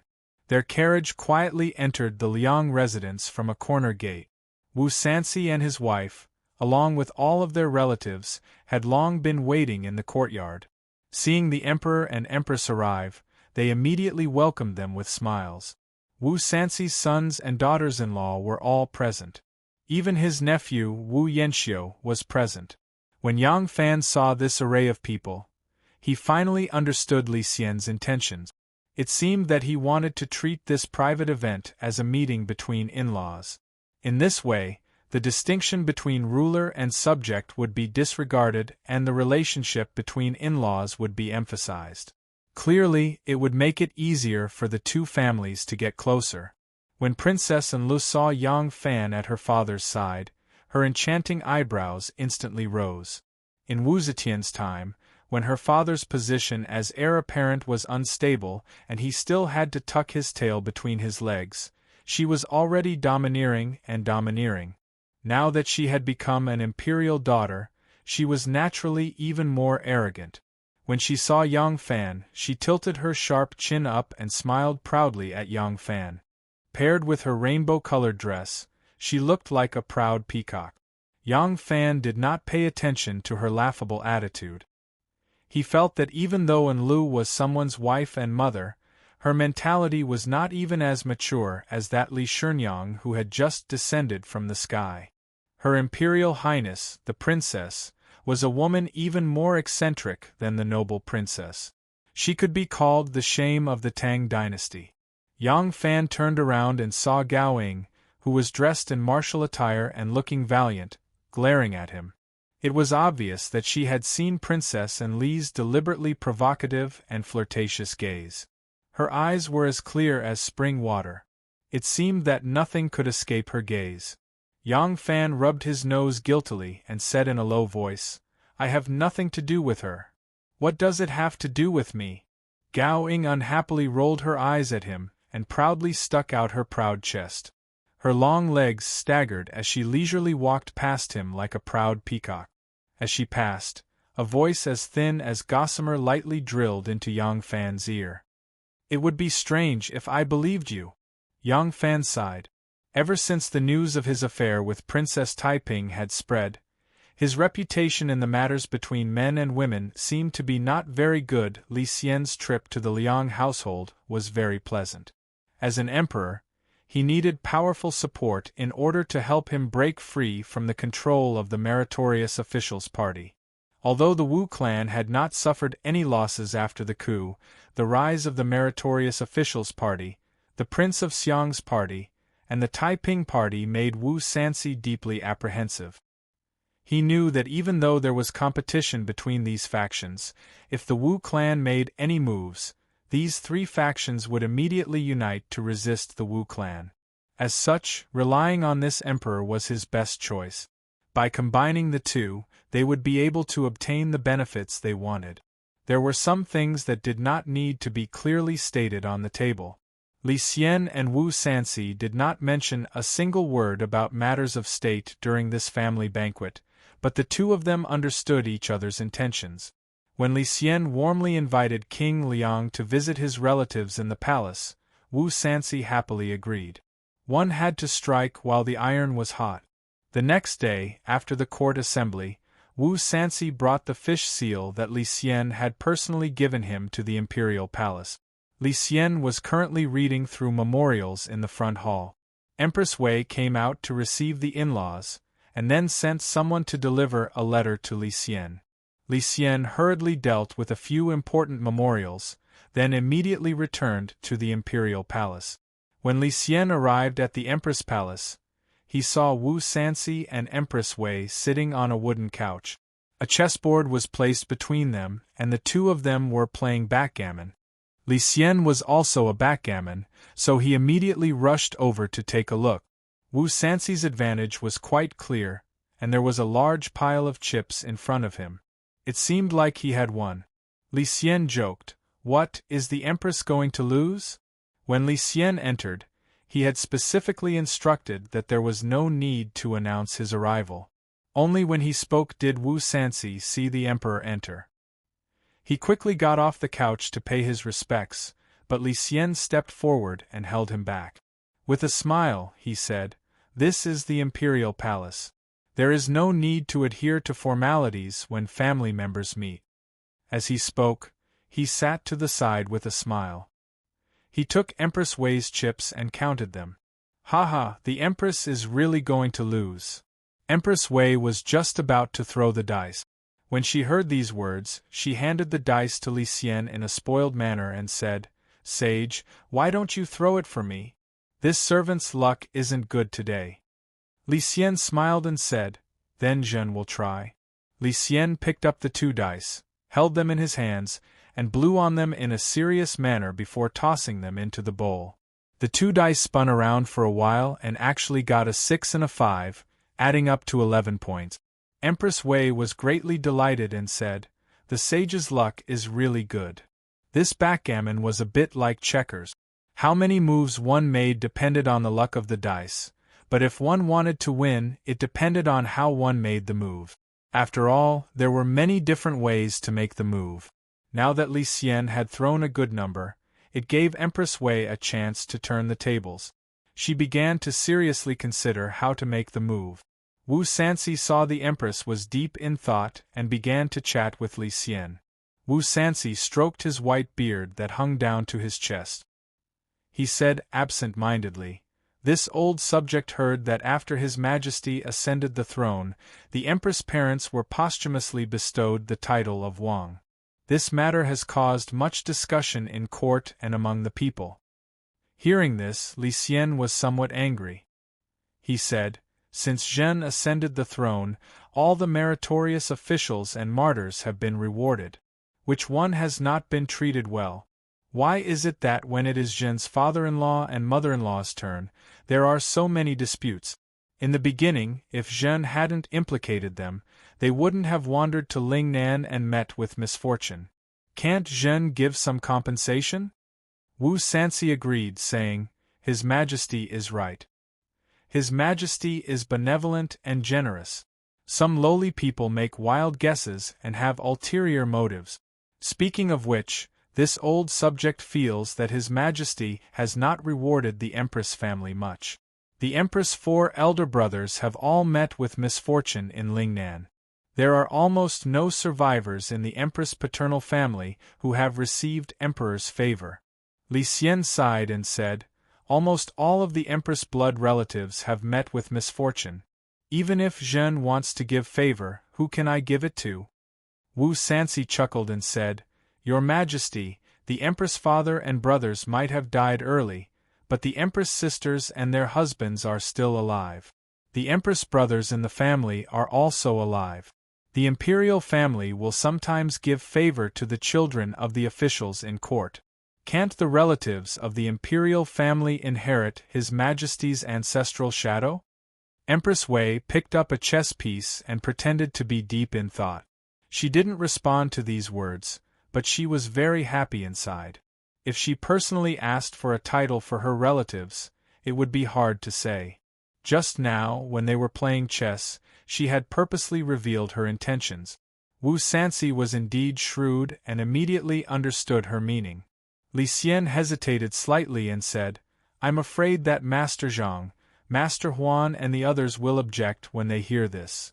Wu Sanxi tossed his long beard and said unhappily, "They can receive the title of Duke, can be officials to the position of Prime Minister. Can't the relatives of the Emperor who have gone through trials and tribulations with him bask in the Emperor's favor? At the next morning court session, this old subject will personally ask His Majesty for an edict. The Prince of Xiang of An Country and Princess Taiping of Jing Country have received the Emperor's favor many times and will not obstruct it. With just that old man Zhang Jianji and his group, what can they do?" Hearing this, Li Xian happily said, "With Prince Liang's praise, Zhen can be at ease." Empress Wei was overjoyed. With a puff sound, she tapped the chess piece and said with a smile, "Ben Gong's piece will be placed here." Chapter 11:11. With the full support of the Wu clan, Li Xian's actions were clearly intensified. First, he transferred a few cousins of Empress Wei and the husbands of Empress Wei's sisters into the capital. They were either conferred titles of nobility or promoted to higher positions. After that, he began to frequently interact with a group of monks, Taoist priests, and magicians. The power of religion was very powerful, and the outstanding figures of the Buddhist and Taoist world, who had a large number of believers, all possessed enormous power. In order to ascend the throne as empress, Wu Zetian had wantonly won over the disciples of Buddhism, and the Tang dynasty's Li clan considered themselves the descendants of the founder of Taoism, Laozi. Now that the name of Li Tang had been restored, the descendants of the Li clan naturally could not mistreat the disciples of Taoism. But 20 years before Wu Zetian ruled the world, the Buddhist faction had already established itself, and now its power was even greater than that of the Taoist faction. This power could not be ignored, and Li Xian, who was urgently seeking support, naturally could not ignore this power. With the support of the Wu clan, the attitude of the Prince of Xiang's faction and the Taiping faction had always been rather ambiguous, and the attitude of the meritorious official faction had always been that of loyal subjects. Their hands and feet were tied, and under Li Xian's attacks, they began to retreat step by step. Seeing this situation, Jing Hui thought of Xue Jichang and Lu Youqiu's frank words and began to feel uneasy. One day, Li Xian once again moved against the most important aspect of the imperial court, culture and education. He suddenly issued an edict, swapping out the Directorate of Secretaries and the Chancellor of the Directorate, and the meritorious official faction continued their routine of remonstrance, stalemate, and concessions. In the end, they approved of Li Xian's decision, and Jing Hui could no longer bear it. After the Prime Ministers and Li Xian finished their discussions, Jing Hui leisurely walked. Seeing that Yang Zixi and Wu Sanxi were not paying attention, he went straight to Huan Yanfan's office. Huan Yanfan's brother-in-law had swapped out 2 more beauties. Yesterday, he finally found an opportunity to secretly deliver them to Huan Yanfan. In one night, Huan Yanfan had opened the buds of 2 beauties. He was getting on in years and had used up a lot of his energy. Today, he had also stayed in the imperial study for half a day and was quite tired. Just as he was about to take a nap in the quiet room, Jing Hui came in. Seeing Huan Yanfan, Jing Hui went straight to the point. "Brother, that Jing Pusi is only a warlock, but has become the chancellor of the kingdom. Yi Jingning is only a Taoist, but has become the chancellor of the kingdom. Hu Senghui Fan Wutsuan has contributed greatly to the country, and has become the minister of the chancellor of the kingdom. Hu Senghui and Fan Wutsuan has contributed greatly, and has become the minister of the empire. Lord of Xian, Huan, and of Huan, Yanfan, and Xian, Huan, and Huan, and has. Chancellor, Huan, and An of Yen. But His Majesty now has the support of the Wu clan, and the faction of the Prince of Xiang of the Tranquil Kingdom and Princess Taiping of the State are not saying anything. It's not good for us to stick our heads out for everything and make things too awkward for His Majesty, right?" Huan Yanfan asked Jing Hui to sit down and said in a low voice, "Do you know how important the Secretariat is?" Who was the secretarial supervisor at that time? That was the renowned Wei Xuanqing, Wei Zheng. Who was the chancellor at that time? That was the learned scholar Kong Yingde. But now, a warlock and a Taoist priest are actually holding such an important position of culture and education. Think about it, what will the world's scholars think? Jing Hui's countenance changed as he said, "Could it be that we are advancing by retreating, first provoking the anger of the scholars?" And then Huan Yanfan smiled and said, "The Son of Heaven is the Son of Heaven after all. He has a righteous reputation. We are loyal and virtuous and are renowned throughout the world.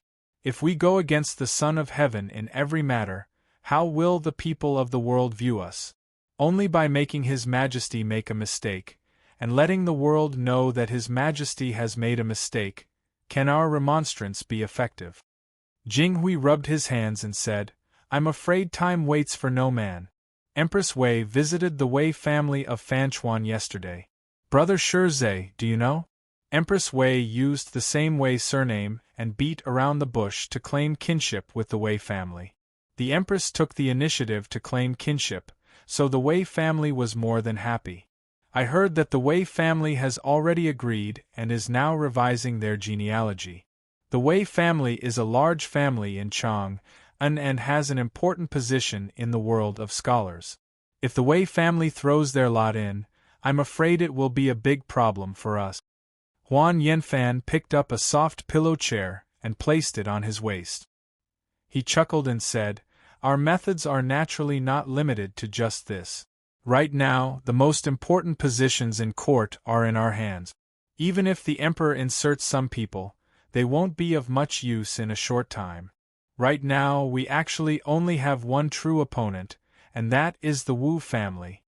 Jing Hui moved the brocade stool forward and said in agreement, "That's right. As long as the Wu family is not eliminated, they will always be a scourge. Now that I think about it, what Xue Jichang and Lu Youqiu said that day might not have been alarmist talk. Since Brother Shi also feels that the Wu family is harmful to the country, why didn't you plan earlier?" Huan Yanfan chuckled, a hint of slyness in his expression. He blinked at Jing Hui and suddenly lowered his voice to ask, "Jing Yi, there have been rumors recently that Wu Sanxi frequently goes in and out of the palace and has an unclear relationship with the current empress. Have you heard of it?" Jing Hui nodded and said, "Yesterday, I heard from a colleague that this matter concerns the reputation of His Majesty and Empress. I even harshly reprimanded him for this. Why did Prime Minister Huan suddenly mention this matter?" Jing Hui saw Huan Yanfan's sly smile and his body suddenly shook. He exclaimed, "Could it be, could it be?" Huan Yanfan immediately made a shushing motion and Jing Hui immediately understood and closed his mouth. The two of them were silent for a while before Jing Hui lowered his voice and whispered, "This matter is not good for His Majesty's reputation."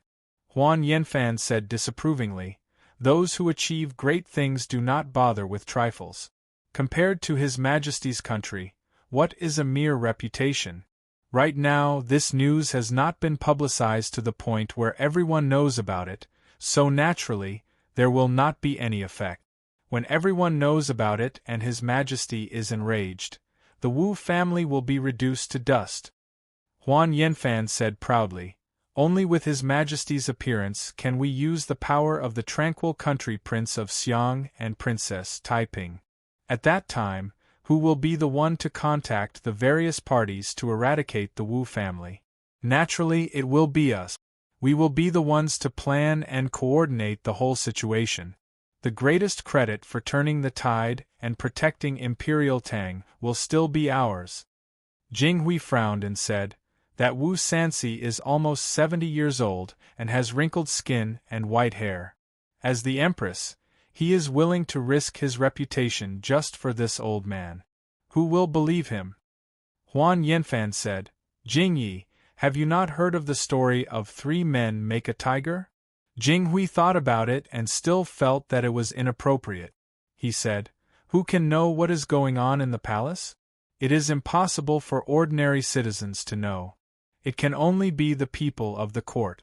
But who in the court will spread news that is not good for the Wu family? Everyone knows that you and I are the ones who are at odds with the Wu family. Won't we be inviting trouble?" Huan Yanfan said, "Who has proof?" Jing Hui was startled. Huan Yanfan said proudly, "I am equivalent to the country. Without proof, who can do anything to you and me? Jing Yi, you are too cautious. Even the ordinary citizens will be angry when they hear about this, let alone the emperor. You must know that the public's mouth can melt gold. Words can kill." Jing Hui bid farewell to Huan Yanfan and left.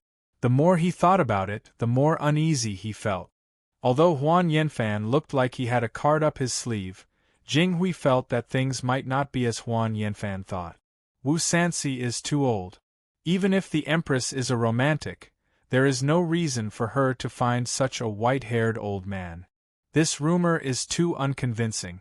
Moreover, the Emperor has just ascended to the throne and the Empress has just taken charge of the 6 palaces.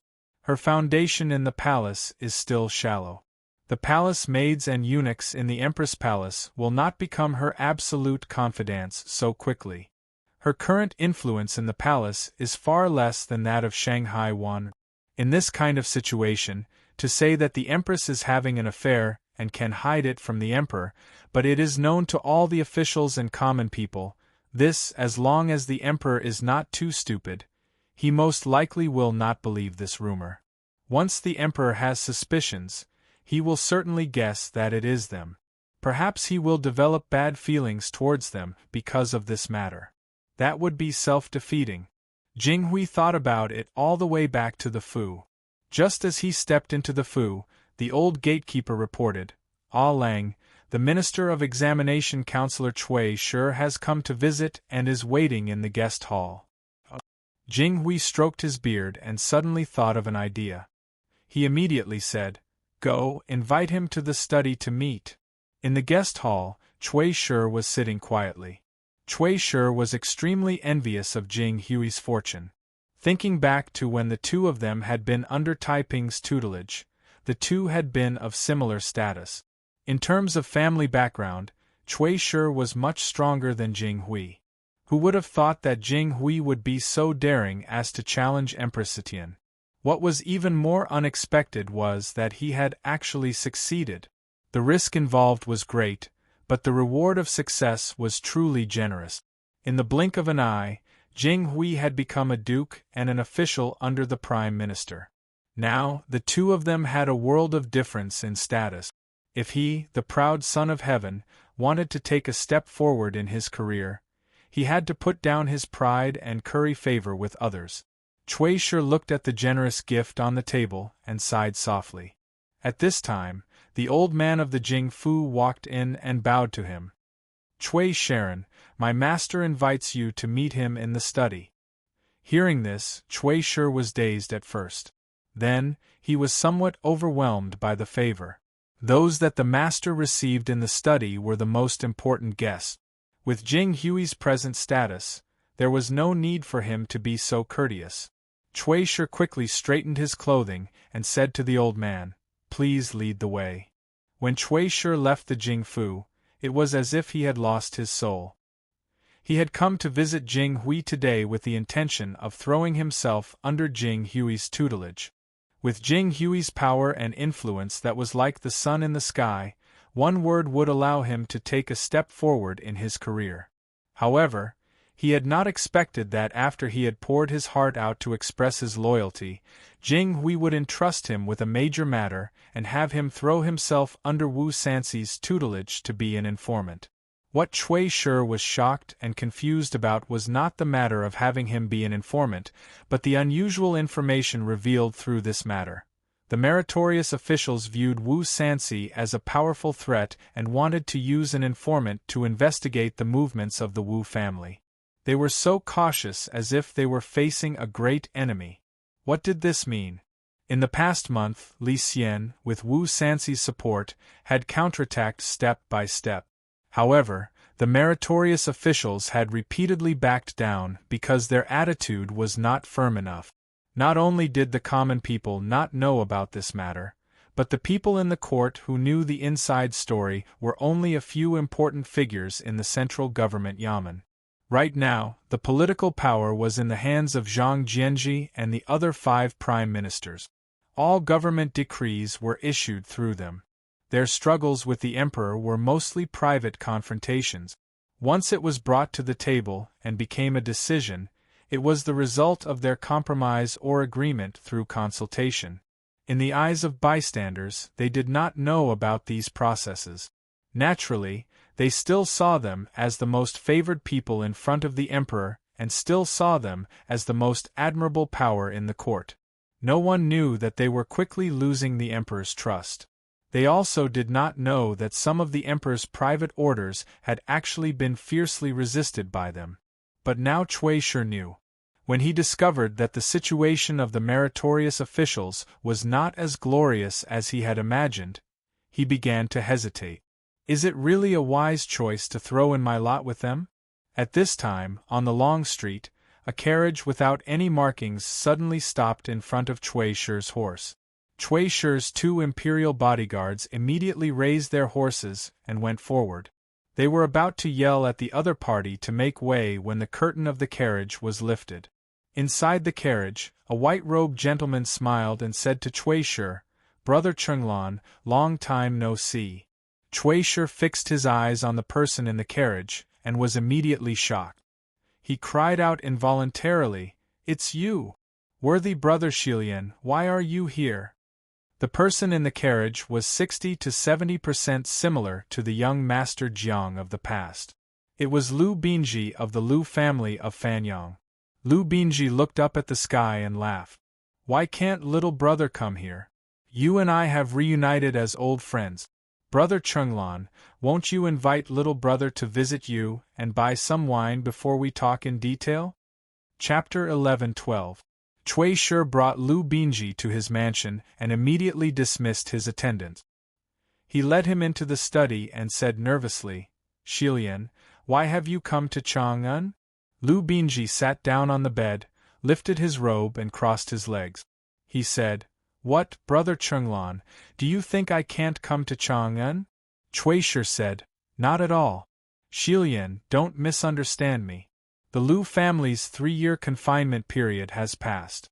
The children of the Lu family can naturally travel around the world. But this Chang'an, Yang Fan is in Chang'an. If you two meet, I'm afraid it will be inappropriate."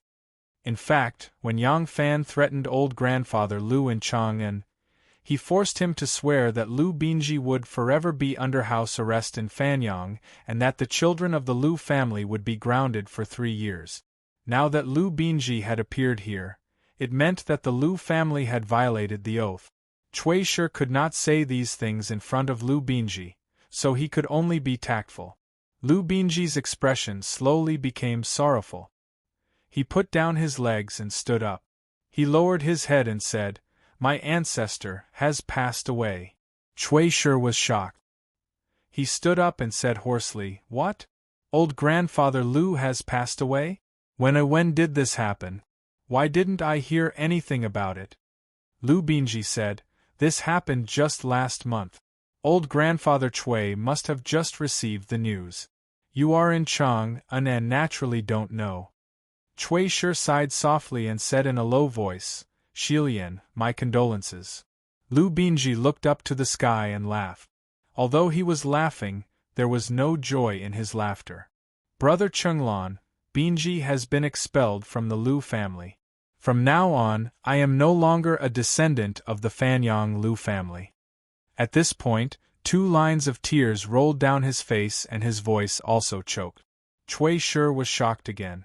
He said in shock, "How can this be? What great mistake did you make to be expelled from the family?" It had to be known that Lu Binji was the eldest son of the Lu family. Ever since his elder brother passed away, he was the first in line to inherit the Lu family's patriarch's position. For the Lu family to expel the eldest son, the first in line to inherit the family, was truly difficult to imagine. Just how great of a crime would that be? Lu Binji said lightly, "Binji did not make any mistakes. My name was removed because I asked to be expelled." Lu Binji said lightly, "Binji did not make any mistakes. I was removed because I asked to be expelled." Lu Binji slowly sat down and slightly raised his head. He had an expression of recollection as he said in a faint voice, "In these few years, my ancestor has never revealed a happy expression. He has always been thinking about my brother, and I've always remembered that my brother's great enmity has not been avenged." Binji sighed. Sofand looked at Cui. "Binji, my father died when I was. Binji was like a brother and a father to me. I think my ancestor's greatest regret before he died was that he could not avenge my brother's death. Binji should fulfill his last wish." Cui Shi didn't know what to say. If his brother had the same fate as Lu Binmi, he, as his brother, would also want to avenge him. However, if he had to pay the price of the position of the family head, would he be able to do it? Cui Shi suddenly felt ashamed. Lu Binji said, "After my ancestor passed away, Binji, as the eldest son of the first branch, should have taken over the Lu family lord's position. However, my brother died of violent death and my ancestor died of depression. How could I calmly take over the position and be the head of the family with a clear conscience? Therefore, Binji asked to be expelled and removed from the family register. In this way, it would not be considered a violation of my ancestors' poison oath. Lu Binji's words were spoken lightly and without the slightest hint of resentment. But Cui sure knew that his hatred had penetrated deep into his bones. That was why he spoke so calmly. Feeling Lu Binji's obsession, he couldn't help but feel a chill in his heart. In a large family, the position of the family lord was the same as the position of the monarch of a nation. It was the highest goal that countless descendants of the family yearned for since they were young. However, this position was destined in most cases. The struggle for it was never as bloody and cruel as the struggle for the throne. As a special existence, aristocratic families had all kinds of innate advantages for survival and continuity. Externally, this kind of advantage was mainly reflected in the process of the rise and fall of dynasties. Even if the royal banner changed from city to city, it would rarely have a fatal impact on the aristocratic families. The ruler of the new dynasty would certainly use the cruelest and most cold-blooded methods to eliminate the ruler of the old dynasty and all those who had the right to rule. But for the aristocratic families that were deeply rooted in the area and did not pose a threat to their ruling position, they would adopt the method of roping them in to consolidate their rule. And within the family, it was very difficult for the various branches to compete as fiercely as the princes for the throne. This was because the aristocratic families were not the highest rulers in the world. Above them was the imperial court, and beside them were the other large families with complicated roots. The high and mighty royal law and the intricate checks and balances ensured that the competition within the aristocratic families had to be peaceful. Therefore, the aristocratic families were rarely affected by the rise and fall of the country, and there were very few bloody struggles for the throne. All of these ensured that the vitality of the aristocratic families was far longer than that of those empires and dynasties. The process of their inheritance was relatively peaceful, and no matter how much they coveted it, there were very few aristocratic families who dared to challenge the position that did not belong to them. Therefore, even though the Lu family branch was sparsely populated, as long as Lu Binji was not willing to give up, no one could snatch the position of clan lord from him, the first in line of succession. At most, they could rely on their large numbers and great influence to fight for the position of clan lord. This was somewhat similar to Japan's political system. Even if the great power was in the hands of the shogunate, the throne still belonged to the Mikado of Wanshi's lineage. It was very difficult to shake it. Therefore, Cui sure believed that Lu Binji was definitely not chased off the throne of the clan lord. He had given up on his own accord. Then, would Lu Binji give up the position of clan lord without any conditions? The Lu family was too large. There was definitely more than one branch that had the strength to take over the position of clan lord. The final choice would be up to Lu Binji to decide. Therefore, there would definitely be an exchange between them. What Lu Binji could exchange for could only be the power that would aid him in his revenge. Cui sure believed that this power would definitely not be small. Moreover, with such a huge amount of power and the removal of the clan records, there would be many fewer restrictions. Just the thought of how many things Lu Binji could use this power to do was enough to make one shudder. Cui sure coughed and persuaded, Shilian, the two of us have a close personal relationship. It is rare that you still remember me and came to see me as soon as you came to Chang'an. I have to give you a few words of advice. In the past, your brother could deal with Yang Fan, but today you cannot because today's Yang Fan is not the Yang Fan of the past. Yang Fan now firmly controls Xianzong, and Shen Mu is in cahoots with him. Regardless of whether you win or lose, the result will be that both sides will suffer. Everything that old great-grandfather Cui and your brother are doing is for the benefit of the Lu family, and what you are going to do will greatly damage the Lu family. The corner of Lu Binji's mouth curled up and his smile was slightly evil.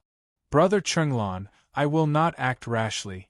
In these years of being grounded in the family, I have been thinking repeatedly. Why did I lose? Why did my brother lose? Why was my grandfather unable to do anything to Yang Fan at all? I sat under the eaves and watched the flowers bloom and wilt, listened to the rain come and stop, watched the autumn fruits and winter snow. After thinking like this for a few years, I finally understood. Because Yang Fan knows how to borrow power. Even though he was very weak at the time, he knew how to borrow the power of the Guanlong family, the power of the ambitious people in the succession hall, the power of the emperor of the dynasty. His power was like the heavens. My Lu family has always been going against the heavens, so how could we not lose? Lu Binji looked directly at Cui Shi and said in a deep voice, Brother Chunglon, truthfully speaking, I have not come today to talk about old friends with you, but to borrow the power of your Cui family. Cui Shi furrowed his brow and said to Lu Binji, Shilian, the Cui family has the patriarch. Even if the patriarch is not here one day, there is still my father. Such an important matter, it is not up to me to make my own decisions. Lu Binji smiled slightly and said, After Yang Fan took control of the Xian clan, what did he do? First, he uprooted my brother's many years of work from the Xian clan. Second, he worked together with Shen Mu to create a trap that trapped all the 7 sects and 5 families. Yang Fan has even flirted with the Guanlong family. He has wild ambitions, but what is he planning? Now that the emperor has moved the capital to Chang'an, he will have to borrow the Guanlong family. The Guanlong family has contributed greatly in the Shenlong coup d'état, and will use this to expand their power. The world is only so big, and there are only so many benefits that can be enjoyed. When the Guanlong family rises, my Shandong aristocratic families will suffer losses. If this continues, will Brother Cui still dare to say that your Cui family is still the top aristocratic family in the world? Maybe now, but what about 3 to 5 years later? Sailing against the current, if you do not advance, you will fall. Does Brother Cui want to lose your position as the leader of the 7 sects and 5 families when your father hands the Cui family to you? What this little brother and brother have discussed today is just to coordinate from afar. There is no need for Brother Chunglon to go into battle for this little brother. This is something that has many benefits and no harm to the Cui family. Does brother not want to hear what this little brother plans to do? Cui Shi's heart thumped. The court was not peaceful right now. There was no need to mention this party or that party. Only today did he know that the meritorious official faction that was at its peak was not so reliable. Speaking of the Guanlong family, whose foundation was in Chang'an, the 2 heads of the Guanlong family were the Du clan and the Wei clan. The Du clan was very close to the meritorious official faction, and the Wei clan was said to be related to the Empress. As for the other large families in Guangzhou, some followed them, and some joined the Taiping Party or the Liangwang Party. In the court, all the factions were restless. At the local level, the large aristocratic families were all seizing the opportunity.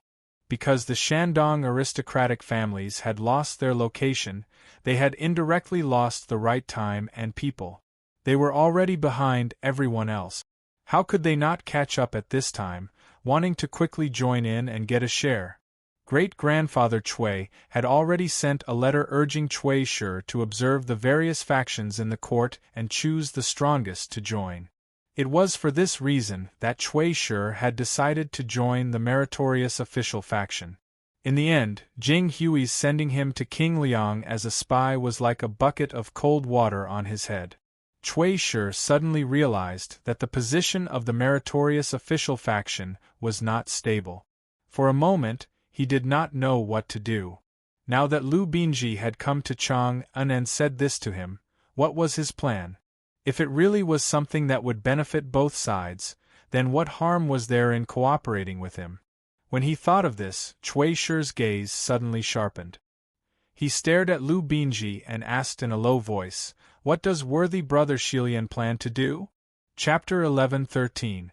Cui Shi arrived at the Liang Manor on Zhaogua Lane. The carriage slowly came to a stop in front of the manor. The driver turned around and reported, "Young master, we have arrived at the Liang Manor." The perplexed Cui Shi suddenly came to his senses. He took a deep breath and said in a low voice, "Present the visiting invitation." King Liang was respectfully seeing the emperor off at the corner gate. There were no eternal enemies in politics. Not so long ago, Wu Sanxi had wanted to put Li Xian to death. Yang Fan had thought of ways to protect Li Xian, and had gone to great lengths to escort him back to the capital. But now, in the face of a common enemy, the meritorious officials, they had quickly reconciled and were as good as family. Recently, Li Xian often visited the Liang Manor. King Wu Sanxi also visited the palace every few days. Today was the day that Li Xian would visit the Liang Manor again. "This subject respectfully sees off your majesty." Because Li Xian had come incognito, Wu Sanxi could not see him out of the mansion. Therefore, he stopped at the gate of the courtyard and bowed deeply to Li Xian. Behind him, the entire household, young and old, also bowed in unison. Li Xian sat in the carriage, smiling and waving his hand to Wu Sanxi before gently lowering the curtain. "Set off," Yang Fan quietly ordered. The corner gate of the Liang Manor opened wide, and a group of people quickly escorted Li Xian's carriage out of the Liang Manor. Many internal guards disguised as attendants surrounded the carriage, while Yang Fan led the thousands of cavalry soldiers with hidden blades, scattered among the crowd to secretly support them. At this time, Ren Wei, who had been responsible for monitoring the Liang Manor while the emperor was incognito, rode up to Yang Fan's side and reported in a low voice, "Great General, just now, Cui Shi, a member of the Board of Appointments, came to the Liang Manor to pay a visit." Yang Fan was stunned. The factions in the officialdom were clearly divided. For example, when Wu Yanxiu returned from the Turks, Wu Sanxi had held a banquet for her. All of the influential people in Chang and had sent invitations, but not a single person from Heir Zhang's faction had come. Heir Zhang could come by himself because no one would think anything of them because of this. However, it was a big taboo for people under them to interact with people from other factions, even if it was just a courtesy visit. If they went, who knew what Heir Zhang would think? If they didn't go, they would be giving King Liang face. That was their duty after making their choice. If they still hesitated, it would give others the impression that they were stuck between a rock and a hard place. In the end, they wouldn't be able to please either side. Not even a political novice would make such a common-sense mistake. Cui Shi obviously wasn't a political idiot, but he was someone from Taiping. Now that he was paying King Liang a visit, what did this signify? Did he intentionally change the door, or was it Princess Taiping's idea? Yang Fan pondered for a moment. In a low voice he ordered, "Get ready. After escorting the emperor back to the palace, we will go to Princess Taiping's place." Cui Shi stood respectfully in the main hall of the Liang Palace, also known as the Silver Imperial Hall among the common people, quietly waiting for Wu Sanxi to summon him. Even though his official position wasn't high, he believed that with his status as a disciple of the Cui clan and a member of the Ministry of Appointments, unless King Liang didn't have any ulterior motives, he would still meet him out of curiosity. Cui Shi had encountered too many unexpected events today, and every single one of them had a powerful impact on him. He had originally believed that Zhang Jianji, Heng Yanfan, and the other meritorious subjects already held great power in the court, but when he lowered his status and prepared to completely submit to the meritorious subjects faction, he suddenly discovered that the Wu clan's strength was so great that the meritorious subjects faction had no choice but to use the method of imprisonment to guard against them. His impression of Lu Binji was that of a shallow, arrogant, and ignorant child. However, after a few years of house arrest, he seemed to have been reborn. Lu Binji was just as arrogant as before, and he was even more arrogant than before.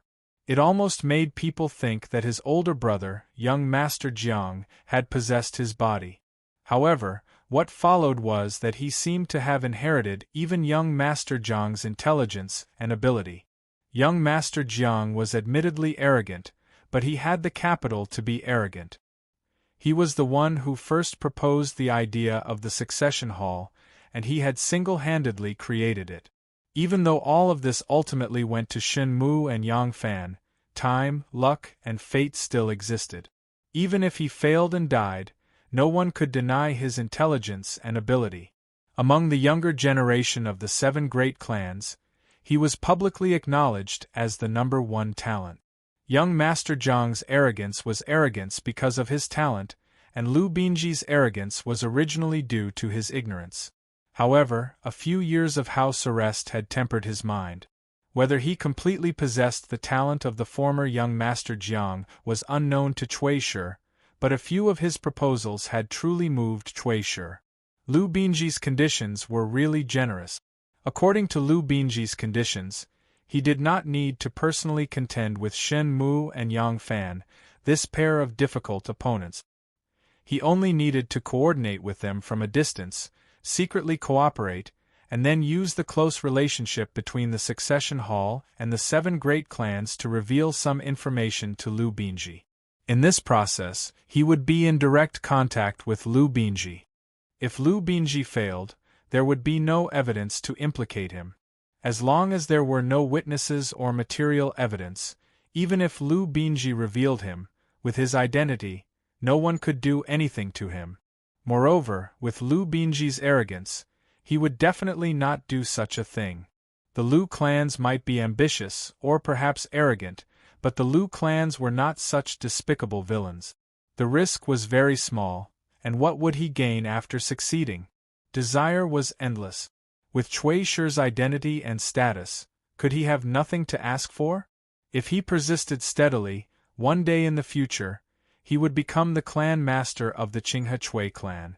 But when he took over the clan master's position, the Cui clan might not still be the head of the 7 great clans.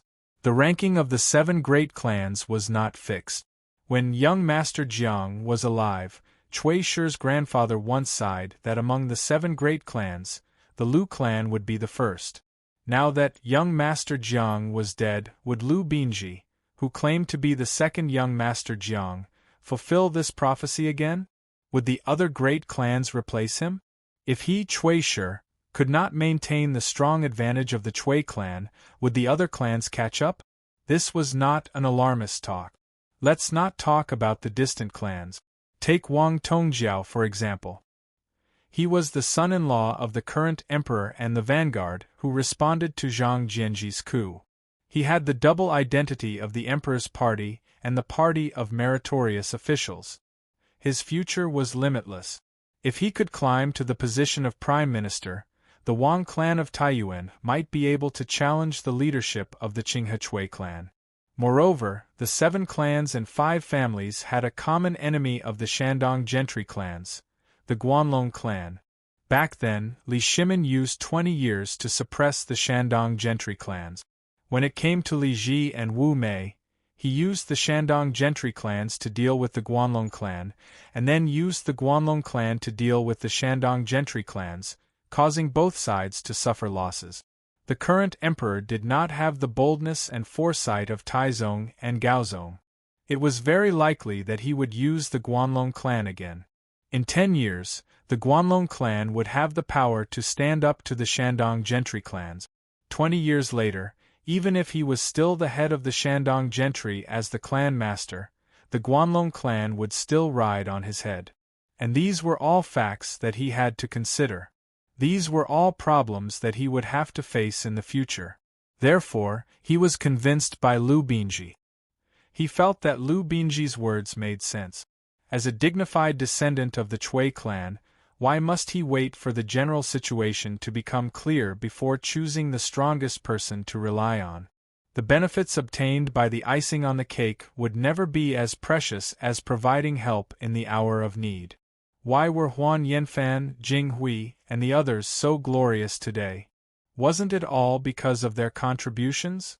Contributions could only be fought for. Waiting was not something that could be obtained. Thus, he made a firm decision: he would cooperate with Lu Binji. And the first step of this cooperation was to seek refuge with King Liang. Thus, he had come, openly and honorably. This was the mission that Jing Hui had given him in the first place, wasn't it? Today, I only invited a few sisters from the Prince of Xiang's estate to tour the Chu River. Why are you, a man, following us? Really? I'm just afraid that if I don't go, that Wu Yanxiu will appear, right? What kind of nonsense are you spouting? Princess Annel flew into a rage. That's your cousin. She's only treating him with courtesy out of consideration for her own family. In the end, isn't it just to protect you? Why are you randomly suspecting him? Is there really a bastard in this world who would slander his own head like you? And Li's anger made Wu Chongxuan wilt once more. He stammered, I'm going with you anyway.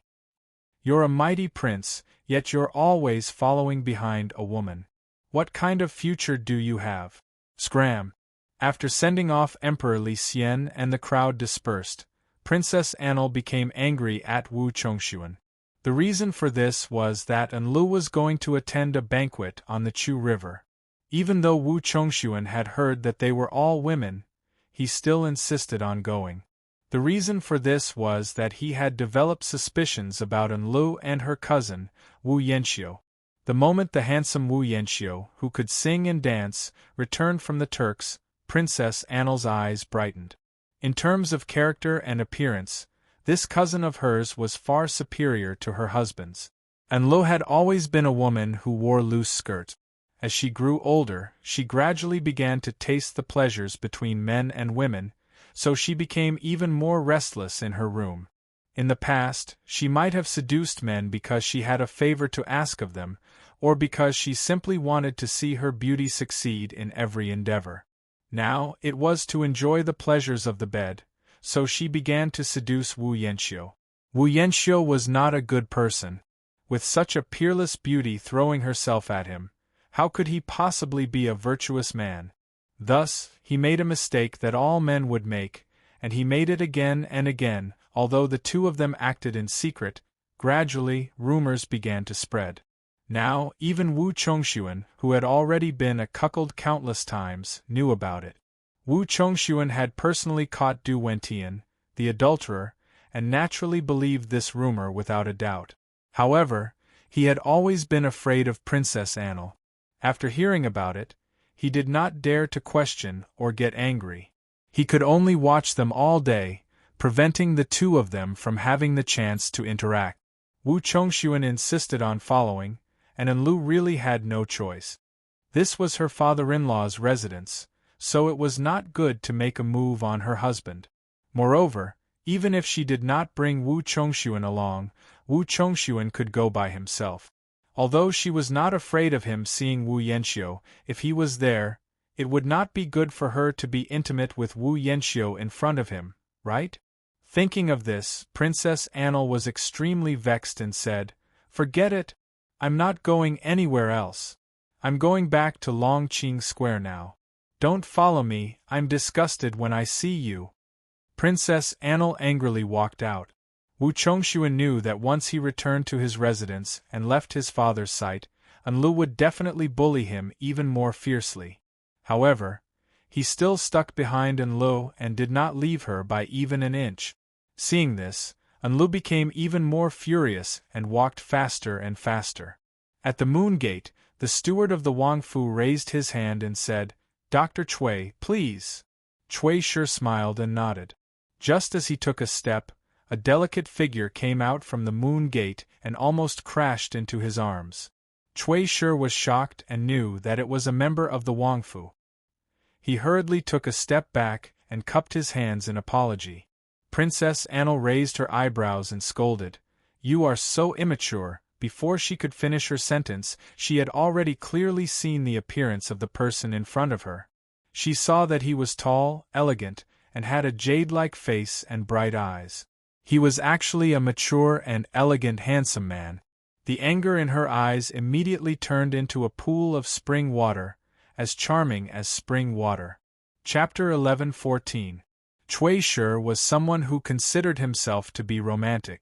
When he saw such an outstanding beauty, he couldn't help but feel shocked. But this was the Liang estate, and this woman was a member of the Liang estate. How could he dare to be rude? He quickly lowered his head and bowed to her like a gentleman. Enlu changed into a virtuous lady, and even her voice became gentle. After exchanging a few words, Cui Shi was escorted to the study by Steward Liang. Enli's smile disappeared, and she put on a stern face again.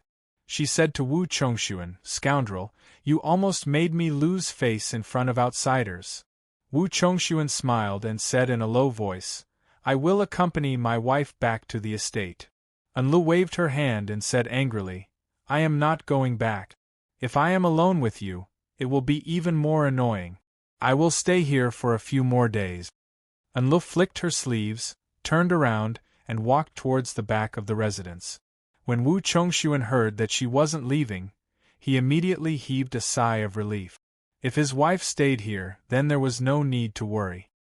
He knew that his wife had always been more restrained in his father's residence. Wu Chongxuan didn't follow her this time. How could he really be idle all day? Ever since the Dragon God's coup d'état, he had taken on more official duties. Even if he didn't, he still had all sorts of social engagements to attend to. How could he just spend all day around his own woman? Wu Chongxuan was relieved that his wife wasn't leaving. He immediately called for his family to prepare a horse. When they heard that the prince was leaving the estate, a group of attendants naturally rushed over to wait. Wu Chongxuan hurriedly called for two of his trusted aides and warned, "This prince is going to Duke Yan's estate to attend a banquet. You two stay here. If the princess leaves the estate, immediately report to me." His subordinates knew more about Princess Enli's messy affairs than he did. They listened to his instructions carefully, and the two trusted aides were a little embarrassed for him. The two quickly agreed. After Wu Chongxuan left, the two family members had a discussion, and one guarded the front door, while the other guarded the corner door. They did their best to watch over their mistress. Princess Anil angrily returned to the inner chamber. Seeing that Wu Chongxuan did not follow her, she felt a little better. Thinking that Wu Yanxiu was still foolishly waiting at the Tsuchi, she summoned a personal maid and gave her some instructions. The maid obeyed and left. Although Enlu saw that Wu Chongxuan did not pursue them, he knew that Wu Chongxuan must be secretly watching them, so it was not a good time to leave. She impatiently went to the garden. Holding a circular fan, she gently chased away the bees and butterflies that came after smelling the fragrance. She thought to herself, "This glutton keeps guarding me all day and doesn't have any freedom. It's not a solution in the long run." Got it. Enlu suddenly thought of an idea. If she went to plead with Father Emperor, she could say that her husband wanted to work for the court and wanted to get an official position. There was no need for him to go far away, and he could just work in the capital region. Father Emperor would definitely agree. Her eunuch had always hoped that her eldest son would be successful and would be willing to give him some experience. At that time, he would have no choice but to agree. Since it was near the capital region, he could return home at night, and it would be difficult for him to refuse. In that case, wouldn't he be free? As for him returning home at night, there was no need to worry. Given her status, she could not stay out at night. Enlu couldn't help but smile when she thought of this. She excitedly hopped onto a small bridge. A spring breeze blew past, causing her clothes to flutter. She looked like a fairy that was about to soar into the sky. Her figure was graceful and exceptionally beautiful. Enlu happily looked around. Suddenly, she saw an overhanging eave in the distance, hidden by the spring flowers and green grass. That was where her eunuch's study was located. Enlu suddenly thought of the refined and handsome scholar she had just seen, and her heart couldn't help but flutter. Enlu pointed the circular fan towards the eaves, and then gave an order to a green-clothed servant girl behind him. "Go and ask around. Find out the name of the young master who just visited King Liang, and what his identity is. Cui Shi was rather surprised that King Liang was willing to meet him in the study. When he entered the study, he saw a few green-clothed servants bringing out a tray of fruits and tea. Only then did Cui Shi realize that King Liang wasn't interested in him. Instead, he was too lazy to move his imperial entourage to the throne room because he had a guest. Cui Shi hurriedly said with an apologetic smile, "This one is Cui Shi, the Vice Minister of Examinations. Greetings to your Highness, King Liang." King Liang said arrogantly, "Dispense with the formalities. Rise and take a seat." Cui Shi carefully sat down on the chair that the servants of the estate had brought over. He looked around the study, which had yet to be cleaned up.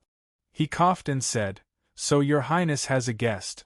This lowly official has not disturbed your Highness' reception." King Liang had purposely invited him to the study precisely so that he could witness this scene. Even if he hadn't asked, King Liang would have found a way to bring it up. Cui Shi's question was exactly what King Liang wanted. King Liang chuckled and said, "This guest is a saint. Is he someone you can disturb? May I ask why Vice Minister Cui has come to see this king?" Cui Shi couldn't help but feel shocked when he heard that the emperor had just visited. At the same time, an indescribable excitement suddenly surged through his entire body. He had made the right decision to come here. Not only had the Wu clan's favor not declined, it had even surpassed its former glory. No wonder those who had performed meritorious deeds were so afraid of the Wu clan. When King Liang asked another question, Cui Shi steeled his heart. He suddenly rose from his seat and solemnly cupped his hands towards Wu Sansi. "King Liang, please dismiss your attendants. This lowly official has something important to tell you." Wu Sansi was quite surprised. He didn't understand what kind of trick he was playing. Wu Sansi suspiciously chased his attendants out of the study. Cui Shi lifted the hem of his robe and bowed deeply. He said in a clear voice, "Your Highness, Cui Shi has been ordered to serve your Highness as an inner servant. How could I dare to defy your Highness's might? I have turned myself in today, and I beg your Highness to forgive me." Wu Sansi was flabbergasted. He suddenly stood up, his eyes going wide as he sternly asked, "Who ordered you to serve me?" Wu Sansi couldn't help but panic. He knew that Cui Shi was a member of the Taiping sect. If Princess Taiping had sent someone to serve as an inner servant, then it was very difficult to guarantee that the Prince of Xiang was not involved in this matter. From this, it could be deduced that the Emperor's repeated displays of goodwill also had ulterior motive. Cui Shi respectfully replied, "This subject has received the orders of the Duke of Qi, the Minister of the Golden Throne, and the palace attendant Jinghui." Wu Sansi's pupils constricted. Clenching his teeth, he hatefully spat out each word, "Meritorious Minister's faction." The light carriage quietly took Lu Binji out of the Cui estate, traveling around Chang'an for a long time. The carriage even drove to Longqing Square, slowly passing near the gate of the Yang estate, and finally headed south along Vermilion Bird Avenue. The streets were noisy, but the carriages were quiet. There were two people in the carriage. Lu Binji sat in the center seat, leaning back in his chair, his eyes half closed as if he was asleep.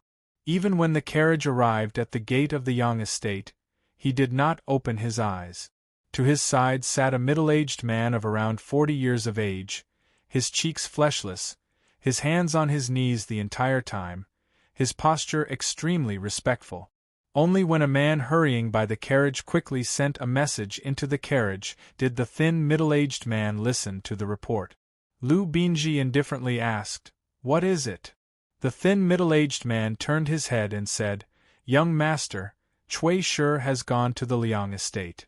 Lu Binji faintly smiled and opened his eyes. The thin middle-aged man could not suppress his confusion and asked, "Young master, this subordinate does not understand. Since young master favors Prince Liang of all the sects of the imperial court, why do we not approach him of our own accord, instead using Cui Shi?" Lu Binji replied, Because I favor the power of the clan behind Cui Shi. We want to replace the obvious and hidden sects, but with our current strength, even if we can succeed, it will be very difficult to succeed. The deeper Cui Shi gets involved, the harder it will be to extricate himself. If one wishes to take, one must first give. Lu Binji was silent for a moment, then asked, "Where has Zheng Xian been demoted to?" The Zheng Xian that Lu Binji spoke of was from Hebei Province's Tsang County, Tsang Prefecture. He was sponsored and supported by the Lu family to study and enter officialdom. At the age of 17, he became a jinshi and could be considered a young talent. Not long after entering officialdom, he became an imperial censor. His future was limitless. Unexpectedly, the Lu family was grounded for 3 years by Yang Fan, which indirectly affected their influence in the imperial court. Without a backer, Zheng Xian stagnated in his original position. Seeing that there was no one in the imperial court, Zheng Xian found it difficult to advance further, and there was no news of the Lu family for a long time, so he attached himself to Zhang. It could be said that he was unlucky. It was not easy for him to make up his mind to rely on Zhang. In the end, as soon as he did, before Zhang entrusted him with an important task, the dragon god coup occurred. Zheng Xian was implicated by the two of them and was also demoted from an imperial censor to a local official. The thin middle-aged man respectfully replied, "Zheng Xian is now in Shuzhou as an imperial censor." Lu Binji said, "Think of a way to bring him back to Chang'an. I have great use for him."